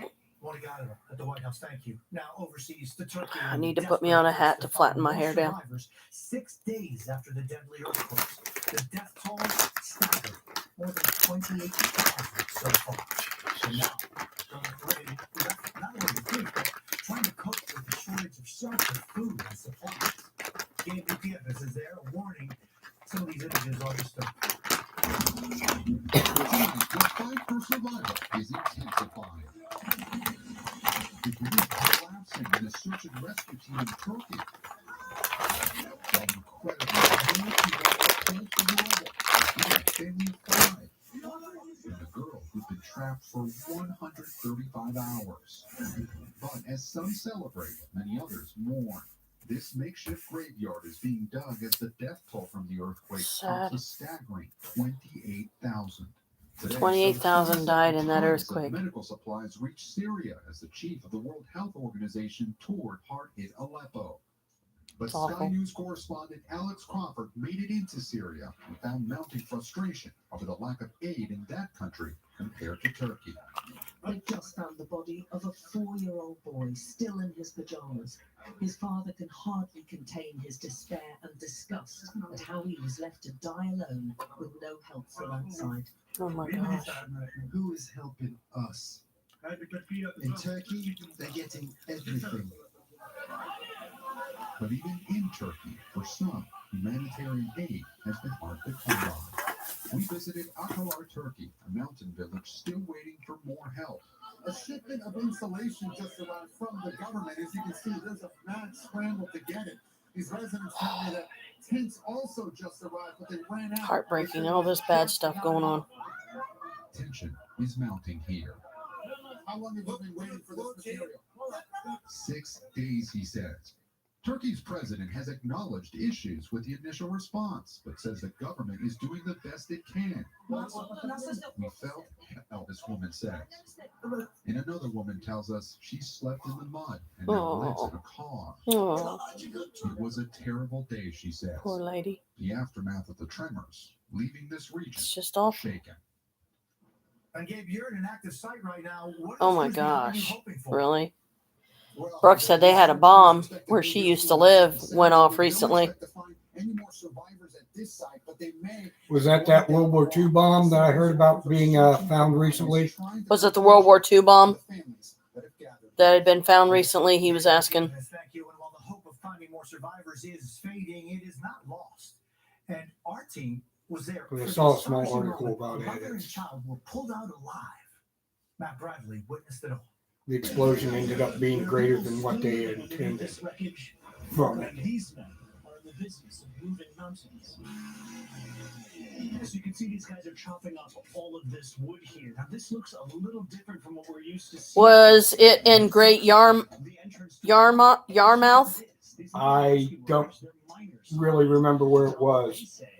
I just remember that recently there was a World War II bomb that was found, and they did a controlled detonation that got a little out of hand. Basically, the explosion was a little larger than they intended. Yeah. But from what I heard, what I saw in the article, it was just a real quick blurb. It didn't seem to indicate any major damage from it. That's all I know. Happened the other day, she said. About 2 to 3 days ago? About 2 or 3 days ago.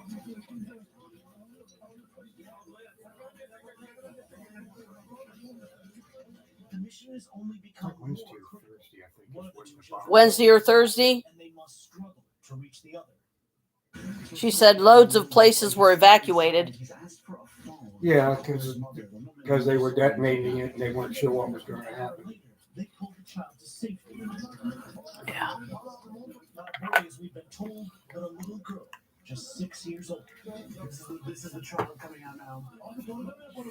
I love this one. That is such a pretty purple, isn't it? So you can see the pinnacle really good. I love these things. I found them on Amazon. These ones you sent me, I found the exact ones. Like, yes. There is a state of emergency in Nevada tonight over a possible gasoline shortage. It also ended with a leak in a California fuel pipeline, creating a chain reaction sparking panic at the pumps in Vegas. Dana Griffin reports. So yeah, just another day with mom and pops, huh? But at least it's a good way to spend the night, you know, spend some family time together the only way we can right now. Well, I believe so. At the Sam's Club in Las Vegas, the line backed up at least a quarter of a mile into the street. There's people all over the place. Rosie Tucker works at a gas station in Las Vegas that last night ran out of fuel. He says drivers were growing tense. When you looked outside the gas station window, what did you see? Yeah, like imagine like a Black Friday, people waiting in front of stores and whatnot. The chaos stems from a pipeline Black Fridays. facility in Southern California. Black Fridays are crazy here. Areas like Las Vegas and Phoenix. In a statement, the energy company said at approximately 4 p.m. Pacific time Thursday, Kinder Morgan began investigating a release inside its Watson station in Long Beach, California. Adding today that restart activities are complete. Nevada's Governor Joe Lombardo, who issued a state of emergency calling for patience until supply is refilled. Still contemplating something in my head. From panic buying. According to the company, Kinder Morgan operates approximately 3,000 miles of pipeline that serves Arizona, California, Nevada, New Mexico, Oregon, Washington, and Texas. It highlights how one leak, even hundreds of miles away, can cause panic at the pump. Dana Griffin, NBC News, Long Beach, California. Still ahead, high-tech Super Bowl security, the massive effort that goes into protecting the nation's biggest game. Also, an unprecedented move, an entire university men's basketball program now suspended. Shingles. Some describe it as pulsing electric shocks or sharp stabbing pains. This painful blistering rash can disrupt your life for weeks. A pain so intense, you could miss out on family time. The virus that causes shingles is likely already inside of you. If you're 50 years or older, ask your doctor or pharmacist about shingles. Our ancestors No, thank you. I've already got my shots. Our ancestors had hope, and our ancestors had ambition. Got the old one, which was 2 shots. Born in 1840. Then they come out with a new one that's more effective. Pharmacy recommended I get it too, and so did the doctor. So I went ahead and got it. Family was part of Black Reconstruction. Exactly. Finding out this family history. Oh, yeah, I'm sorry, babe. I forgot to put a bag in there. It was just... So he puts it over his head. Oh, yeah, okay.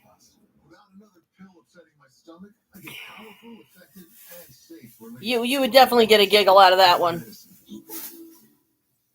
Okay, here he goes. Hang on. There you go.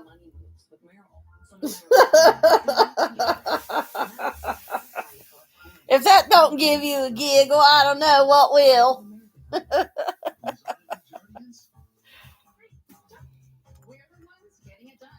He did that to make you laugh. I still like the. We like it when our daughter's laughy happy. Still like that. Commentators. 1, 2, 3, 4. You got 5 crying, laughing so hard she crying. I still like the one. The commentators thing about the multiplying. Oh my God! Yes, when he squirt fucking coffee out his nose. Oh my God! Now, I would have said it. You would have pissed yourself. I almost did. I was like, oh my God! It was so funny. I'm sorry you missed that one. That would have been. That was epic. Let's say. Like I said, I would have. My comment would have been more like the stupidest multiplying. We're on it. We're on it with Giants. It was a good belly laugh or whatever you want to. When he did that, I was like, ha Way to secure the Super Bowl. This year, new high-tech tools and eyes in the skies, all designed to keep the safe. We so silly. It's all right. I've almost gotten Mom laughing so hard she almost peed herself. Oh yeah, we've had those days. Those are always fun. I actually have gotten Maria to pee herself. Yes, she has. He has. Literally, he's gotten Maria. He's made her laugh so hard she peed herself before. So, oh my goodness sakes, she really lost it when I told her he squirted coffee out his nose because of that video. Funny as heck.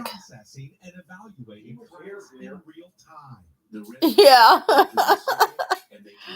Oh, but anyway, so yeah, the giggles keep us going, right? That's it. the giggles keep us going. Let's be silly and be girls, and heck, let's play with Barbies. Dress them up, go out to the mall, you know. Oh, man. I got to get me a Barbie dollhouse of some kind of, so I can display some of mine just for the heck of it, to remember my childhood days and teenhood when that was my Barbie phase. Every venue packed with Philadelphia Eagles and Kansas City Chiefs fans is under careful around. Not a sports person. Neither is Pops. We just don't care for any of them, really. I mean, now I can watch a baseball game, you know, with friends or family, or maybe even a basketball game or something, as long as it's only once in a while. Like, and they had absolutely nobody else to go with them, I'd go. Nope. You know, just to have that family time with them. Nope, not me. So, but, you know, I mean, I count the good times. I enjoy the good times, and that's the best time to remember those and bring them back up so you can laugh and giggle again, is when you're having bad stuff go on around you. It kind of balances out the energy a little, you know. I don't like all the stupid things like that. Yeah. Oh, you got to refill this one. It shut itself off. I'll let you put the lavender in this time if you want, so I don't put too much, because I don't want to overfill it. Because when I filled it the other day, I was afraid I had overfilled it. I don't know if I did or not. I don't want to ruin it, because it's a really nice one. These are pretty good size. And I got me a couple of bottles of lavender oil. Still sounds like a decent amount. Oh, you're going to put a different scent? Close. Okay. You got to close so I can get to it. Oh, I got to put the foot thingy down so you can get to it. Hang on. There you go. Different how? You saw high commission investment products, right? No, Fisher avoids them. Okay, I see the fill line now. I'll have to remember that. Yep. That's where it be. Papa's going to put one of his stink purdy scents in it this time.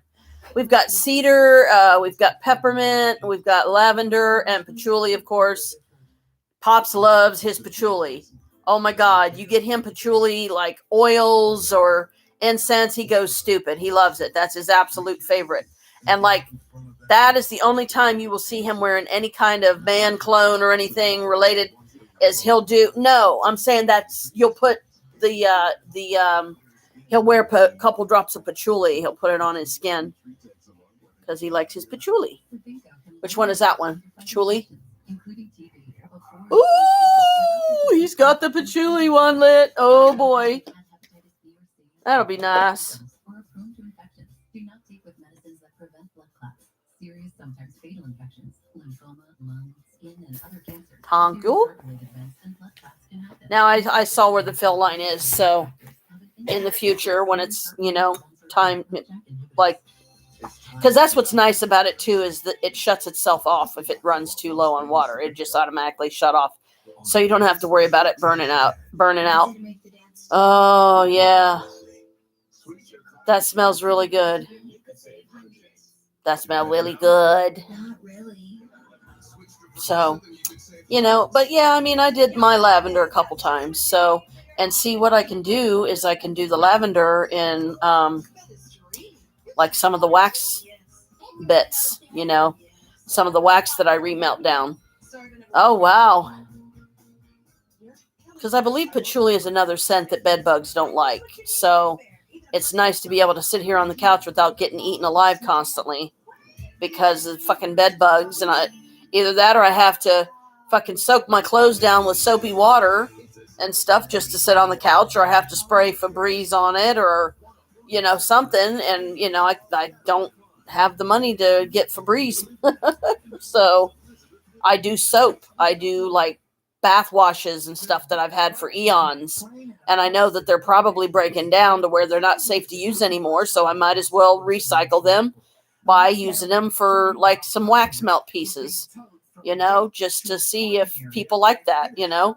like imagine a whole jewelry box of the wax, but that you wouldn't be able to do because as soon as you tried to take it out of the mold, it'd break apart. I've gotten away with doing lids. The square jewelry box, I've done a lid totally in wax, and it did fine. But, you know, I'm going to have to start doing some oithy colors, some dark greens and stuff, so I can maybe do a set of dark green stuff that Chris would like. And, you know, because some that don't get sold, I'm going to probably be giving away as Christmas gifts or something, you know, because it might be all that I have come next Christmas, because I don't know where we're going to be. I don't know if we're going to be finally moved into the house or what, you know. In the city of Montgomery. Pastor Kathy McFadden has been at the helm for 2 decades, just a fraction of Old Ship's stunning 171-year history. Founded by slaves in 1852. And I would love to have my own Wiccan church here too, but I don't know how well that would hold over, especially with the different types that live around here. President McKinley, Booker T. Washington, and Dr. Martin Luther King. All of them spoke here. All of them spoke here. Now, Old Ship is getting new restoration thanks to a grant from the African American Cultural Heritage Action Fund, part of the National Trust for Historic Preservation. Ooh, baby! Hello. Boo's over here next to me. Hi, baby. What you doing? Churches are among the oldest institutions in the United States. These places have been at the forefront of meaningful and critical democratic reform in American society. You can't tell the story of America without talking about the story. You did it! Black church. I have to remember to use less of the patchouli than I do the other ones. Yeah, because that one looked like the one that you got from the the thing that we go to at the end of May sometimes. Comfest. Remember the patchouli you got from there? That it looked like that was the kind you were using. And that is the good stuff, I remember. Pine, too. He loves pine scent. A really, really nice pine scent. Cedar, patchouli, pine. That piece blend I like because it's patchouli, orange, tangerine. Yeah. A little something else in it. I can't remember what it is. Yeah. And as a Christian faith, I'll see if I can't find some of those online. Maybe find some on Amazon and put them on my wish list and get us some sometime. So your suggestion and opinion, not you yet, Brooke. Should I take some, as little as possible, but take some money out of my savings and get my 2 molds that I want so I can get me some more resin so I can do some more pieces in these colors? Should I do it? Because, I mean, I'll try most part, I will try to keep it around the $20 range or within that bracket.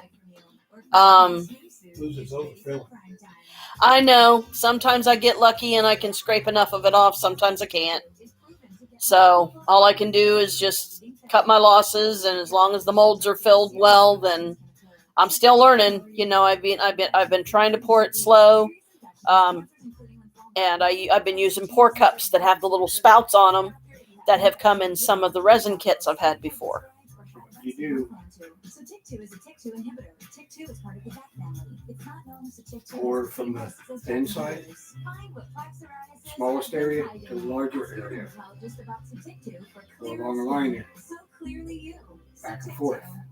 That's what I When do. you get just short of the edge, stop pouring. Yeah.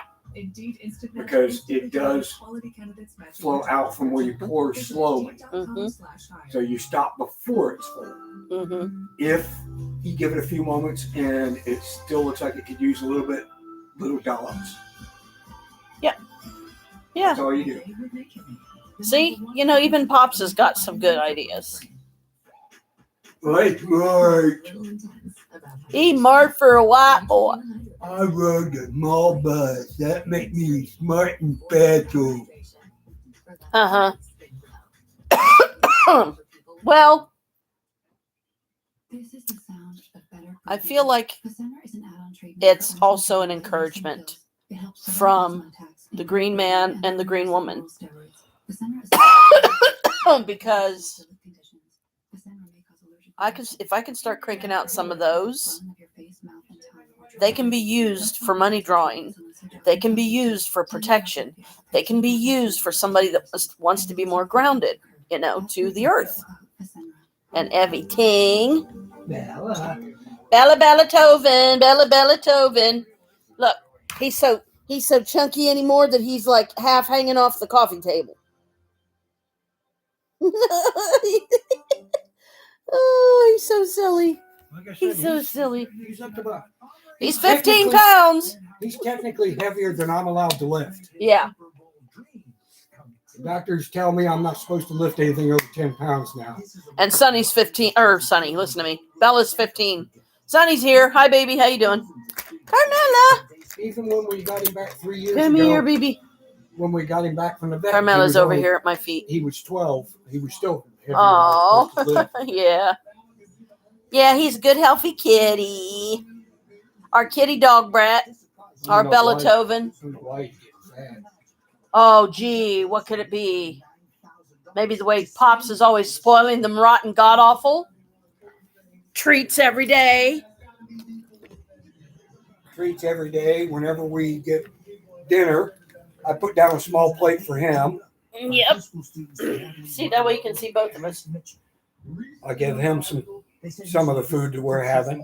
Mm-hmm. It's more to keep him out of our face. Yeah. Sometimes it works, sometimes it don't. Yeah, like tonight it didn't work. He wanted Daddy's chair. He wanted Daddy's chair, damn it. Not his. Not his. He wanted Daddy's. I think part of it was because I didn't give him, since I gave him a decent amount of the meat, I didn't give him any of the cheese mashed potatoes. Because that was the Wisconsin cheddar. He likes the Wisconsin cheddar. He likes the cheese ones and he likes the butter ones. Aw. He got mad at Pops because he didn't give him some taters, I guess. Or something. I'm assuming that's the reason why he decided he wanted what I had on my plate instead of what I gave him. Yes, cheeky. That's it. That's the Brit speak. Cheeky. He's being cheeky. He's a cheeky boy. I love that. I love that. Ugh. I love that term. So much more than the big game. Yeah, it's amazing because I swear the longest time, when I would play my Farmville game on Facebook. Oh, stretch. I actually had a Maine Coon on my farm. And I was like, gotta send me a Maine Coon. And then I forgot about it. Well, look what happened. Years later, here he is. He's enough of a Maine Coon that to me, he is Maine Coon.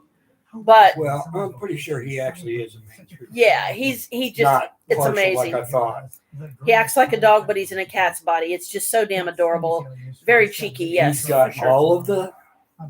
He's got the ear tufts, though his aren't quite as stand out as most are. Carmela! But he's got the ear tufts. What you doing, baby girl? He's got the curly hair on the belly. What you doing? He's got the hair that is technically red, but such a dark red, it's black in most light.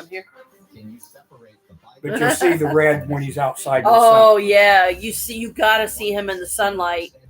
Oh my God, it makes me melt every time because the sunlight hits his fur just right, and you see that gorgeous red. He's got the oversized. Yes. His paws are oversized for the size of the rest of his body. Not by much, but his canines are bigger, which would make him intimidating to people. He would be a little scary. You don't know how many people have been afraid of him out back until one of us, usually Chris, would say, it's okay. He's friendly. He's our cat. He's very loving.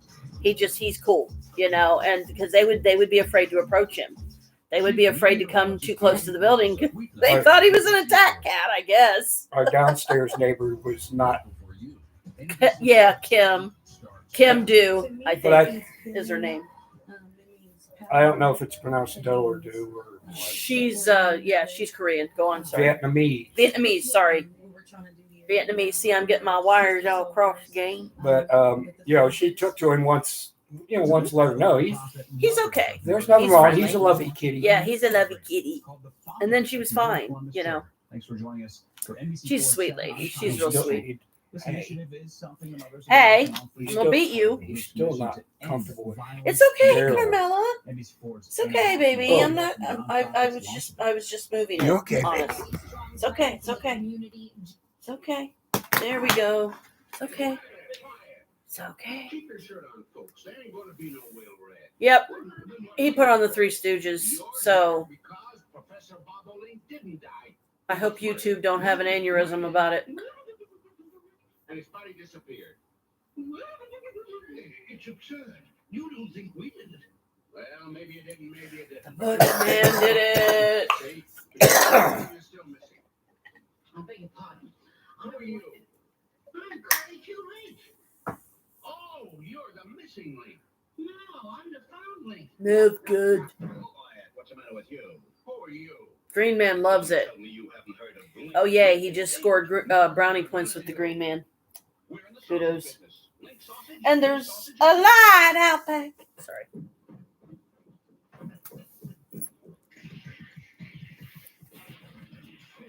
You can turn it up a little bit if you want, babe. I'm trying to keep my voice down.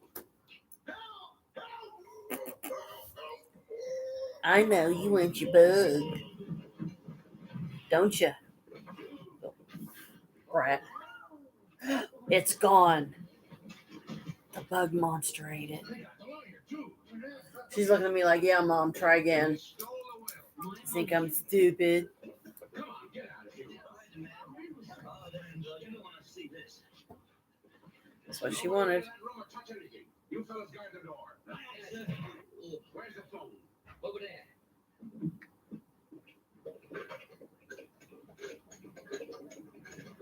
Eyes playing with kitty cats. 111 Riverside Drive. Yes. I wish you could see him. You'd be laughing. It's so cute. Oh, who goes there? Friend or enemy? Give the cow sign. Hey, friend.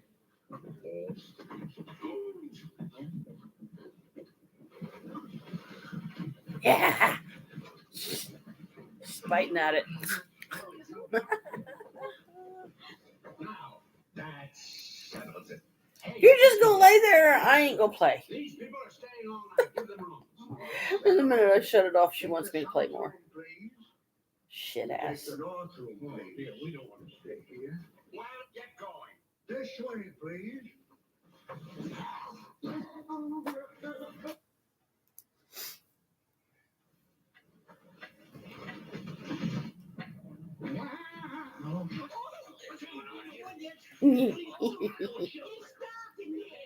I can see the darkness. Please. Oh, it's you. Get down, honey. I don't like darkness. Oh, I must have put Our out silly the kitties. Come this way.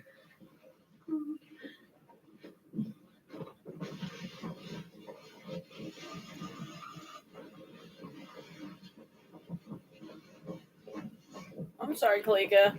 I wouldn't go. Kalika was like, Mom, I want to play. I heard her in my head. I'm sorry, sweetie. Yes. He was a chemist. Get it. Made his experiments in there. I mean, it's nothing for me to end up playing with all four of them Poor with it. Mr. Lee, he was murdered in this room on the very spot. 'Cause, I mean, this place is just, like I've said it a million times, but I wish they had more room, you know. What's the matter with you? Can't wait to give them their cat room and when we move into the new place. Master's body. Gonna have fun with that. Do you have to keep reminding me? Yeah. Good night, gentlemen. I hope you'll have a nice. It's adorable. It's adorable. long sleep. Where's your arm out, you know? So bad. We might as well go to bed. Suppose the murderer comes back again. Shut up. You got nothing to worry about. If he stabs you in the head, he'll wreck his knife. And don't say murder anymore, will you? Come on. You gonna play? See, the minute I turn it off, she's like right back in my face. Like, Mom, well, then fucking play with it. I want to be Oh, a Freddy cat. Yeah. But then Kalika insists on staying in the dining room, so I have to shine it in there. She can play with it. Blow out the candle. Oh no, then it'll be dark in here. I'm scared. I might see a ghost. Blow it out, I shut her up, blow out your brain. A reasonable facsimile thereof. A reasonable facsimile, all right. Oh, the cats play leapfrog over each other. One of them shining the light, and they're both in the dining room playing with it.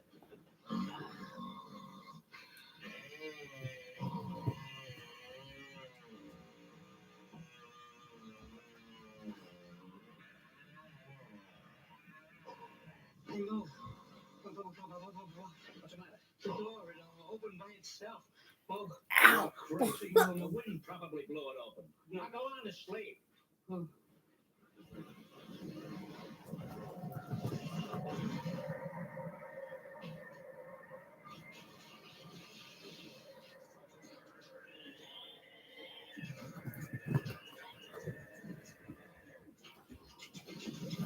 Yeah.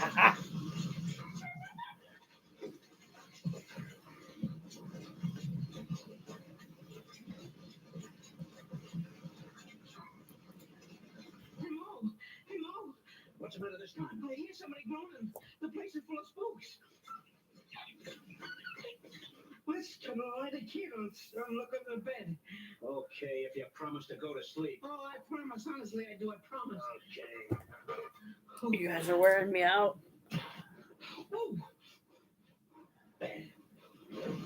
Anyway, the resin pyramids I was telling you about earlier, I just remembered you could actually light one. It looked like a candle, and I'm like, wouldn't that melt the resin? How does this one work? So I put it on my list. Oh, here comes the skull with the bird in it. Well, look under here. I'll start again. There's a spring, a bed slats, and some bed slats. There's a rug and a mat. No, a skeleton. I don't see anything. What's the matter? It's dying, girls. If you don't stop seeing things, I'm going to gouge your eyes out. Now, there's nothing around here, you understand? Here, take a good look under the bed. There's nothing there but a mattress. It might have fallen down on the floor. I wouldn't be surprised. That's a fine time to be hello. Oh, yeah. He spoke to me again. He's walking around. The spook spoke. Hey, what's going on around here? There's a hideous ghost walking around with its head in its hands. Where? There. There's nothing over there. Where? It went behind a chair. Did I ever show you my bear that Maria got me? Go on, you guys go first. I'll be right behind you. I don't think I have. She's in here. I have to keep her in a box, though, because otherwise my cats would have it shredded. Behind there. Oh, I can't look at this. I can. No!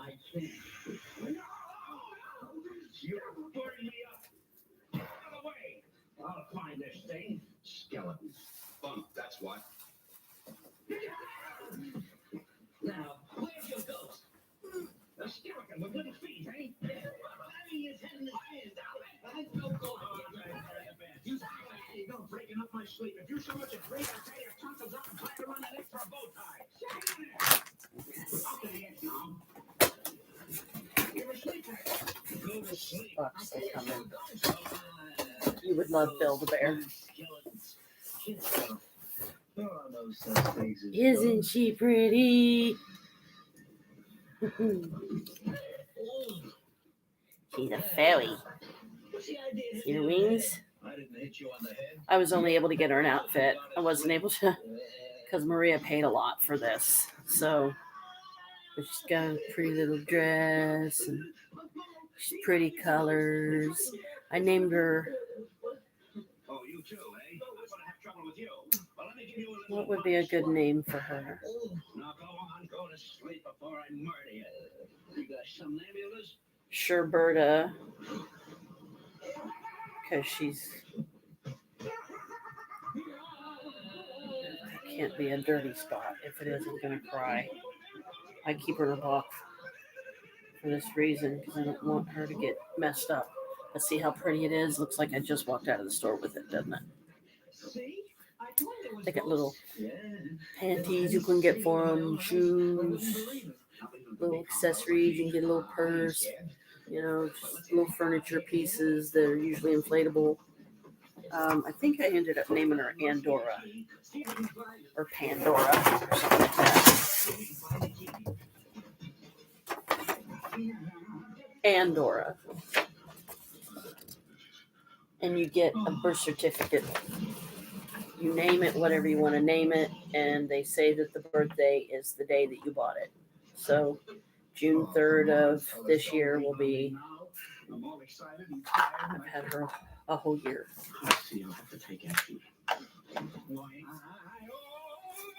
But this is some of what I'd like to be able to do. If I can start making some sales, be able to get her like some little shoes and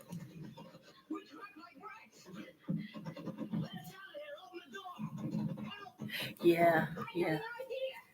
Mew is like, because this is a bear. Yeah, I guess she is a cat, isn't she? She look more like a cat or a bear.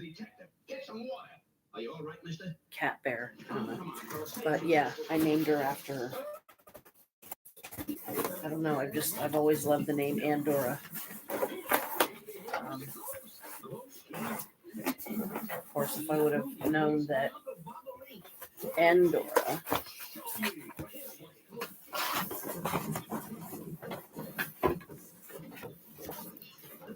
from Bewitched,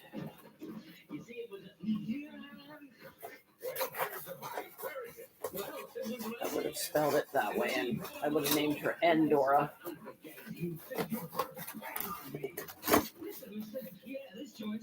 25 years. This place is 25 years old.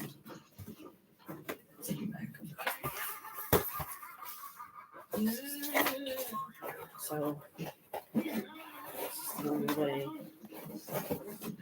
I can keep it clean, keep the cats from destroying it. They would have this box shredded. So I have to put this up on a table. Otherwise, they would have it shredded. And yes, yep, from Build-A-Bear. And Mew is cool in Pokemon because Mew's a cat, right? So yeah, Mew's cool. I've actually gotten Pikachu quite a few times, believe it or not, with the little DS games. There's this one section that I go through. It's a forest, and if you defeat the creature, there's a Pikachu. If a Pikachu pops up and you defeat it, then it becomes part of your arsenal. And Pikachu can kick some butt. Oh, do they? Oh, good. Yeah, I got a decent amount of them. I got a real pretty. Think she's glittery and light purple that Alicia got me one year. She was little girl. She got it from Tuttle Mall. And it meant the world to me. I think all my Build-A-Bears are downstairs in garbage bags, and I just hope that they don't have mildew on them and stuff, and they're not destroyed because the basement's really damp. Sometimes it has a certain dampness to it, and not that you can't breathe or anything, but to me, I like the basement, I guess, because it's the closest to the earth. And it's kind of like my witch cave, where a bunch of us can gather around and just talk and hang out. And, somebody can bring a book and read out of the book just to entertain everybody and have discussions about it, and just have fun. Have fun with it. Why is everyone talking about Navage And the battery's doing real good on this. It's about down to I half. don't know if anybody is talking I'm gonna about try it. to let it get lower this time, closer to the red, or if it gets into the red, then I'll definitely have to plug it in. Because I don't want it to die halfway through the live stream. So Hopefully I can talk Pops into it tomorrow to get that other video transferred. Or show me how to do it and walk me through it, with my phone and everything, and I'll do it. And I'll even use my main computer because it has more USB ports. This one I would prefer. But, the whole process of transferring it from the camera to the computer to the flash drive to the other computer. No, you should be able to just do it straight to that computer. Oh, I hope so. That'd be good. We'll get a horse on the lap again. Yep, he's got Bellatovin on his lap. Bellatovin! Hey, is that you up there? Is that you? Who's that kitty on the screen now? Yeah, I hope they're okay, because I've got a camouflage bear that I got because I found out that I have ancestors that were soldiers. And how I know this was I got to go to, that would have been Washington, D.C. or something, I think is where that was. The wall that has the names of all those who died in Vietnam and stuff. So I got to see the wall. Jim took me one time. I think it was me and Michael both. Michael was quite little. And I was just, it was indescribable. You want to talk about a paranormal experience. Holy mother of wow. Holy crap, let me step in my own feces. I mean, just mind-blowing. And when I got to this certain section, I don't know what the name was, but I started crying like I didn't even know the name. I didn't even acknowledge the name, but they were so happy that I was there. And I just, at one point, I remember looking up, and the park that we were in where the wall was full of the spirits of every one of those people that died on that wall. I was like, hi. Yeah, that was, you want to talk about overwhelming. So I have a camouflage one. I have a light purple one. Pretty sure I have a pink one. I have Eric Bear, which was my first and only teddy bear that I had when I was little. We lived over on Town Street. I was in my teens. They had these 3 set of bears. Eric Bear, Ryan, and what was the other bear? Eric Bear, Ryan. What was the third bear? Anyway, there was 3 bears, 3 different colors. I got Eric Bear. Eric Bear originally had an orange little preppy shirt and a pair of blue pants on. But those pieces got so old, and I have not bought him an outfit in ages. And that was the teddy bear that I slept with for a long time. Long time. Well into my mid-20s for sure. Because, and I mean, even today, I'm not ashamed or shy to admit that I still sleep with one of my stuffed animals sometimes, because if I have like a really bad dream or something, it reminds me that maybe part of the reason why it's so scary to me is it's something from my childhood that I have not yet dealt with, that maybe my ancestors are saying you need to face this and be able to get it out, and this is time for you to know.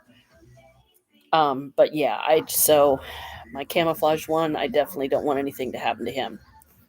And I think I ended up getting him like a Batman t-shirt or something, and got him a cute outfit.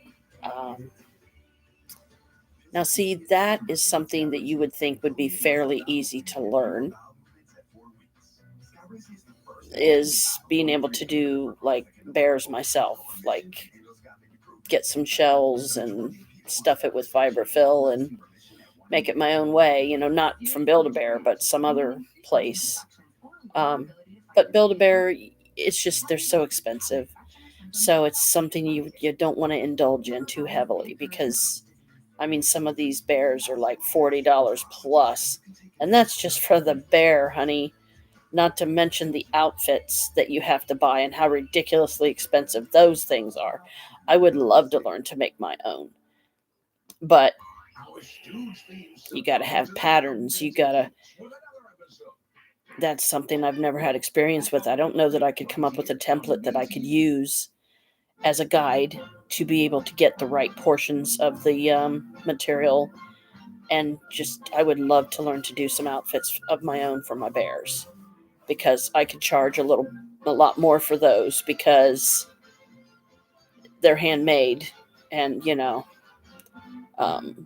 but not too much either, because like if the material, if I got it from a thrift store and it might get compromised in some fashion or something, then fall apart, then I don't want them coming back and griping at me. And it's like, look, you bought it from a thrift store. What did you expect? Three Stooges. Yeah. Sometimes I can actually laugh at these again, which is nice. It's the whole black and white thing. It's Old Panther. Distilled yesterday. Okay, sure. Woman Haters Club.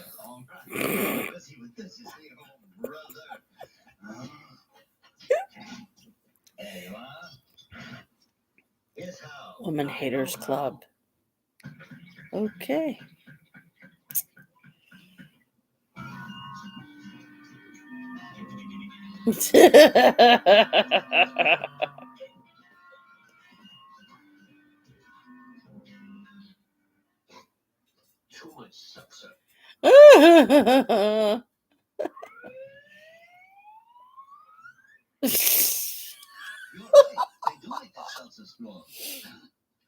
He looked like he stuck his finger in a light socket. His hair went straight up. The one with the curly and then the bald.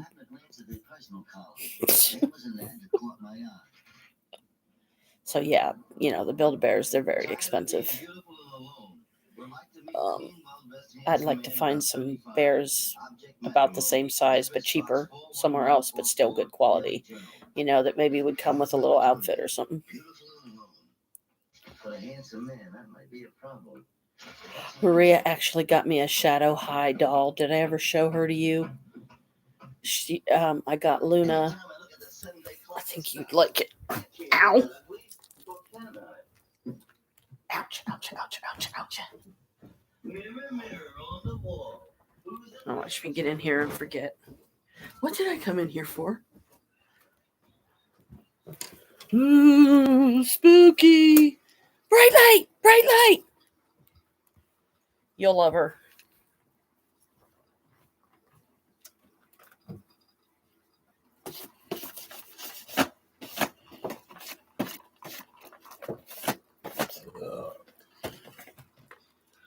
This is Luna. See, it says Shadow High. Her skin is gray. Her hair is silver. Her outfit is silver. And then over here, she has a cute little black and gold outfit and a pair of shoes. But I never opened mine. Now, would it then not make sense to have Rainbow High? And this one was every bit, you might as well say, as much as the other one. So now all that's left before this collection to me is complete is Monster High. So Maria got this for me at Walmart. It has, you wanted to see the little cheerleading outfit. See, look at that. Isn't that cute? And she gets a pair of shoes with it. And that's a little outfit. It's all rainbowy. She's got rainbow colors in her hair. And then Luna has these little knots on top of hers. See the knots on top of her head? That's her hair. And there's her little outfit. There's her shoes. So yeah, she got me the rainbow one first. And she surprised me because we were in the store and all I did was go, ah! And I literally stopped in my tracks because I saw this rainbow haired doll and I just went stupid.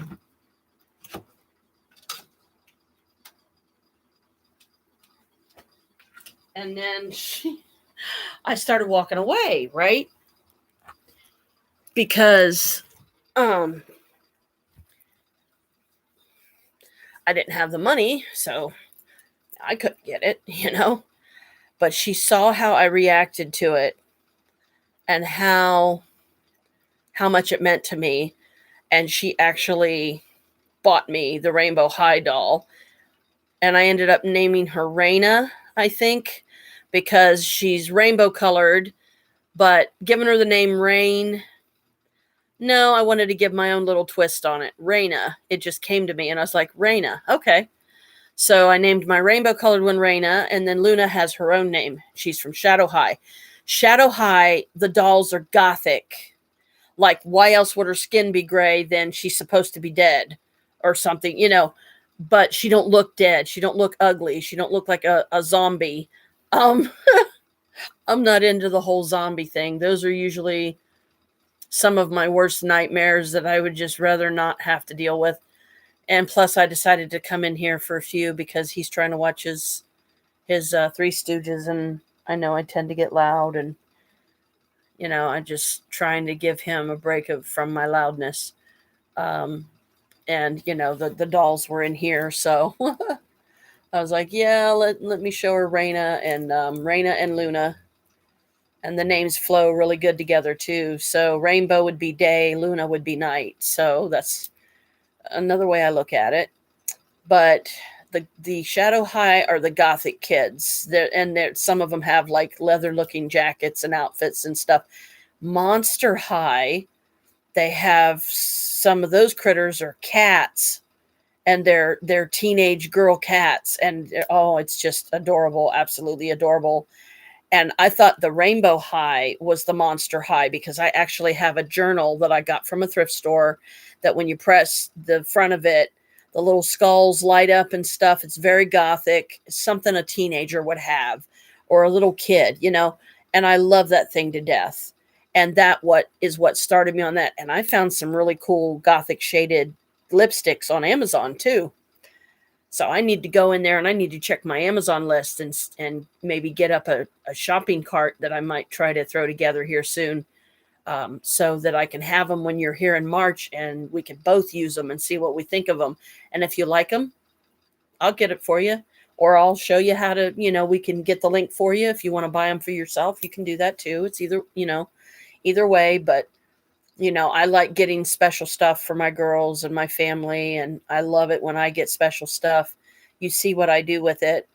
And I want to get Alicia one of the little coffin shelves because I just think she would love that. And I love it. And it's little, it's like, because I know the one that's hanging on your wall in your TikTok shop was big enough on the one shelf that you had that huge selenite heart.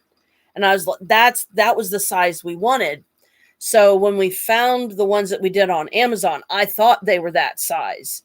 But when it got here, it was already put together, and I loved that right away. And the box was small, and I'm like, what the? And then when we took it out of the box, I was like, oh my God, I love it. But because it's small, you obviously you can only do smaller things. Like the first things that I put on there was some of my jewelry boxes. And then I like the setup the way it is right now because I've got my crystals that you sent me. Yeah, and I know you said you sent me that link on my phone. I hope I still have that. I never clicked on it. And I know you said it would be extremely expensive to get the big shelf that we really wanted through you, because of the shipping and everything. And I totally get that. I do. I'm just trying not to get over anxious about my next parcel that's on its way because I can't wait to have my little buddy Groot. I am Groot. Love him to death. Did Pops show you the dancing Groot that we have? Because I don't remember if he did or not.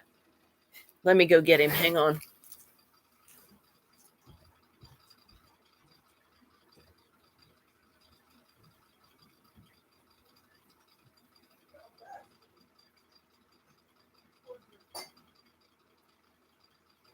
I have to wipe him down with a wet cloth or something, or a damp cloth.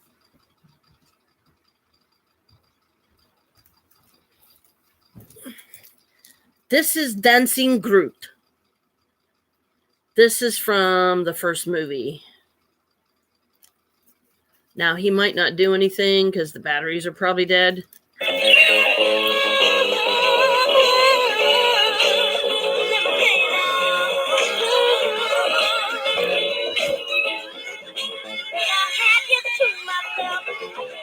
around. Those pretty faces always make me stand out in a crowd. Someone different from the bunch when he has those attitudes. Isn't that cute?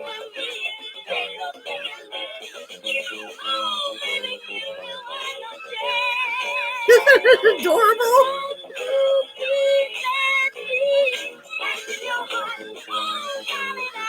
And that's the song that he was dancing to in the end of the movie, because that's when he came back. Now get this. There's an added bonus with this guy. When the tone is loud enough, hear me talking, he moves as I'm talking. Is that cool or what? So, what you can do is when your voice is loud enough, you can make him move. Okay, so see, it looks like he's real, right? You can tune him to the stereo to where whatever song is playing, he will dance to the rhythm of the song. And you see, I mean, he's never moved this much with me just talking. You know, I'm like, wow. But yeah, this is Groot, and as you can tell, I love it to death. He's all dusty though, so I gotta wipe him off. But yeah, in the end of the movie, remember he started growing back, and they put him in this little pot because all that was left of him was a little twig. That, because I don't know if you've seen that movie. If you haven't seen it, you should watch it when you're here this time. But oh God, I fell in love with Groot because he's a tree. He's actually a tree. And he goes through his teen stuff just like humans, but it's just everything he says is, I am Groot. I am Groot. Oh, you'd love it. You'd love it. Anyway, so in the movie, he's this big giant tree, okay? He's got a lot of special abilities and powers. He's very, very tall, but all he says, all you will ever hear him say is, I am Groot. But yet when he's talking to his buddies, like the raccoon and some of the others, you'll see when you see the movie, he's cool as heck. He ends up saving them in the end, but it destroys himself to do it. And all that the raccoon, his best friend in the whole world, they were the closest. All he had left was a twig. That was Groot, because Groot sacrificed himself to form a spherical cage around them to save them. And it cost him his life, but he came back and he started growing, and this is what he looked like. So see, he's really cute. He's definitely worth what Chris paid for him, because he wasn't cheap. Pops could tell you better than me how much he paid for him, but I'll try to get that from him and then show you on here some other time. But this has already gotten yellow and stuff from sitting and from all the nasty nicotine. And he definitely has a layer of dust on him. So, and I'm sure the Green Man just absolutely loves this thing. You know, it's like, there you go, Green Man. This will be my tribute to you. How about that? That'll be my statue of you until I can get a bigger Groot. But isn't he cute though? I mean, you want to talk about something to make you smile when you're having a crappy day, just turn on your little Groot buddy and get him to dancing, and, you know, hook him up to your stereo and he'll dance like along with the music, but it has to be a certain volume for him to do that, as you just saw. And I was just talking in what feels like a normal voice to me. I don't feel like I'm shouting, you know? So yeah, I love Groot. And when I saw that little Groot head you had, I was like, damn it, I can't get it because I can't get on TikTok because I'm not in the UK. And then you put it in the box and I went, oh no, she did. And it was like, you know, I felt like a little kid all over again, you know. To be loved like that by your daughter is just, it's indescribable. You know, it's very precious time, very precious moment you never want to forget, and you promise you never will. I'm wearing my rainbow quartz, as a matter of fact, today, and the rose quartz that you sent me. Yes. And this is the only Groot anything we have right now, so that'll make it even that much more special. Oh, thank you, sweetie. Appreciate it. Who's meowing and where is you at? I hear a kitty cat meowing. Who's meowing? Hard to tell with these silly babies. But yeah, we love the Guardians of the Universe movies or whatever they're called. I forget. Guardians of the Galaxy. Sorry. Guardians of the Galaxy. And yeah, you'll like the green chick. She's cool. She falls for the hot Mr. Yummy guy that plays in the Jurassic World, the one that trained Blue. Yeah, that Mr. Yummy. So I highly recommend it. We'll definitely have to put it on one of these nights when you're here and you're feeling up to it, because when you get in on the 1st, hopefully we'll be able to get something to eat right away. I don't know if, yeah, it should be payday. We should still have money, me and Pops. So we'll try to get something, take you to a McDonald's or Applebee's or somewhere, because depending on what time of day or night you're getting in, like if it's nighttime, then a nice place that we would go eat dinner at, like Olive Garden or something. We haven't done Olive Garden with you yet. I know you loved Applebee's. We still do. We go there quite a lot, but we try to slack off a little bit too and not do it every single month, because like when we have a little bit of extra money to play with and stuff, then it's not so much of a big deal. Okay, let me go. I'm gonna go get me a naughty snack. Be right back. Ow. What are you doing? You gonna lay in the freaking laundry basket?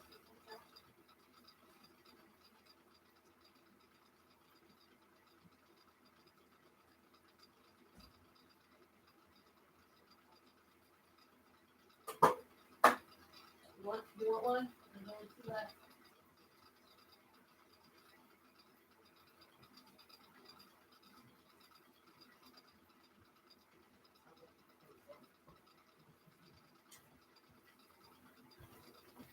This is why I call it a naughty snack.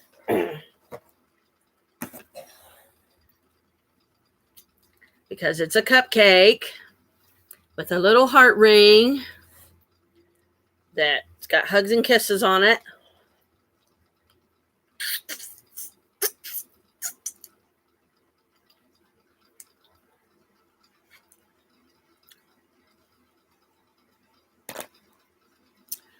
This is part of my early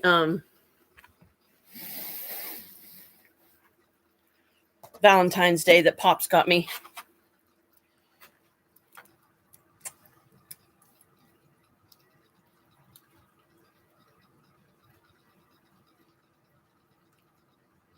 He also got them for Maria.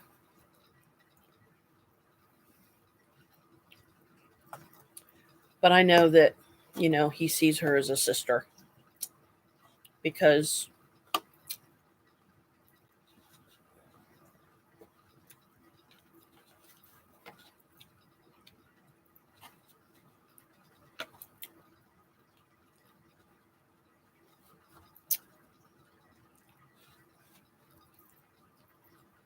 yeah.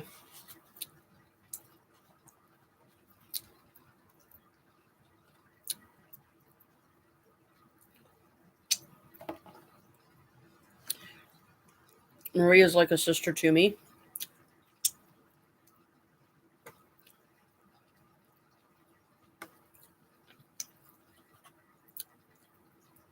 Maria don't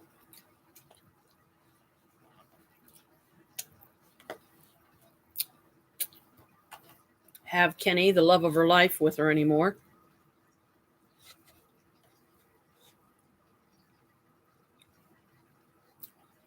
Okay. Good.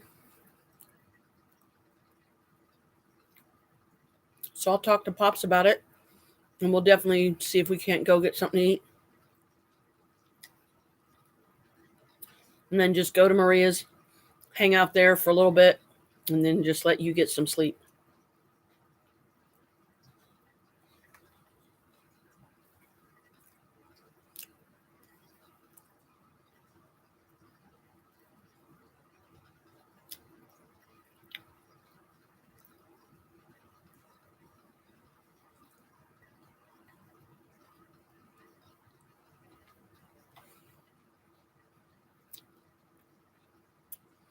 This is one thing I can't get upset about.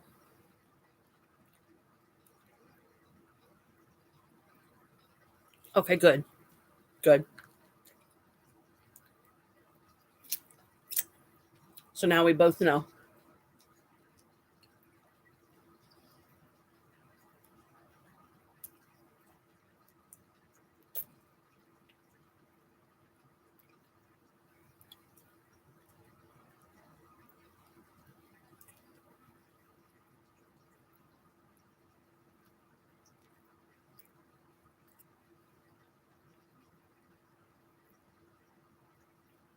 Meaning, I can't get upset that he's doing this for her because she don't have anyone to do it for her anymore. Because she's like a sister to me. So he views it as he's getting something from my sister that don't have her true love around anymore.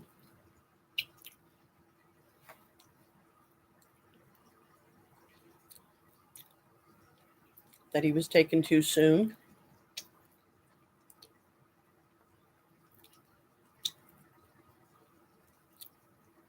And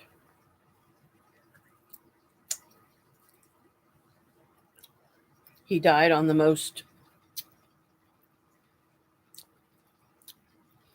sacred day for a witch. All Hallows Eve.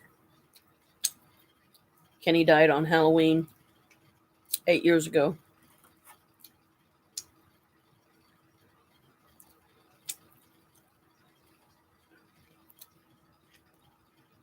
Maria was with him when he took his last breath.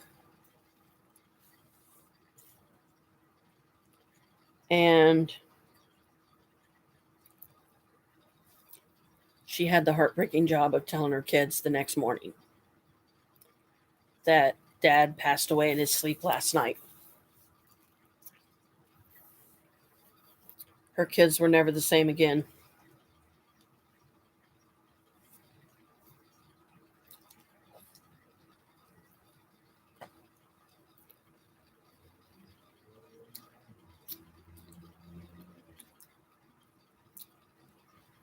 It's going to be Valentine's Day, Tuesday.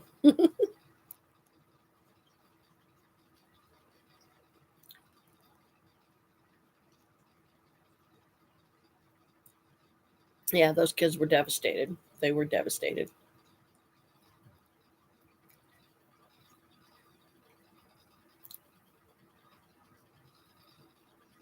She's got a grandson that she's not even allowed to have in her life.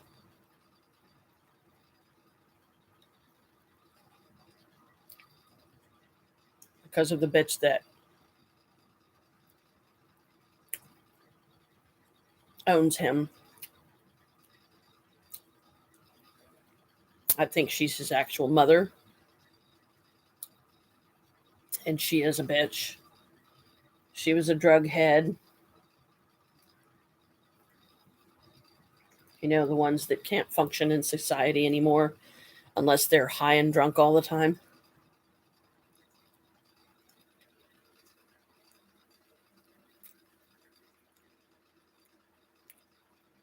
Life becomes one big letdown.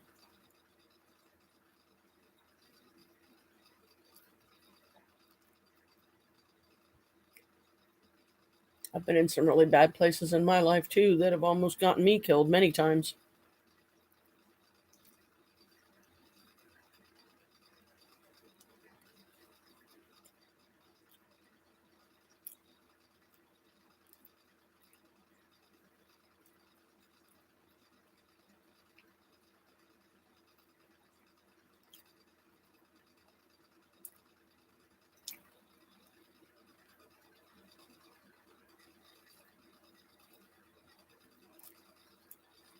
All the heartbreak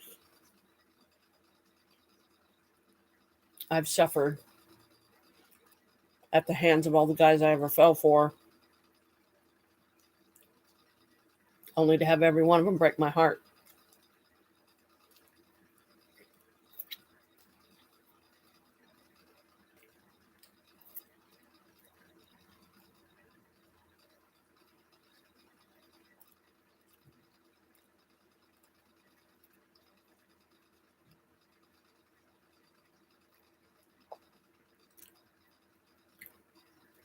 I bring Pops into our lives.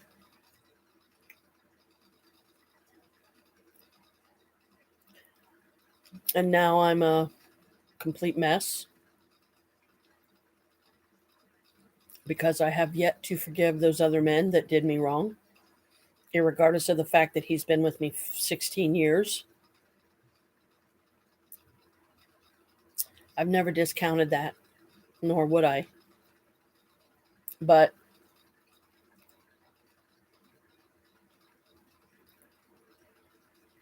I guess the timing was just part bad, part good when me and Pops met and got together and how and that whole fun thing. I did tell you that story, didn't I? I know I did. How I found him on Care 2.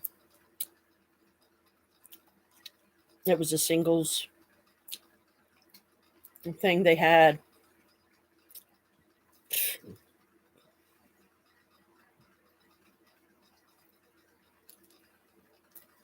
Exactly.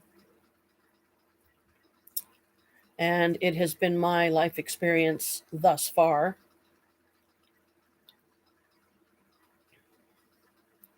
that if you and your partner can't find a an acceptable mid ground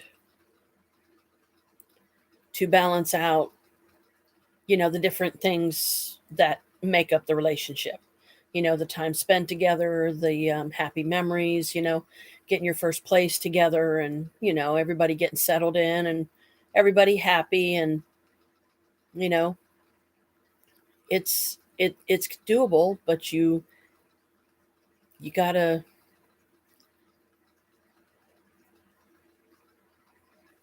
you forget to love yourself and pamper yourself. Which sometimes pampering, how I pamper myself is I just simply use my foot soak thing that I finally got after years of wanting one, and I paid for it with my own money because I didn't want Chris to think that I expected him to do it, although it would have been nice if he would have. But money was tight at the time for us. I didn't have a problem getting it myself. Um, but I just knew that if I wouldn't have gotten one that day, I wouldn't have gotten one. So it's like I was lucky to get even one, but I'm running out of room um, as far as places to put my molds and my craft supplies. I don't want to take them to Mom's because they would be ruined and probably never used again there. Not to mention the fit that she would most likely throw because I'm bringing more stuff into her house. And it's the very kind of stuff they are not comfortable with that they know is my chosen religion, and that's Wicca, accepting the fact that I'm a witch. And I'm not going to stop being a witch just to please them any more than I expect Jim to stop being a Baptist, calling himself a Baptist, Mom to stop calling herself a Protestant and start calling herself a witch. But get this, okay? That white gown that I got her that matches the witch dress that me and Alicia got, whenever she's having a bad day, she will get out that dress and lay it on her bed. And it makes her so happy because it's so beautiful. And I decided to get her a medium, and she said that it's a little too tight, but she said she has vowed to slim herself down to where she can wear that easily, and it makes her smile. It was on sale. I had the money at the time, and I thought, you know what, this will be, and oh my God, this will be the ultimate gift to her. And she loves it. I mean, she put it on for me that day. I had to help her because I had to loosen the bodice because I should have gotten her a large, like she said. But me and Maria was afraid that the dress would be too big on her if we got her a large.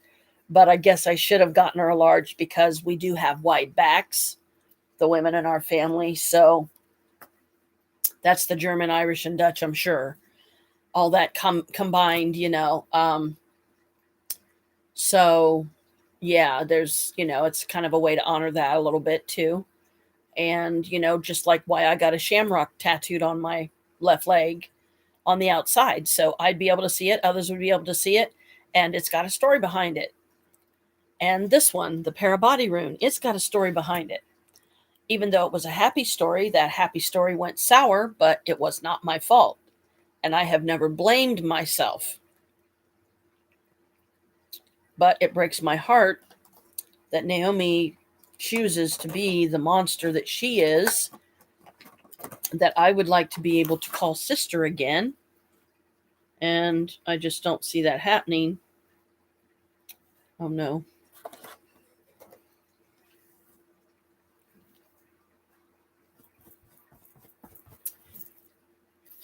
Look what this cupcakes do to your fingers and makes them all red. The icing bleeds, man.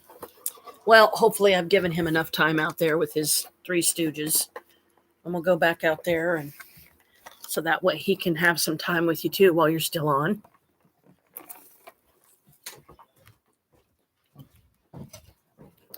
I was just trying to give you some time to watch your Stooge buddies, because I know I get loud.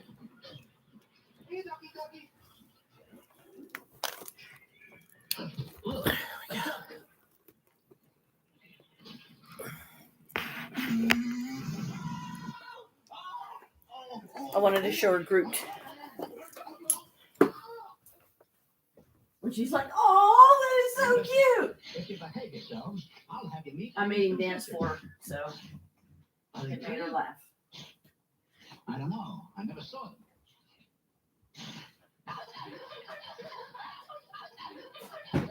Hey, there's Maggie and her two sisters. Looks like I'm going courting. Me too. Me too. Be still, my being hot. Onward. Hey, onward. Hey, boo. Well, come on. Oh, wow. Get mommy. Oh, I love that bright orange. That is so pretty. That's going to be really pretty. We just got back from a dinosaur show. I want you to meet my cave mates, Larry and Jack. I found the other one. I'm Maggie. I'm Maggie. You're telling me. Hi, boo baby. Here's your boo baby. Quick, run into the screen and go see Sissy while Dad's not looking. And then talk Pickles into coming back. Could you do that? Hi, baby boy. The bright orange batch is gorgeous. Gonna be so pretty. I didn't put crystals in it this time either. It's just mica powder and the resin. That's it. Boo baby. No, a little to the left, about a half inch. Okay, that's it. Fire! Here's mud in your eye. Hang on, boo. Oh boy. Let mommy get her rings on so I can pet you better. Oh. Oh. Come on, it's okay. I don't have this blockbuster. Okay. Little over the left. Little more. Ha ha ha.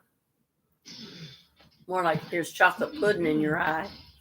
Wait a minute, Mo. There's an explanation. I'm sorry. What's the matter? Don't you know how to fire a gun? What's the matter with you? Get some ammunition. Hurry up. Okay.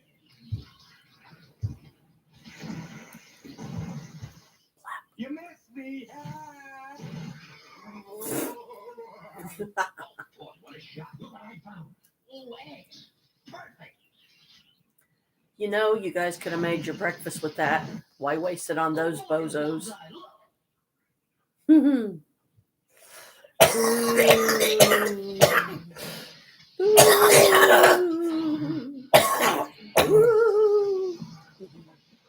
the poison gas, Larry. Go on with the gas mask. Here we are. Oh, he's going to love on my bear box now. Hold still, you. Flying Wampus kitty. Skunk. P.U. Stinky.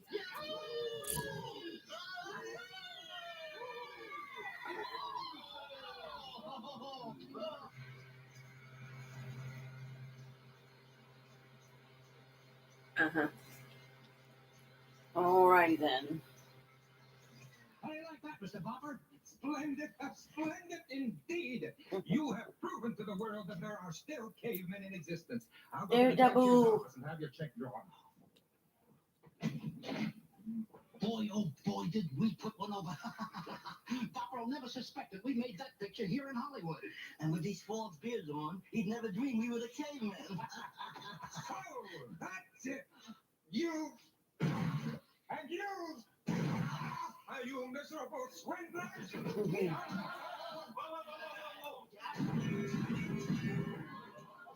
Guess I fixed that.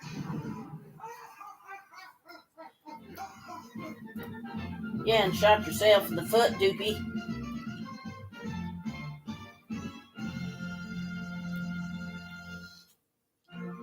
That's it. What's it? This Valentine's Day, give with up to 40% off everything.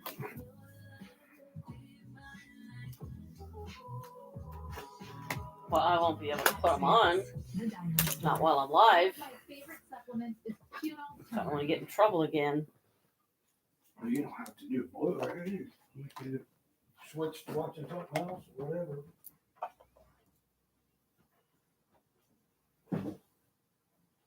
Here, let's do it this way. I went ahead and turned the audio off. So if they can't hear it, they can't complain. Keep it down a little.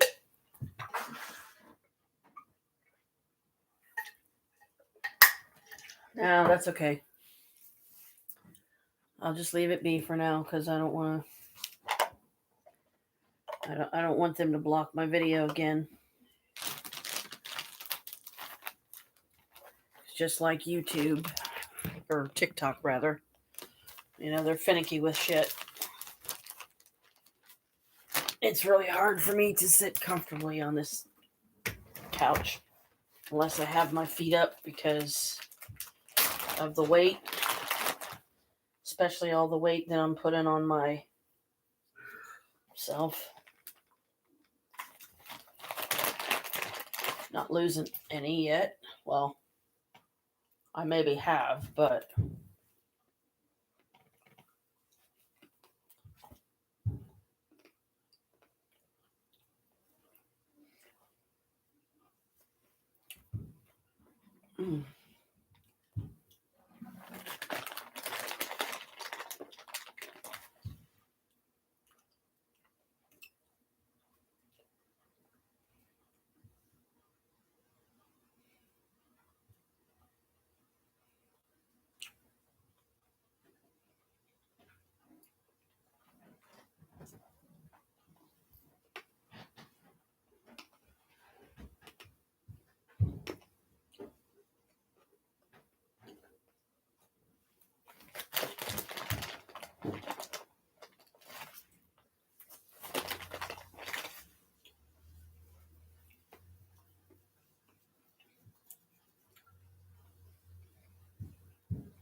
Pops gave me some good ideas about threading pieces, and I do try to I do try to pour them slow. You saw me.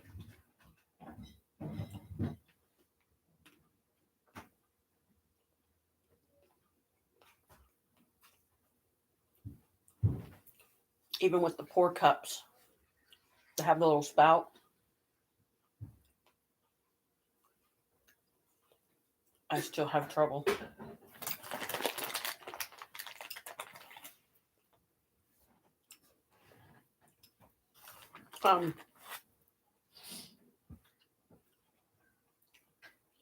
Did you ever get a chance to look up Ravenwood Castle?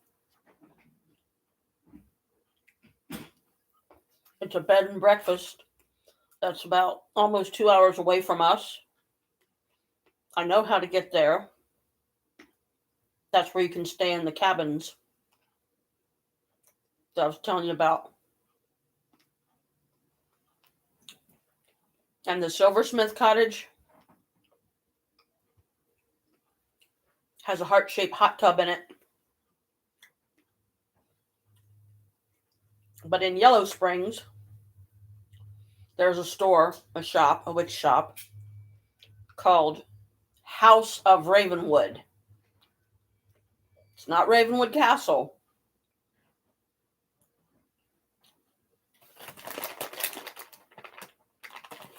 But you would love the shop.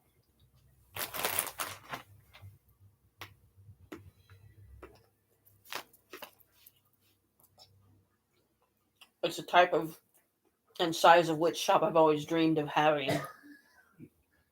It's like when you walk in, it's a good size. It's got two, like, I think 2 or 3 main rooms. Like when you first go in, you'll see a bunch of statuary all around you, right there. And yes, I know how to get to Yellow Springs too. It's not far from us either. Be a nice road trip. Are they open during the winter though? Don't know. Would they be open in March? Don't know. I would find out before I would drive up there.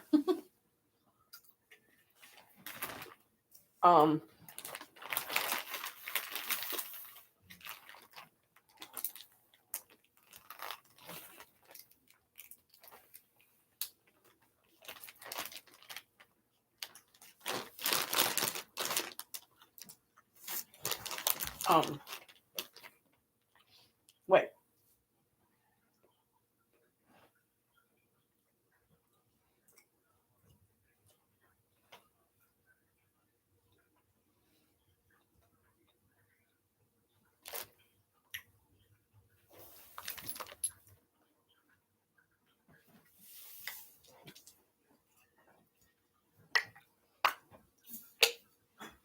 You want to talk about peace?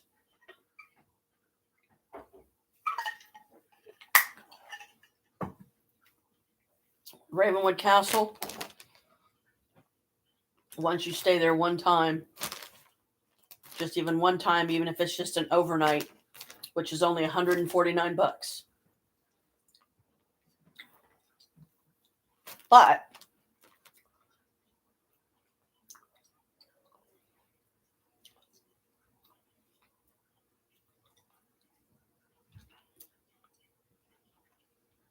I'm getting the peanuts out of my teeth and gums. But look up House of Ravenwood in Yellow Springs, and hopefully they have a website, because I don't know. I've never even checked myself. So, but just to get a good idea of the kind of stuff they sell, you would like it. Trust me, they have beautiful witchery stuff there.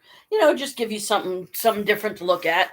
Maybe you'll see something in there and an idea or something that will inspire you to do something new or different you can do in your shop at some point. Because, you seem to be doing really good. You're killing it. Meaning you're doing really good, with your shop. So you have nice versatility. You have many different items. You get new stuff in as often as you can, and you make a lot of sales, and that's great. That proves that you are definitely the businesswoman. Like me, I just usually have never had the money to be able to afford it. Oh, you do great, hon. You do. You're always so sweet to everybody. And, thank you so much for your order. Even if they just order 3 things, it's like, that's what matters to people, because then they know you're not just trying to push stuff off on them because you want to make a sale. You genuinely love your job. You love your business. You're very passionate about it. You're very committed to it. And you want to get versatile stuff in there. That's way you got something for everybody, excuse me, as much as possible. And that's a good thing. You're acing it. You're doing really good. Don't ever think otherwise. I've got my business management book that I actually bought a copy of. I'm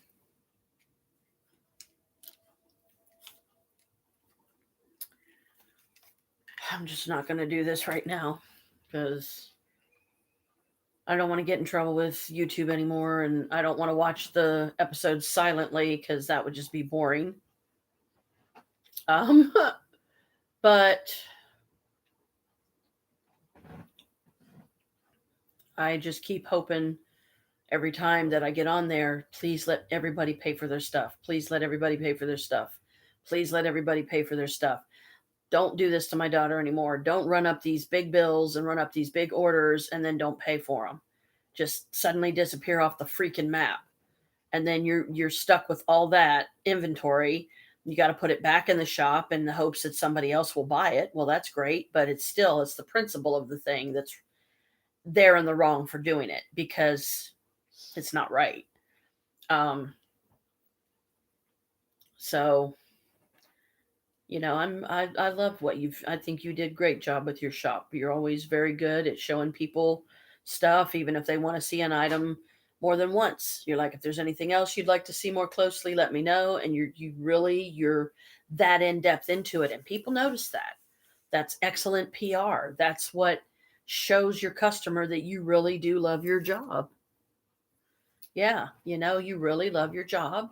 And I think you've done a tremendous job turning that section of your house into your shop.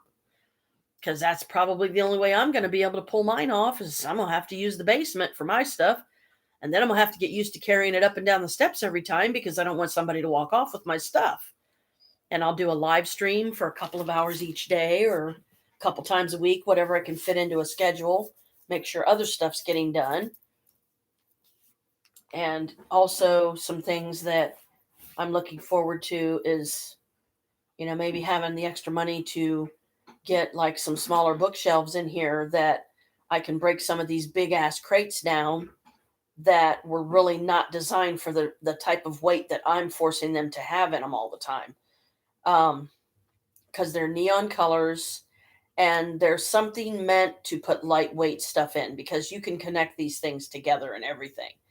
It's really neat. But if you remember the crates that I had in the front room here, the neon crates, because I think they were still there the last time you were here. Every time I try to get that area cleared, end up accumulating more stuff. I'm like, oh God, here we go again. The bathroom is a horrid mess right now. I need to clean the sink again. I need to put on the gloves. I need to use the cleaners that Chris got for us from the Grove, which is a nice service because they don't expect you to buy something once a month or anything like that. Buy it as you need it. So if we get low on dish soap or something, say, and he wants to try some of theirs, just place an order for the dish soap. Say, oh, okay, let's get some more of these rags. I really like these rags. Get some more of the rags, And the rags you can throw in the washer. You can wash them. They can survive it. But when they dry, they literally take the shape of the middle of the sink. It's really funny. But I remember thinking, the first time that I got on one of your TikToks and watched it all the way through at your shop, you don't know how much I kicked myself in the butt that day. Why did I wait this long? Before I finally got on. I'm so silly sometimes. I don't mean to forget or make people think I've forgotten them. I haven't. It's just my life is so chaotic. And, those of us that have chaotic lives, we can all relate. You're like, yeah, I know. I mean, look, you're raising three boys. You've had some ups and downs and bumps in the road, just like we all do. But that's how we learn. That's how we grow as people, as spirits. I wish I had my own little place that I could set up as my little shop. Keep all my materials there, keep all my molds there, all my resins, everything. So that would be less stuff cluttering up the apartment in here. And I don't want to keep taking stuff down to Maria's because then to me that just seems wrong. I would rather actually be able to have like a storage shed or something that I could buy, but I wouldn't buy something like that around here because somebody would destroy it and end up stealing all my stuff, you know? Um, so I'm not sure what I'm going to do, uh, how I'm going to do it. Um,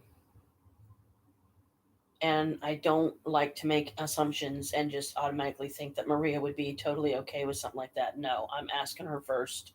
I'm not going to take her for granted like so many do and so many have, because we all know what that feels like, because we've all been taken for granted or feel that we've been taken for granted how many times in any given day.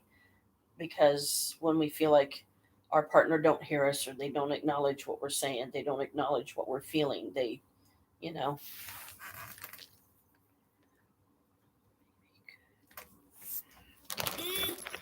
hang on, maybe could make an area once you get some things sorted in your front room.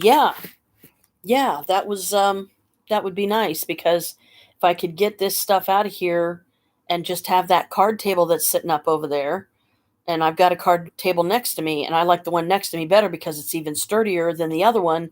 The other one isn't made with as strong a material, so I'm afraid when he gets piled with a bunch of weight, it keeps bowing it down and bowing it down to the point that it's just going to fall through one day, and then it's going to be useless. I'll have to throw it away, and those things can cost $40. Just for a card table and four chairs. Oh yeah, you can pay over 100 even. I mean, I don't know unless you happen to catch them on sale. But yeah, that would be great if I could get that area cleared out, get rid of the blue chair, get all these boxes, see if I can cram them downstairs or something, and put them in a garbage bag or something, and just try to market some way that, hey, this is the box for the Christmas tree statue, this is the box for this, and just get it out of here and get it down there. But because the basement does have a degree of dampness and moisture to it, I'm terrified that stuff's going to get mold on it and it's going to be ruined.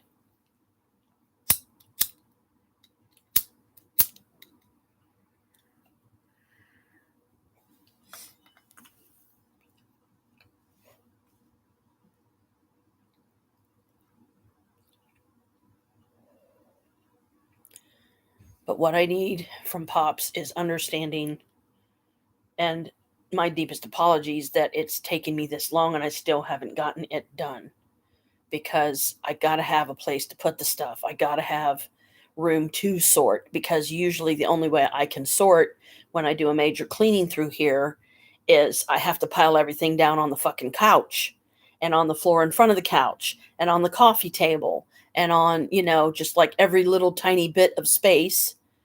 Very few that we have as far as space, not very much. I don't want to clutter it up with a bunch of stuff because I'm trying to sort through it. Now, I have these one bookshelves, but judging by, I mean, I'm not going to know until I get one and get it here. It's going to take quite a few of them, sadly, to house even a fraction of the books I have, the witch books especially.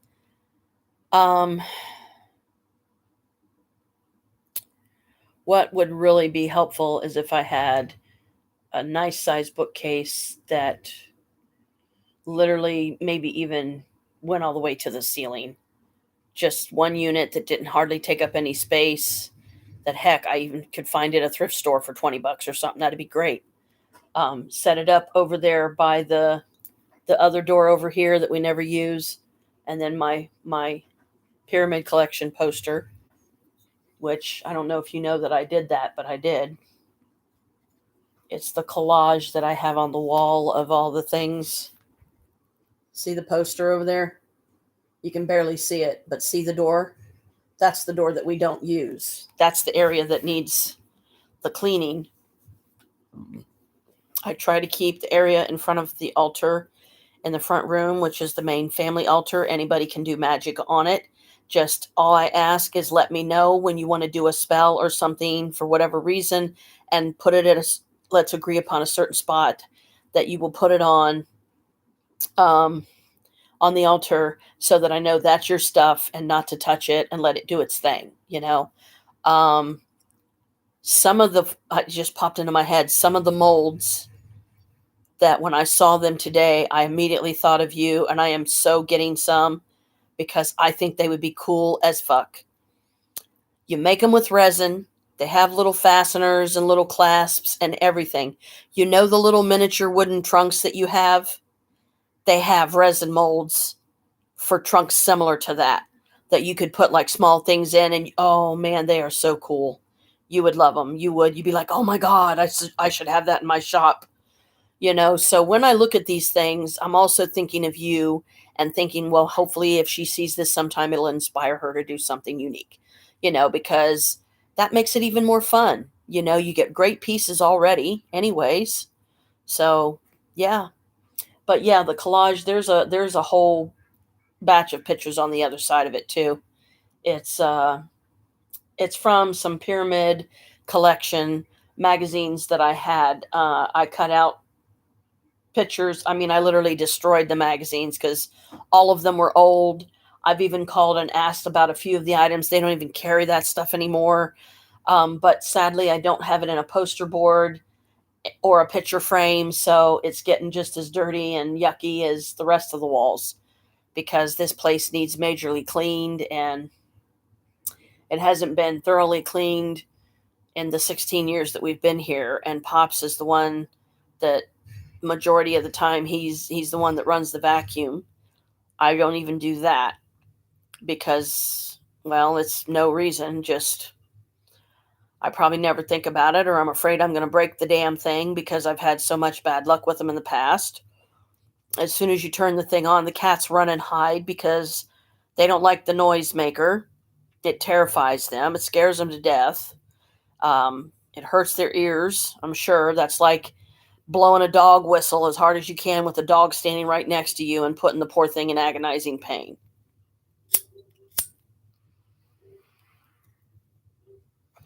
Like one of the items that the pyramid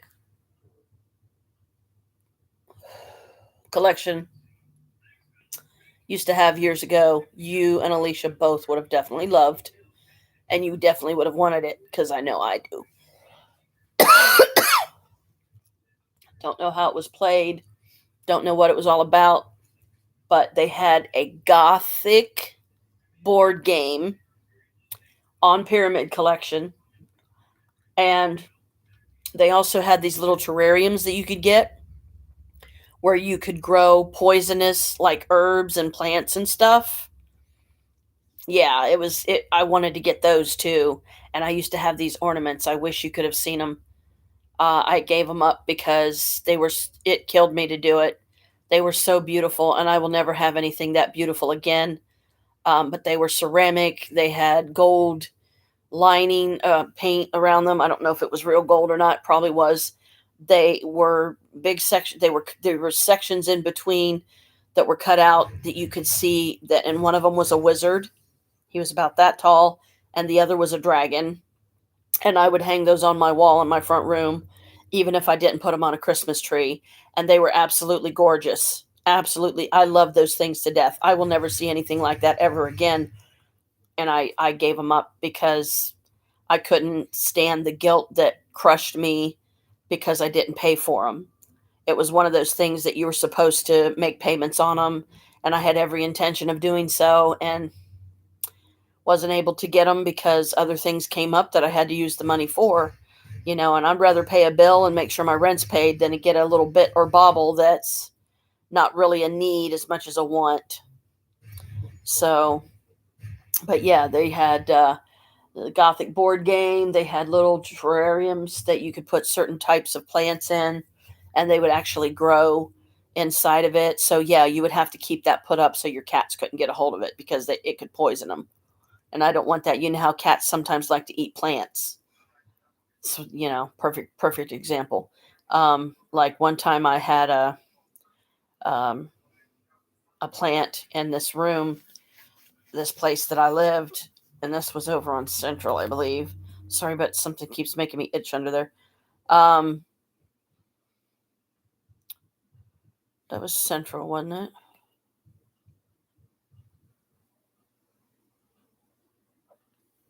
Dang, now I lost my train of thought. Anyway, whoop. The Pyramid Collection was a really cool magazine, and I had saved a bunch of them back because I loved the oh, you would love the clothes in them, and they had robes and all kinds of stuff. That's where I got my purple velvet big hood, fastens with a button. And sadly, I think I'm going to have to either sew the button back on better and tighten up the hole a bit because it's worn over time, or find another way to fasten it, like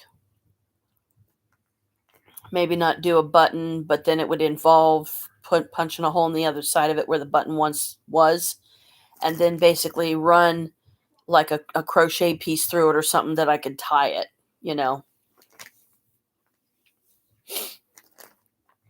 tie it closed so it would stay on better, or sew snaps on it or something, or listen to me, sew some other buttons, like even some mismatched ones, just for fun. And it's like, hey, I'm a witch that I'm very poor, and sometimes these bits and baubles find me, and I just put them on my dress, and I try to find a way to use them.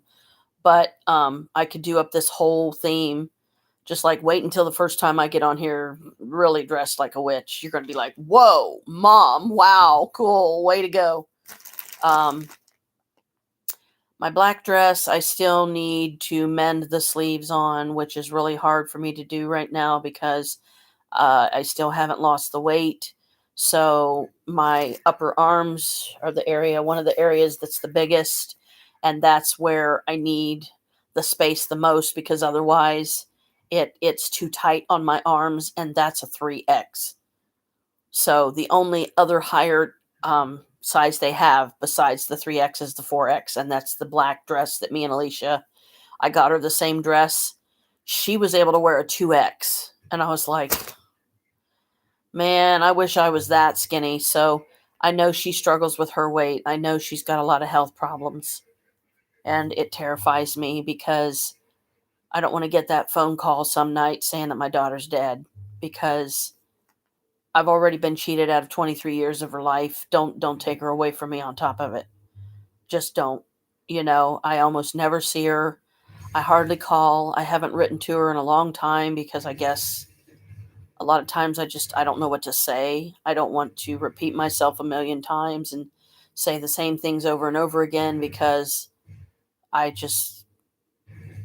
I want to make sure that she understands that this is what I've been through. This is what my life's been like. And I'm sorry for what happened with you and Adam, your biological dad, but I would rather Adam be her dad than somebody else, because there's only one other person that possibly by some horrific nightmare would be her dad, or could have been her dad. And I will not say his name on here, but if I found out that he was hers, or that was her dad, oh my God, it would be a blow to me, because, and her too, I'm sure, because she's gone through her 25 years of life so far with Adam, knowing Adam as her biological father, but she says Chris Pops is more of a dad to her than her dad Adam ever was.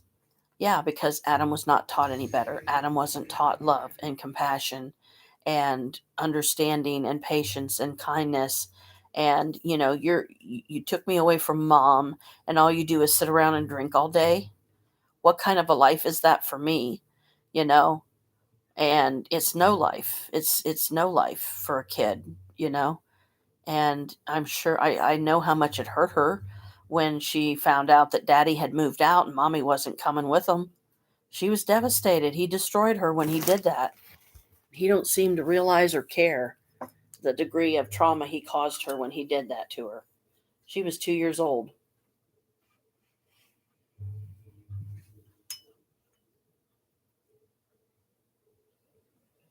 I think of all the bonding time lost that I will never have with her again.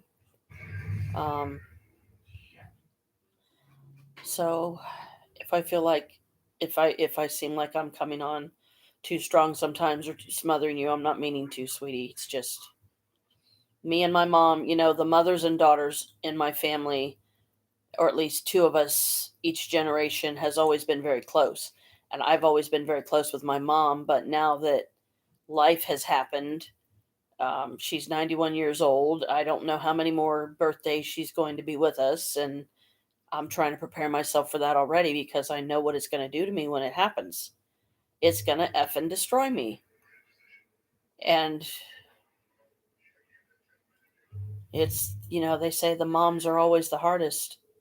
And I believe it because you, as a child, as in your mother's womb, you always have the strongest bond with the mother, you know, even if you don't want it. And I mean, sometimes it's the father. Yeah. Sometimes you end up with daddy's girls and mama's boys and, but to be cheated out of 23 years of Alicia's life that I'll never get back.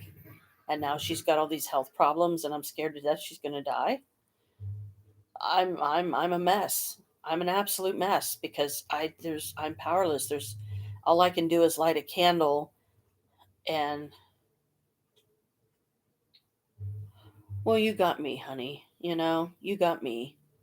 Um and to me, having these talks like this, even though this is live and anybody can watch it, I don't feel like we're doing anything wrong. This is just the only way that I can communicate with my daughter easily, and right now because she's in the UK. But just this is some of the stuff that brings me down is and why I'm absolutely grateful to have you as a daughter now and the boys, your boys, and stuff because I know what it's like. So when I ended up not having that closeness with Alicia, it devastated me. It it's difficult to deal with. So, but she's 23 or sorry, 25. She's, living her life. She's happy. Hopefully she's found a girlfriend that'll treat her right and they can be good together. And, I don't want anyone to hurt her again, even though I know that's part of life. That's part of the bumps in the road we call life. But Alicia's been through so much already. I don't want to see her go through more.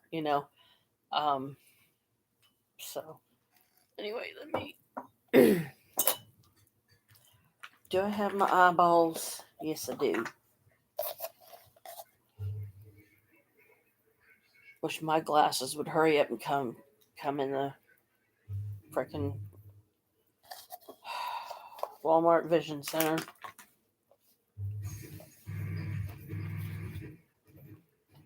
Let's see what Gaia has for us today.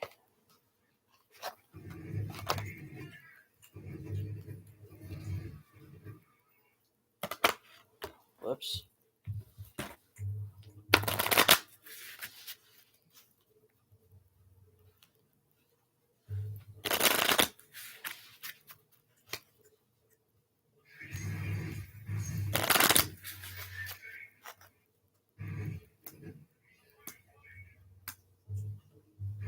What is the card and message for this day? Here and there for Brooke. Yeah. Cute. You'll like it. 34 plants. There's a sleeping fairy under a mushroom. Isn't she cute? Okay. Let's see what she is saying. It's a nice, like, spring or summer kind of little 34.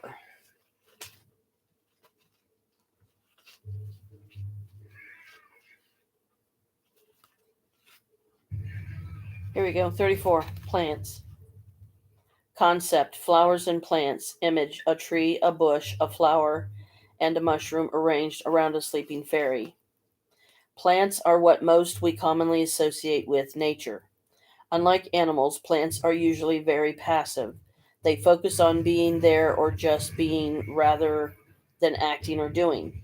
Even with we must remember, sorry, that plants are responsible for the oxygen in the air we breathe.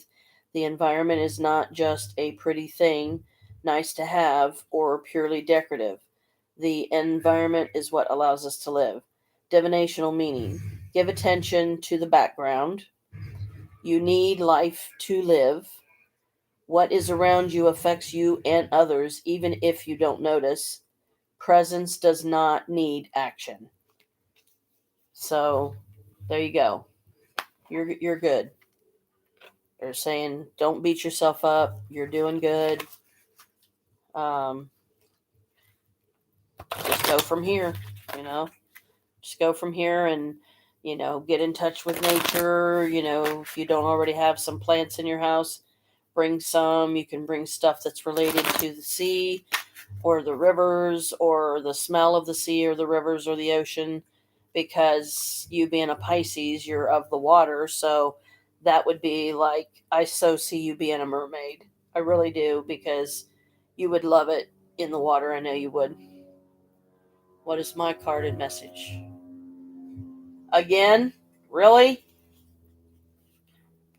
Okay, someone's trying to be funny. Or this is the goddess hitting me over the head because I'm not doing something. Education. Teacher.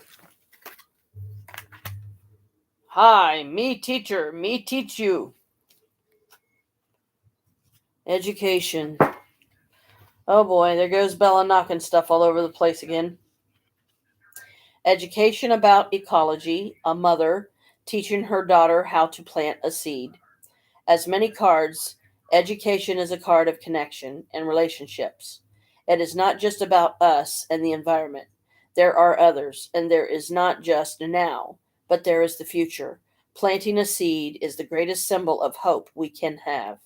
Our act of creation and of nurturing, even if great and powerful, is not due to give fruits and rewards now, but to grow slowly.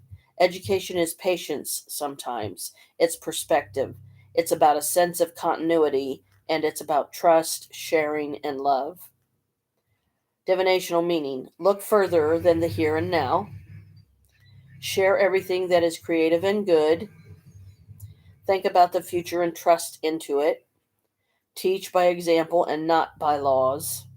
Do not protect the little ones from the good things. So, yeah, I would say that's fitting, wouldn't you? It's always nice to have a little pick me up like that.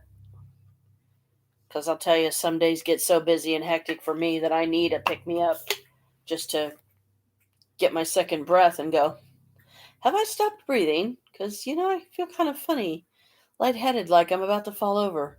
No, I'm breathing.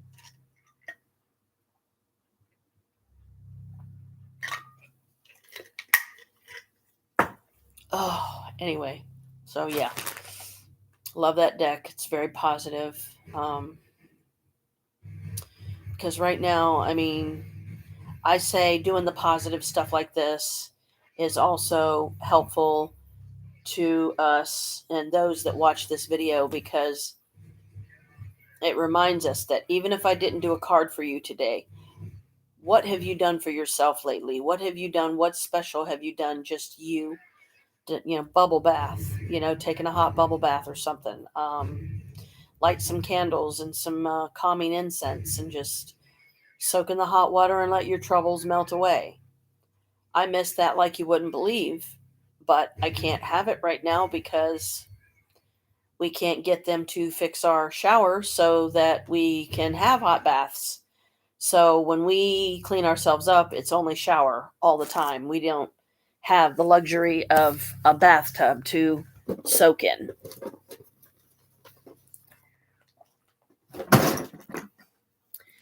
Trying to get this because I think you were enjoying that. And I've been trying to turn this thing off more because the battery don't die as quickly.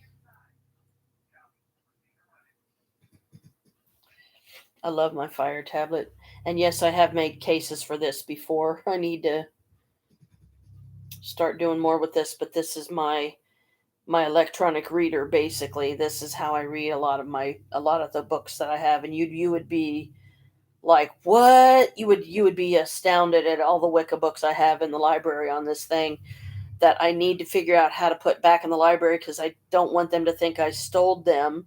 I didn't. I wasn't trying to. If they do think that, I wasn't trying to steal anything. I just really loved the stuff, so I didn't think I was doing any wrong. This will take 10 minutes. Optimizing system storage and applications. Okay. So I have a plug. Okay, it's 77%, so it should be okay if I remember to turn it off each day. Otherwise, okay, we were in this.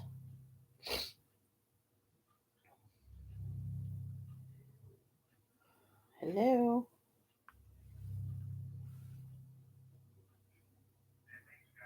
Excusez-moi. Hello.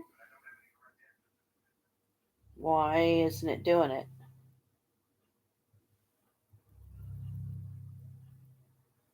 No, I'm not. I don't worry. Why is this doing this? It won't even let me bring up one of the. Huh. Gummit. I was trying to bring up. And it won't let me. Why won't it let me? Here we go. Guess I was trying to do it from the wrong screen. Should have stopped on the page that I stopped on. Okay.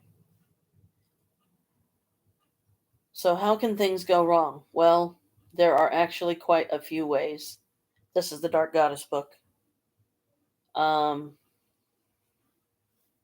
Example: a friend felt a certain deity was calling her to do healing work. Okay, maybe demanding is a better word, particularly counseling. But she found the more she tried to do the work, the less she was able to keep the rest of her life afloat. Mostly, she stretched herself thin, trying to uphold the work she felt she needed to do for that deity and the rest of her life, and she was draining herself in the process. As part of an oath to that deity, she asked that she find a job where she could do work in honor of that deity, but also have enough to make ends meet and be stable in her own life. A few months later, she found a job that paid well and was able to do the counseling work she felt called to. Building a devotional relationship with any deity is never going to be a one-way conversation. Negotiation and not working on blind faith are important. Another hang-up, oddly enough, is getting what you want. When you ask a deity for something, really understand what it is you are asking for. A long time ago, I made a vow to the Morrigan to find my own happiness and asked her to help me in doing so. Sounds easy, right? Keeping that oath is probably one of the hardest things I have ever taken on and the most rewarding. It forced me to face a lot of difficult choices. There were things in my life that weren't good for me, yet I still clung to them. I didn't quite expect to be made to look squarely and honestly at those things when I made that vow. I naively expected just to feel happier about life in general and learn to be happy with what I had, instead of facing the fact that things in my life, not simply my outlook, actually had to change for me to be happy. I actually had to do work. I also didn't expect the process to be as painful as it was. but I did get exactly what I asked for. And while it did turn out well, it was not an easy process. As magic users, we know words have power. Our oaths to the gods are no less powerful than words of power to words uttered to weave a spell, and thus they cannot be taken lightly or dispensed carelessly. Perhaps the most uncomfortable pitfall is when a god turns their back on you, so to speak. It does happen. As much as we want to see the gods as all loving parents, sometimes those parents get fed up with our shit. Usually, this occurs when you haven't been listening to a deity. There is only so much divine foot tapping and arm folding a god can do before leaving you to stew in your own juices. They leave you there to figure things out for yourself. They stop talking to you when you aren't carrying out your part of the bargain. How do you fix things? Make offerings and listen. If you are asking for answers, what is the deity telling you? Shh. Be quiet and listen. If you have trouble meditating and receiving messages, then use other media, cards, runes, and so on. If the problem stems from an oath that has been broken, follow through with the promise to the best of your abilities. Acknowledge that you messed up and ask for aid in accomplishing the task or understanding how to do so. Things can also go wrong when we only make offerings or do devotional work when we want something. If you create an altar for Kali, pay attention to it only when you want something or when things start hitting the fan, and ignore it and the deity the rest of the time, you will not likely get the most positive outcome. Building a connection and relationship is important and shouldn't revolve, around only doing the work and building the connection in times of need. I find this to be particularly true of working with the Sid and spirits. The gods are no different. Oops. Chapter 3: Cursing, warding, and other defensive magic. While our main focus will be how to work with dark deities in order to transform our lives, it is important to be able to protect ourselves along the journey. There is a healthy respect for and tradition of using curses and defensive magic in Santeria and hoodoo traditions, but when it comes to modern witchcraft as a whole, we tend to shy away from it. Reconstructionists and those in traditions that do not hold to the Wiccan Rede are less shy about such things, but still, as a whole, pagans should put more of an emphasis on learning magical defense and offense. Protection and retribution are certainly in the realm of dark gods, and you can use the techniques in this chapter with any of the goddesses in this book. Let me start out by saying I don't believe in the harm none axiom. It's an impossible idea. I do believe that we should be good to one another and live well and honorably. I agree. But I do not think those two words really sum up a moral code for the craft or paganism in general. If you ate a hamburger recently or picked a pretty flower from the garden, you have broken this law. Our very existence cannot be without harming or destroying something. That ultimately is the ever swaying pendulum of balance. Something gets destroyed to fuel something else. And then the cycle continues on and on. If we tried to harm nothing in our existence, we would inevitably harm ourselves in our efforts in trying to do so. Starving and allowing others to treat us poorly in lieu of protecting ourselves. This holds true in magic as well. You just can't banish someone in a nice way. It just doesn't work. When you need someone to get the hell away to keep yourself and others around you safe, it's not always going to be pretty. We have to become comfortable with the idea of force, rather than the implied passivity of adhering to the ideas behind the reed. Most people would agree that if someone physically attacked you, you have every right to fight back. That same idea applies to magic. If someone has sent some nasty energy your way, you have every right to magically push it right back. This does not mean we should not lead our lives by a moral code, nor does it mean that we should not have morals in regard to our magical practices. Rather, it's that each person's morals are ultimately for themselves to flesh out and adhere to. That being said, there are plenty of people out in the world who don't wish us well, and it's imperative to be able to defend against such people or against unwanted and negative beings. After all, not every fairy wants to help us. Some of them want to eat your face off, and not every human is good natured. Modern pagans have hang ups regarding cursing in particular. If we look to the pagans of the past, we see they had fewer issues with asking the gods to curse others for them. Temples in continental Europe and Roman Celtic ones in Britain have many examples of cursed tablets offered to gods by those seeking justice for minor things, such as stolen shoes, and for more heinous crimes. Warding, Warding. Warding is perhaps one of the most important things you can do magically to protect yourself and your home, not just from unwanted people, but also from unwanted spirits and beings. There are several ways to go about creating wards and placing them in your home. You might create one to protect your home in general, another for your ritual space and the things you do there, and one in your car to protect you while you are away from home. Simple house ward. Before erecting wards, I like to smudge my house and use a little water with a pinch of salt in it to draw an X in the corners of all the doorways, windows, and mirrors, just as a general cleansing before I start my work. Wards are not something you do once and forget about. They are something you feed and add power to as time goes on. Like recharging batteries, you can create them purely through visualization, but I like to have a physical object to anchor the energy into. In this case, we will use four crystals or stones of your choice that will be placed in the four corners of the home. You can use more than four, as some people prefer to have enough stones to keep in all the windows, sills, and near entryways. While you can literally place the stones in the actual corners of the home, I like to use a drawing on the layout of the home as a kind of grid to place the stones on.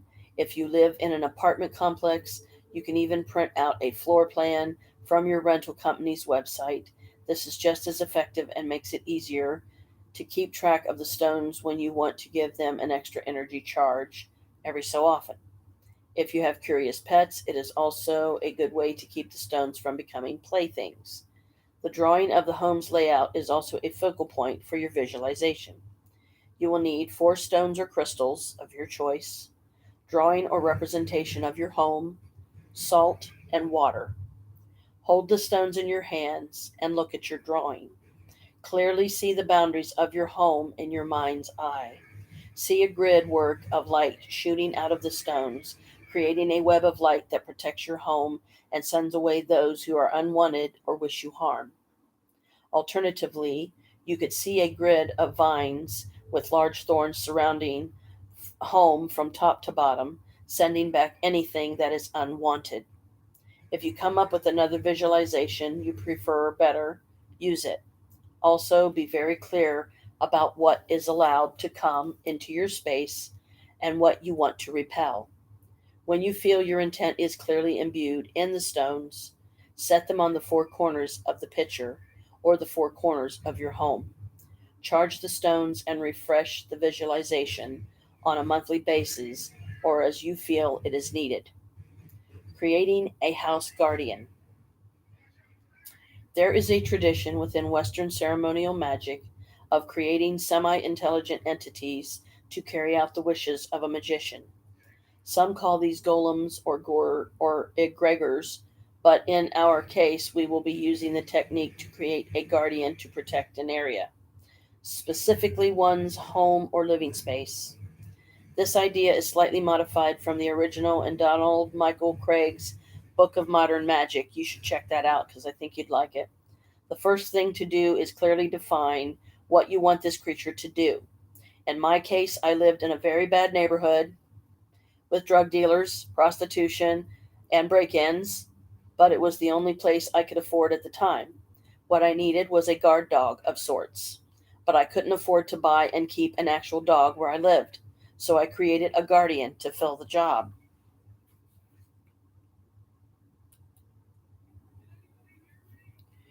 Find or make a talisman to house your guardian.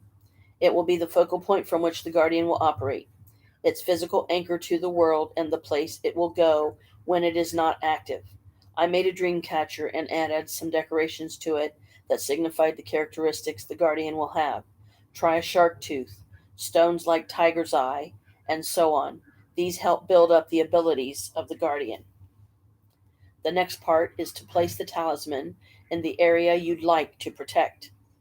I determined the weakest place was the front door, so I hung it on the wall near the door, which is also a place I see every day in order to connect with the guardian. Yours might be a window, bedroom, or living area. The choice will depend on your specific environment and the treat you think is most likely threat, sorry, and the threat you think is most likely. Having done this, now comes the actual magic. You will need to visualize this guardian. Is it two legged or four? Does it have fur, scales, feathers, claws, teeth? All these things you need to choose, but don't choose anything, choose something so hideous or scary it would frighten you or your guests if they actually saw it. More than once, my particular guardian has been seen by others. If you have trouble visualizing this, I suck at visualization. Trust that if your ability to visualize were stronger, you'd actually see it and know that it is real, even if you have trouble seeing it in your mind's eye, which is here. Your guardian should have the intelligence of a dog or cat or some other pet. Not too smart to become dangerous, but smart enough to do its job and make decisions. Now give it a name, a simple name that only you know and will always use to refer to it. Let it know that you are its partner, parent, its pack leader, its creator, and the one who will feed it. Let it know that it is the guardian's job to protect the home, the lair for both of you, any who live there, and any invited guests. Anyone else not permitted is to be chased away. Now let it do its job. In your mind, greet it every day as you would a pet and say goodbye as you leave. Treat it as a living being and communicate with it. Does it have needs, wants? The more you commune with your guardian, the better your rapport with the being you have created will be, and the easier it will be for you to work with it. Feed it magical energy regularly. The kind of energy should be the same energy that martial artists call chi or kai, and giving it to your guardian should not deplete you. Direct it to the guardian or to the talisman, whichever is easier. Should it become necessary to undo the guardian, remember that you created it and you can undo it. Reverse the process of creation. Visualize removing its features one by one and slowly absorb those parts back into yourself. Then disassemble the talisman, thanking the guardian for its loyal service. Remember that it is a servant to you, so use it wisely. On the go ward. For this ward, you will need to create a sigil or bind rune that you will use as your trigger to activate your ward. Instead of hanging fuzzy dice in your car, you can hang your ward from the rearview mirror. Alternatively, the ward could be kept in the glove compartment or another area of the car. Just be certain it does not obstruct your ability to drive safely. Your ward can be as witchy or mundane as you like. Safely.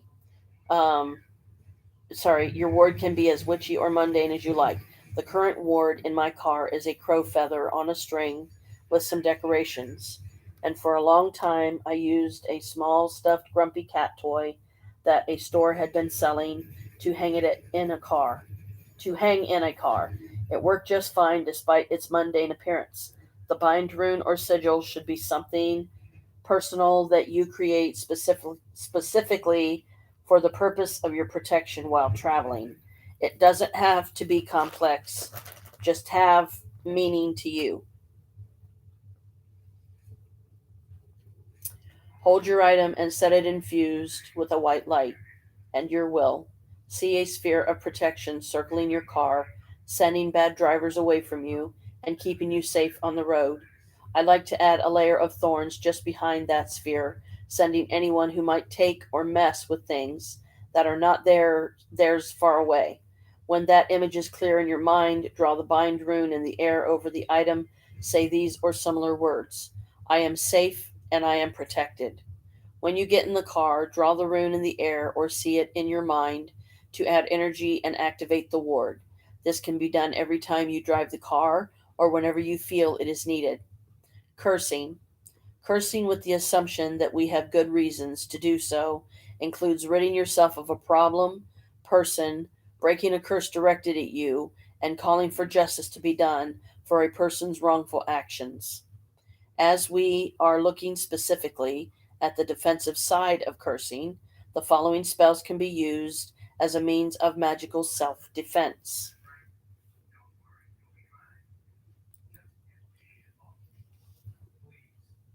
Modern versions of a cursed tablet.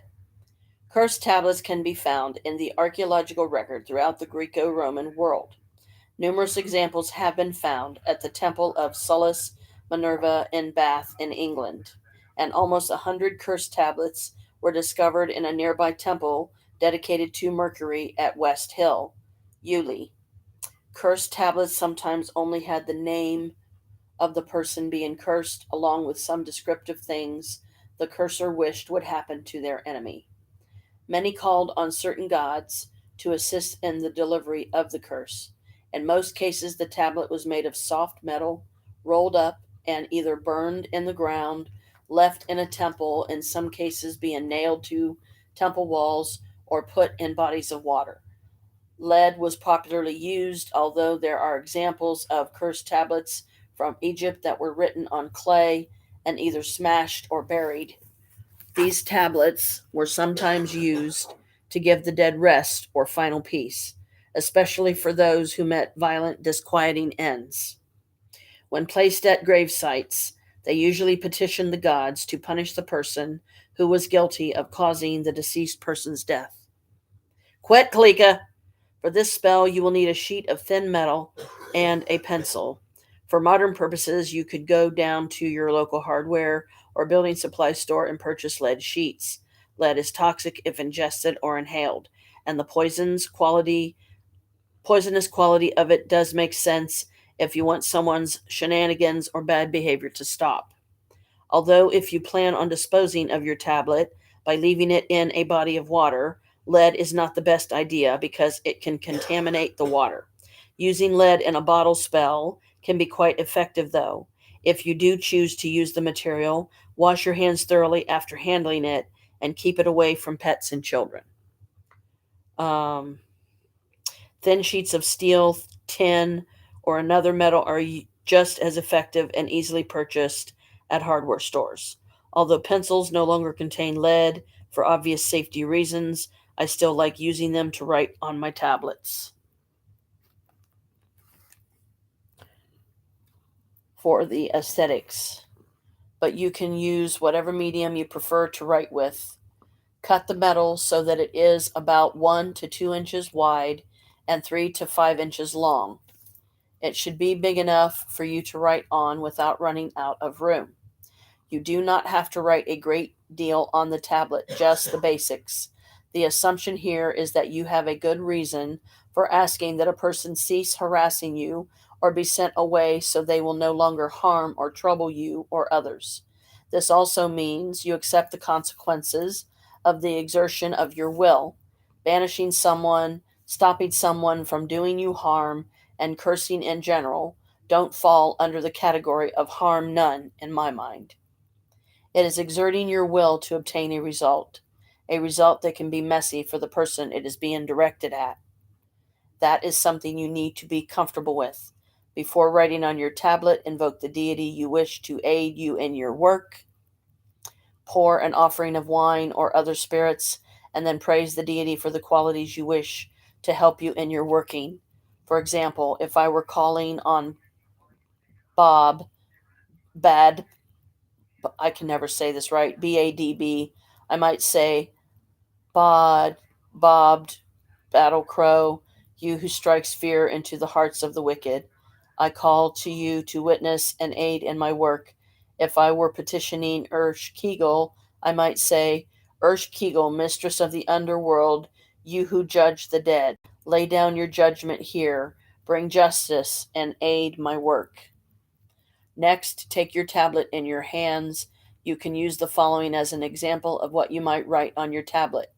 Name of deity, I petition you to curse, bring justice, bring retribution, onto name of person. If you like, you can include a reason or a description of the outcome you wish to occur. Hold the tablet in your hands and see the outcome you desire.